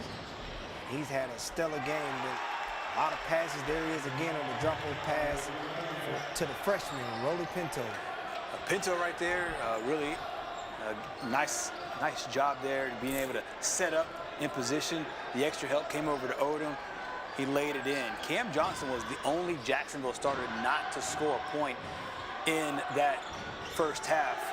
Meanwhile, he had 22 the day before. It just goes to show you just how strong Jacksonville is as a team. A guy that gives you 22 one game doesn't give you anything in the first 16 minutes, but you're still in the game.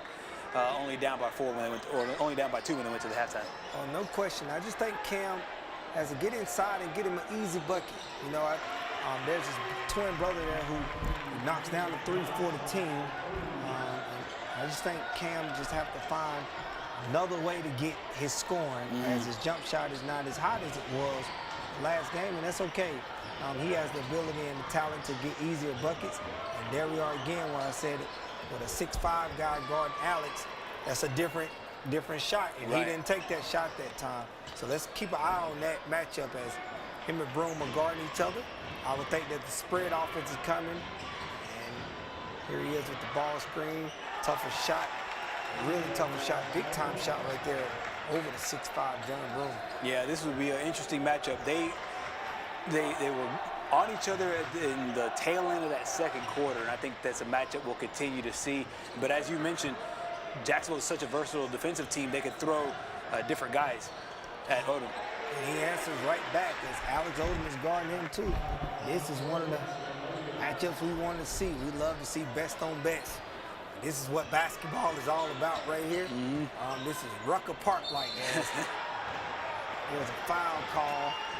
I don't know if it'll be on John Broom here. It looked like it'll be on Ethan Duke with the grabbing the arm of Alex. But you ever been in the parks before and you ever seen, sometimes it becomes a moment in that game where two guys got to settle it out. Right. And right now, I think we're at that point here in this Calhoun County tournament as Alex Odom missed the first free throw. And this game is brought to you by Calhoun County Commission Office. And these free throws right here are brought to you by Bolton Chiropractic.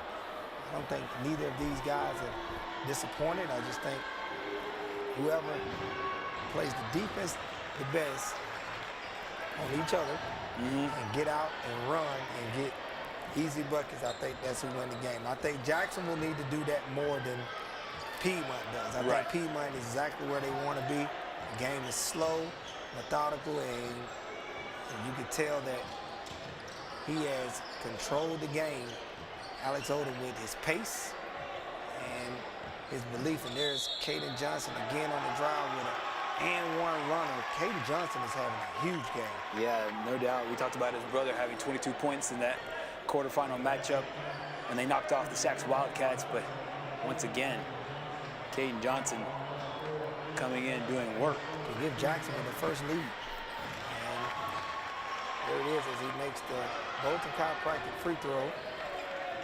Fashion three-point play. And this game is going back and forth.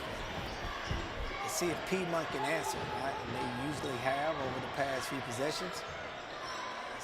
They're going to work the ball around. There's Ish Bethel, sophomore. He's had a pretty solid game also. There's another drive by Pinto, ill-advised by the freshman, and Jacksonville is off and running. And turnover by Barksdale as Alex Odom cleverly steals the ball and he lays it up to get Piedmont the lead. Almost baited him like a cornerback does in football, where the pass looks open for a half second, but he does a good job of closing out and then just delivers on the other end. There's Barksdale with the pull-up jump shot to answer. Yeah, Barksdale's been sensational with his jump shot. We saw this a little bit last year towards the end of the season. He had a great playoff run, an excellent 2 games in Birmingham at the state championships, and he's off and running here this year. Alex Odom does a really good job of making his passes in their own time. Like, he doesn't take one too many dribbles to take the rhythm off. His head is up, he makes passes, and most of the time those passes are in shot pocket and they're in rhythm. Right. He does a really good job of that, because that pass he just made right there was quite impressive. On the other side, where you have Jackson, here's Alex again. He's going to drive. Look at that right there, man. Look at that right there. Just a this scoop guy shot. just threw a sky hook, and it was made. And we see why we call that guy Red Mamba.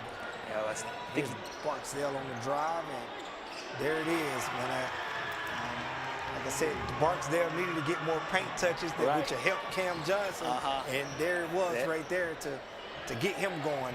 And as the young point guard of Barksdale learned that you got to get everybody else going while getting yourself going, it will pay off big for him and as this team, as they continue on to try to make a state championship run also. Yeah, no doubt. And it's good to see that complementary basketball, and something I'm pretty sure that the coaches have relayed as Odom once again goes up for it. One of the rare misses here in the second half.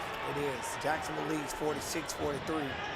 That score is brought to you by Sonny King Ford as Devin Barksdale with a bullet pass down to the paint, the pro throw. He just misses the free throw as he was fouled.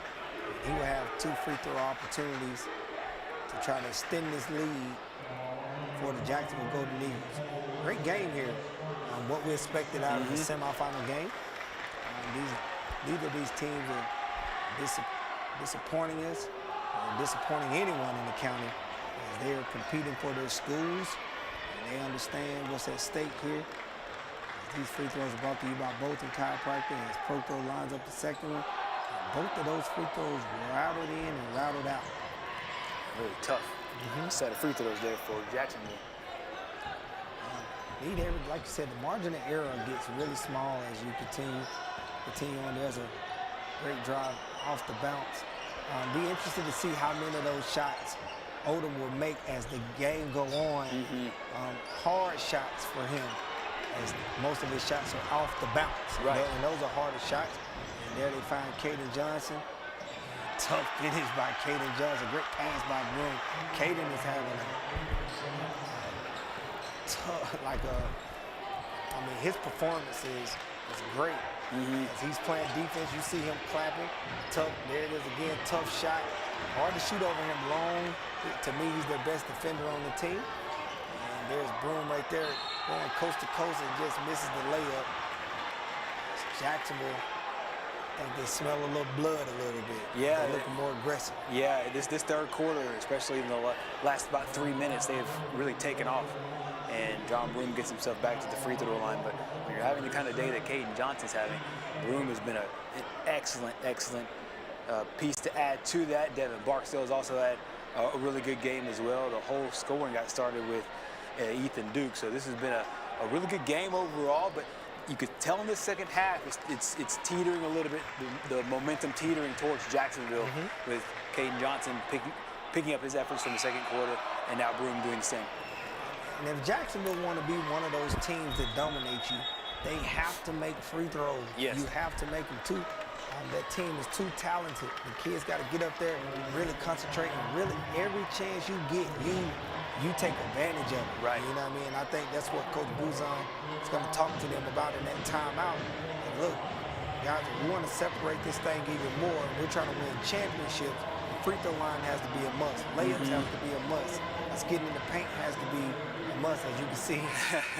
We've talked about it the whole time. And Mamba they trust. Yeah, the Red Mamba, and you mentioned this in their quarterfinal game, and the guy holding the sign is the player I referenced earlier, Jack Hayes, the quarterback of the football team, and the guy right next to him was Sloan Smith, the fantastic kicker for the football team as well. And so it's good to see cross-sport love there.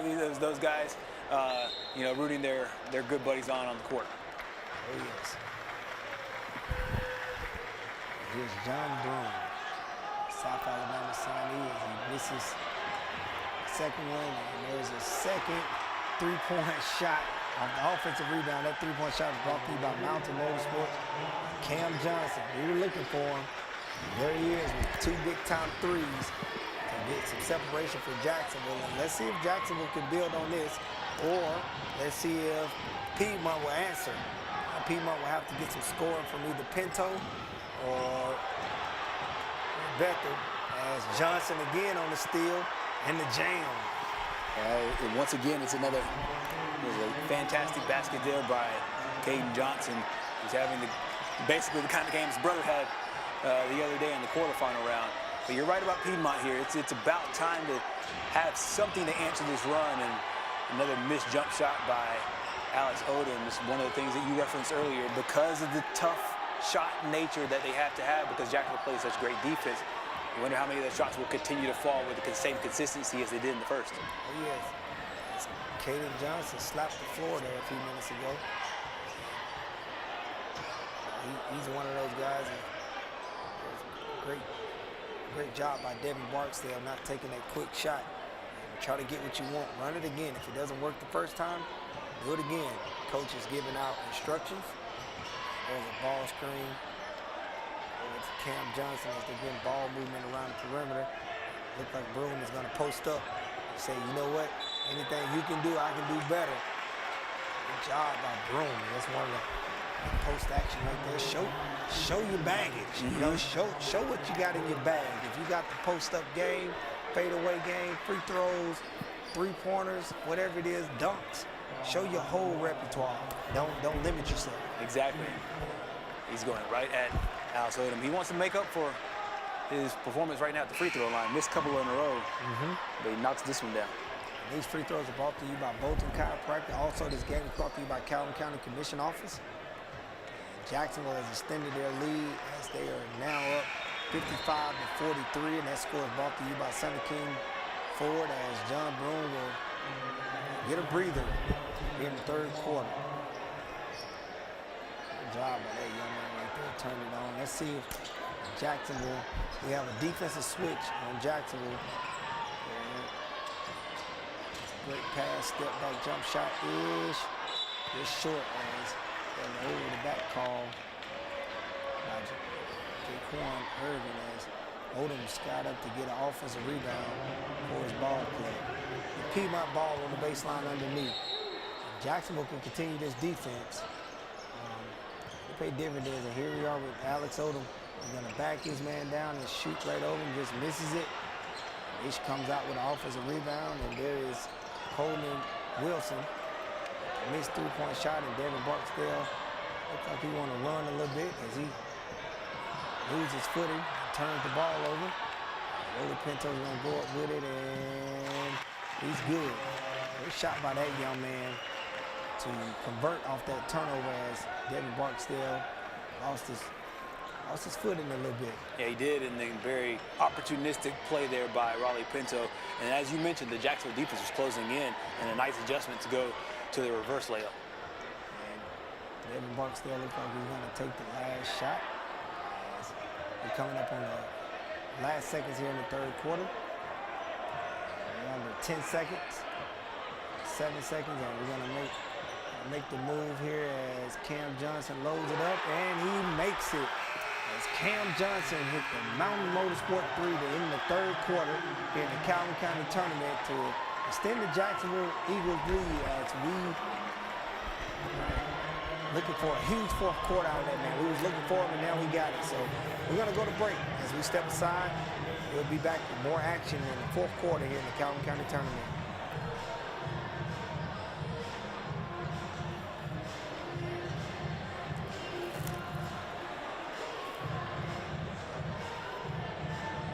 At Dunn's HVAC Plumbing and Electrical, we know how hard it is to find a dependable company you can trust. The time-consuming effort can be frustrating and overwhelming. We believe what matters is getting back to what's important to you. Dunn's HVAC Plumbing and Electrical is built upon honesty, integrity, and also trust. We are your local choice for all your HVAC plumbing and electrical needs, serving Calhoun, Jefferson, Shelby, and surrounding areas. Visit our website at callduns.com to schedule your appointment for dependable service done right. Hi, I'm Bill Newman. I want to welcome you to our store, Oxford Lumber and Ace Hardware, and I want to promise you that when you come in here, you're going to get service. We're going to greet you and take care of you and get you what you need. Today I've got Shaw Williams with me, who runs our steel power department. Shaw, tell us a little bit about our steel department. We've got a full line of steel power equipment, parts, service. If you need some advice on taking that tree down, we can give you that too. We welcome our customers in to come in anytime and take care of these advantages that we have here at Oxford Lumber. And we are back at the Calhoun County tournament as we head to the fourth quarter of the semifinal game with the Piedmont Bulldogs versus the Jacksonville Golden Eagles. As you see, we were looking for Cam Johnson. We found him. Exactly. And one of the things that you mentioned was if it's not going to be Cam going one-on-one, can he get one of his buddies to help him out, mainly the point guard? Can Glenn Barksdale get in there and drive, kick it out to him? And that was the first basket he made, and that seemed to me spawned the rest of everything he was able to do offensively, and then of course knocked the three-pointer right before the buzzer. And his game, Cam Johnson's game is different from his brothers. Even though they're twins, Cam Johnson is a catch and shoot. He's an off-the-ball guy. Right. And he's a high-flyer dunker, where his brother Caden is more of a defender, not really as good a shooter as Cam. He's more of a slasher, defender, and he's a high flyer also. Like, that's one thing.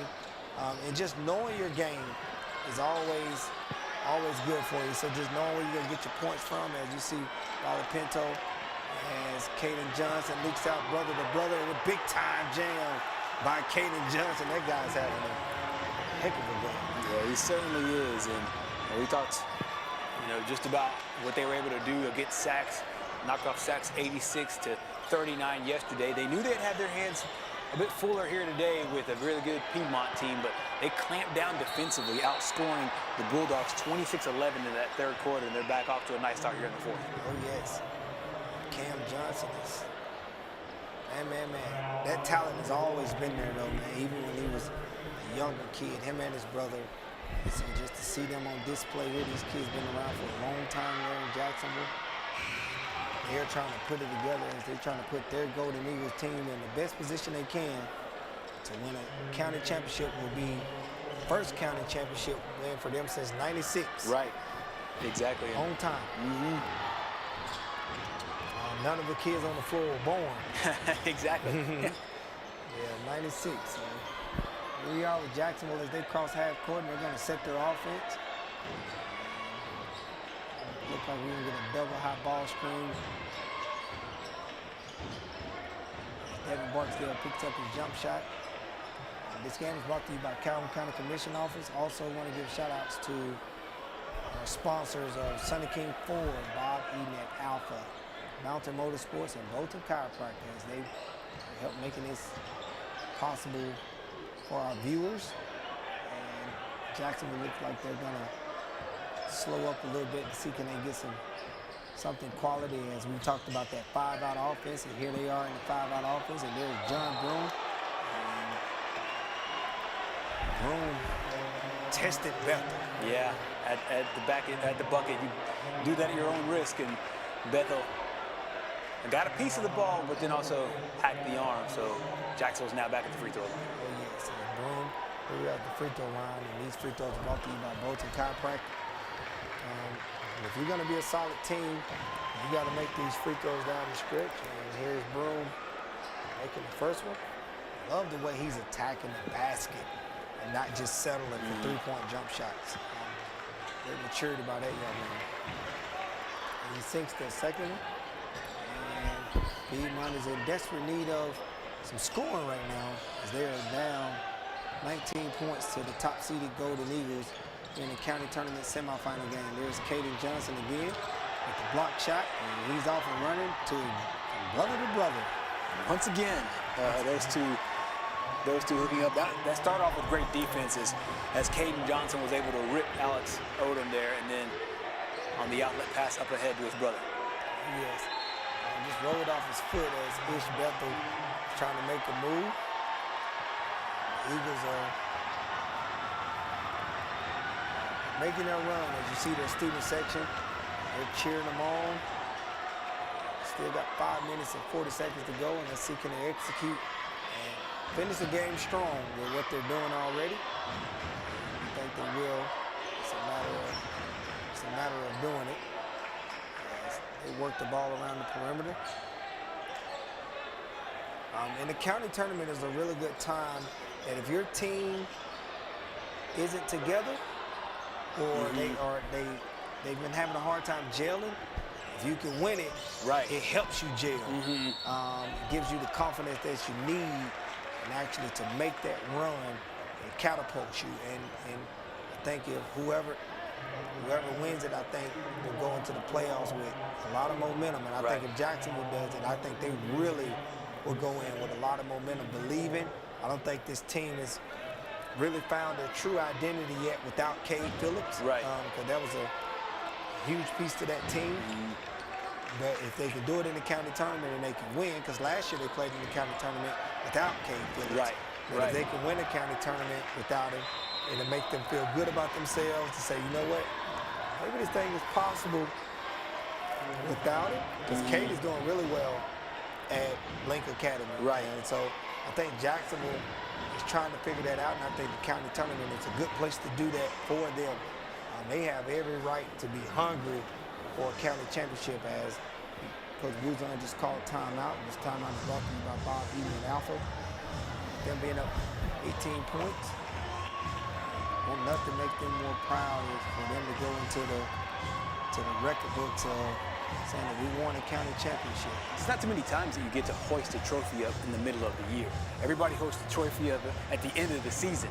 So to get a chance to win something before you're shooting for the ultimate prize, you get that sense, you get that joy, and you kind of, I'm sure it creates a spark in you to, hey, let's go get a regional. Let's go get a championship, a state championship. And so it helps fuel that run. Jacksonville, of course, they were able to do it last year as the Calhoun County champions, then also, went on to Birmingham and dominated that state championship game.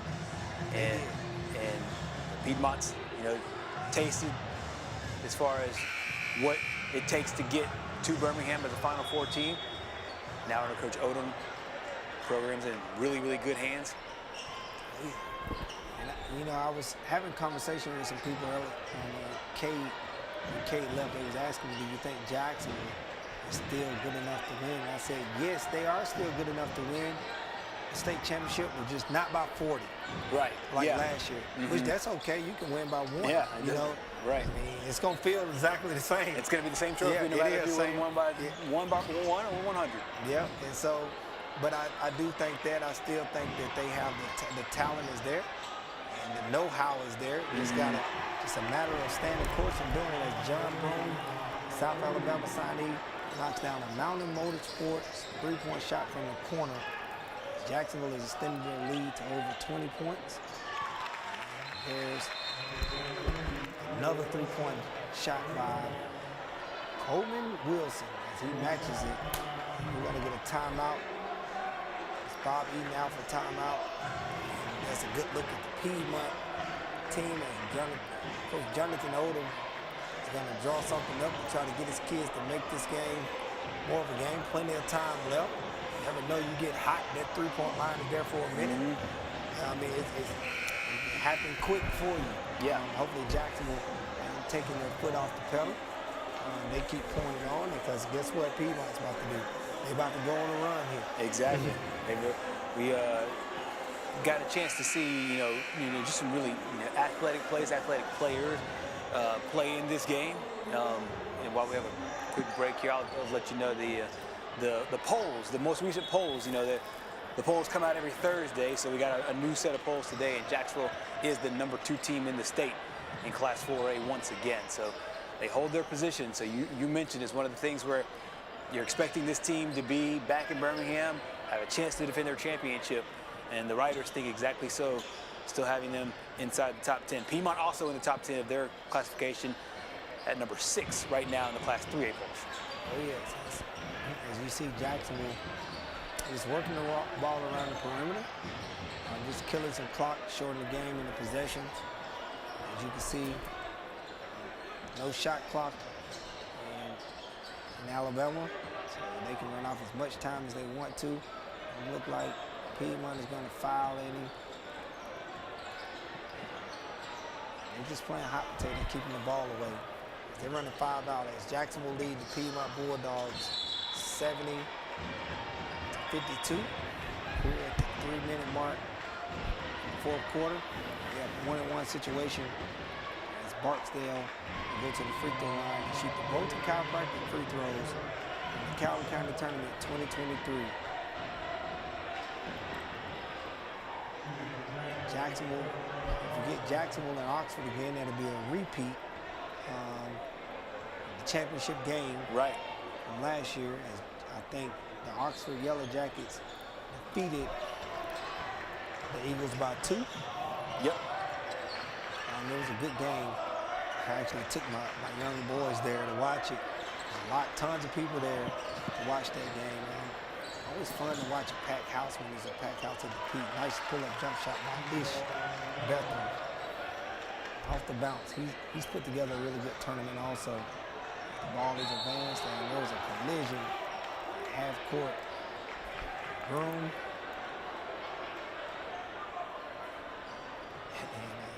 And number 22 from Piedmont. Broom doesn't play football, but 22 may play football. Yeah.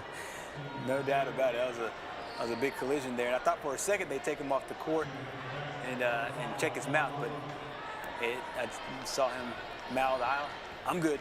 Yes. And so comes up and takes his free throws and makes it. Makes it. Great shot by that young man. Good to see Jacksonville. Jacksonville went on a run similar to how Oxford went on their run, in the boys game, where at 3rd quarter they turned up the defense. That defense led the offense. There's Ish again for 3, and he pulls up and he makes another Mountain Motorsport 3-point shot. Again, that kid is putting together a pretty good tournament, and there's another timeout. As you can see that the morale is still up there in Piedmont. This timeout was brought to you by Bob Eaton and Alpha. I'll give you something about Piedmont. One of the best teams at Anniston was the 2009 state championship team. Right. We played Piedmont, and I think a kid at Piedmont that was extremely fast. I think his name wasn't Hayes, was it? He was extremely fast, and we played him. We beat them by 40 points. We were up like 40. Right. And those kids were playing so hard, being down 40. And I'm sitting there looking at it, and I'm like, if they're playing that hard, down 40. Right. Which I know if this thing was probably flipped, we probably won't be playing as hard. I was like, man, that said something. Well, the next year rolls around, and guess what? All those kids returned. Right. We weren't up by 40 no more. Yeah. They were out there playing hard. They was like running into the tables, diving on the floor. I was like, wow. And then when you're talking about building a culture of competitiveness, like that was impressive. Yeah. So here they are in that program since then has it done took off. It's taken off, and that's great for that program as Coach Steve Smith, the football coach, is now retired. That's right. And he's going to take the head coaching job at Westbrook Christian. That's right, yeah. And so he done a tremendous job at Piedmont. It'd be nice to see who's the next person to take over that job as, because we've seen this program grow into a strong athletic program in our county. No doubt. A powerhouse. It's now basically a household name around the state. You can't talk football in this state without mentioning Piedmont. Piedmont's up there as far as success goes with all the best schools, with the Thompsons of the world, with the teams that make consistent runs, Fife and everybody else. And so, yeah, that position will be one of great interest in and around the state. Some of the best facilities 100% in the state, especially at Class 3A. You go up there, everything is uniform. Yep. Everything looks exactly alike. There's a nice basketball court, beautiful football stadium, softball, baseball. When you pull up on it, it's eye candy. Right. And then it's really eye candy when you get in there and realize that you have some kids that are tough, competitive, and they really want to win, and the community is behind them. Exactly. Yeah, so exactly. And they champion everybody playing all the different sports. That's the reason why there's so much pride in all the sports. The baseball team ended up playing for a state championship. Softball team played really well. Football team, their success speaks for itself. They've had great basketball as well. So they have all their athletes playing all the sports. So I know they'll exit the Calhoun County tournament probably a little bit earlier than they thought. But hey, this is a Piedmont team that won their first round game, knocked off PV, won their second round game, beating Anniston, and no fall here to Jacksonville, but there's no shame in that. It's the team that's classification ahead of you right now in Class 4A, the number 2 team in 4A, the defending county champions, defending state champions. So Piedmont will get better from this, and they'll have a run to make of their own, and they'll try to take on the best of the best in the Class 3A North, and I won't be a bit surprised to see them back on this floor as well right here for the regional in a couple weeks. Maybe them in Plainview. Yeah, those two have been on a collision course for the last few years. The winner of that game, the winner of that matchup has usually been the one that goes to Birmingham, just depending on how the bracket shakes out. Yes, as Caden Johnson steps to the free throw line and makes the first Bolton chiropractic free throw here in the Calhoun County tournament. I think Caden Johnson has really been the catalyst for this Jacksonville team. They line up and they'll play Oxford. Right. And I think that will be a really good game also to see how Jalen Alexander matches up with Jacksonville on the inside with Lewis. I think TJ Allen will have a good game. He didn't shoot it so well today, but it may not be the same thing tomorrow. I think it will be closer than what a lot of people think. Yeah. I think it'll be a championship type game. So also, I think Jacksonville is hungry for it. I think everybody picked Jacksonville to win it as John Brown will get a slam here at the end of the game. That's the exclamation point for Jacksonville. They now can get their sights ready for tomorrow night. 8 o'clock is that game coming up tomorrow in a rematch of the Calhoun County Calhoun County championship game from a year ago. That was a barn burner. That was a great one. 64-62 was the final score in that one, as Oxford and Jacksonville gave us a great basketball game last year, and we expect another one tomorrow. And there you see the starters getting a well-deserved hand as they exit the court. Oh, yes, well-deserved. And those guys will be back tomorrow, locked and loaded. I'm going to tell you something that's going to help them. Both teams in the Calhoun County tournament is that the championship game is on a Friday. That's right. Rather than a Saturday. One of the hardest things was keeping everybody in rhythm, mentally and socially and emotionally, while playing on Saturday. Right. We have a kid off the bench to come down and make some three-point basket in front of the bench. Just keeping them enthused all day. Right. Because you play the game at 8 o'clock. Tomorrow they go to school. Right. Exactly. And so it's a regular day for you. Long game. Same as always. You just get it and you go to class and you eat your lunch, and after school you may have a little shoot around or something. You hang out, but you're in your routine, which I think it helps you. So that's a good thing. I think that'll be a great thing for both teams, even the coach. The coach ain't got to stress himself about everybody going to get haircuts right before the game and edge up, so you know how that goes. But great job by the Jacksonville Golden Eagles, and I think we're going to have a good game tomorrow night as they're going to try to win their first county championship since '96. Or I think Oxford set the record last year of 4 consecutive. Yeah, that's right. Yeah, that's right. We've had a few 3 in a row. Anniston won 3 in a row back in the late '90s, early 2000s. Yeah, I was on the early 2000s team that didn't complete the 4-peat. And Jacksonville Golden Eagles, they defeat the Piedmont Bulldogs 81-59 in the 72nd County Tournament in the semifinal game. They will march on to the championship game where they will play the Oxford Yellow Jackets, a rematch of the last year championship, and it'll be this year. We're going to step aside. We'll be right back with the recap of what happened today and what'll come up tomorrow.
And we are back at the Calhoun County Tournament 2023 as we finished up the semifinal night, as both the teams that we thought would win and the teams that the coaches pick as the top 2 seeds, they advanced to the championship game.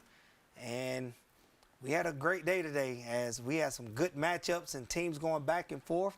And tell us a little bit about what happened today and what you think we should expect tomorrow. Yeah, this one was a fun semifinal round, and you mentioned it. I think that we got a chance to see the top 4 seeds all hit the court after having those first round byes. Both 4 seeds lost in their matchup to 5 seeds. So we had 2 5 seeds playing in the semifinal round, but at the end of the day, it was the 1 seeds and the 2 seeds that ended up winning. And that's a hat tip to the coaches, being able to gauge everybody's their schedule and their teams, and to be able to select this thing really well. So if you weren't with us from the top, we'll let you get a little rundown about what we had, and then set the table for tomorrow. In the first game of the day this afternoon, the Anniston Lady Bulldogs knocked off Ohatchee.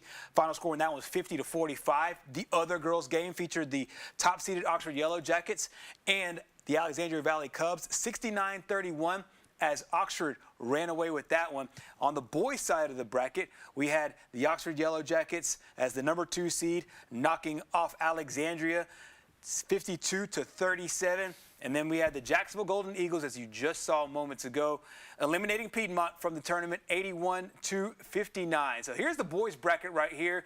And I'll tell you what, this was a really fun tournament. You take a look at those last three rounds, the quarterfinal round, the semifinal round. We got some good basketball. We do have some good basketball. And as they say, there were 2. Right. There's only 2 remaining on the boys' side and 2 remaining on the girls' side, as we have the top-seeded Jacksonville boys playing the number 2 defending champion, 4-time champion, and on boys' side, who would kick it off tomorrow night at 8 o'clock for the championship game. And for the girls, we have another rematch of the Oxford girls, who are the number 1 seed, versus the Anniston, who are the number 2 seed. And Oxford is going to try to win it again also on the girls' side. So that game will be at 6 p.m. Following that will be the boys' game, Oxford and Jacksonville. We should have a packed house tomorrow night.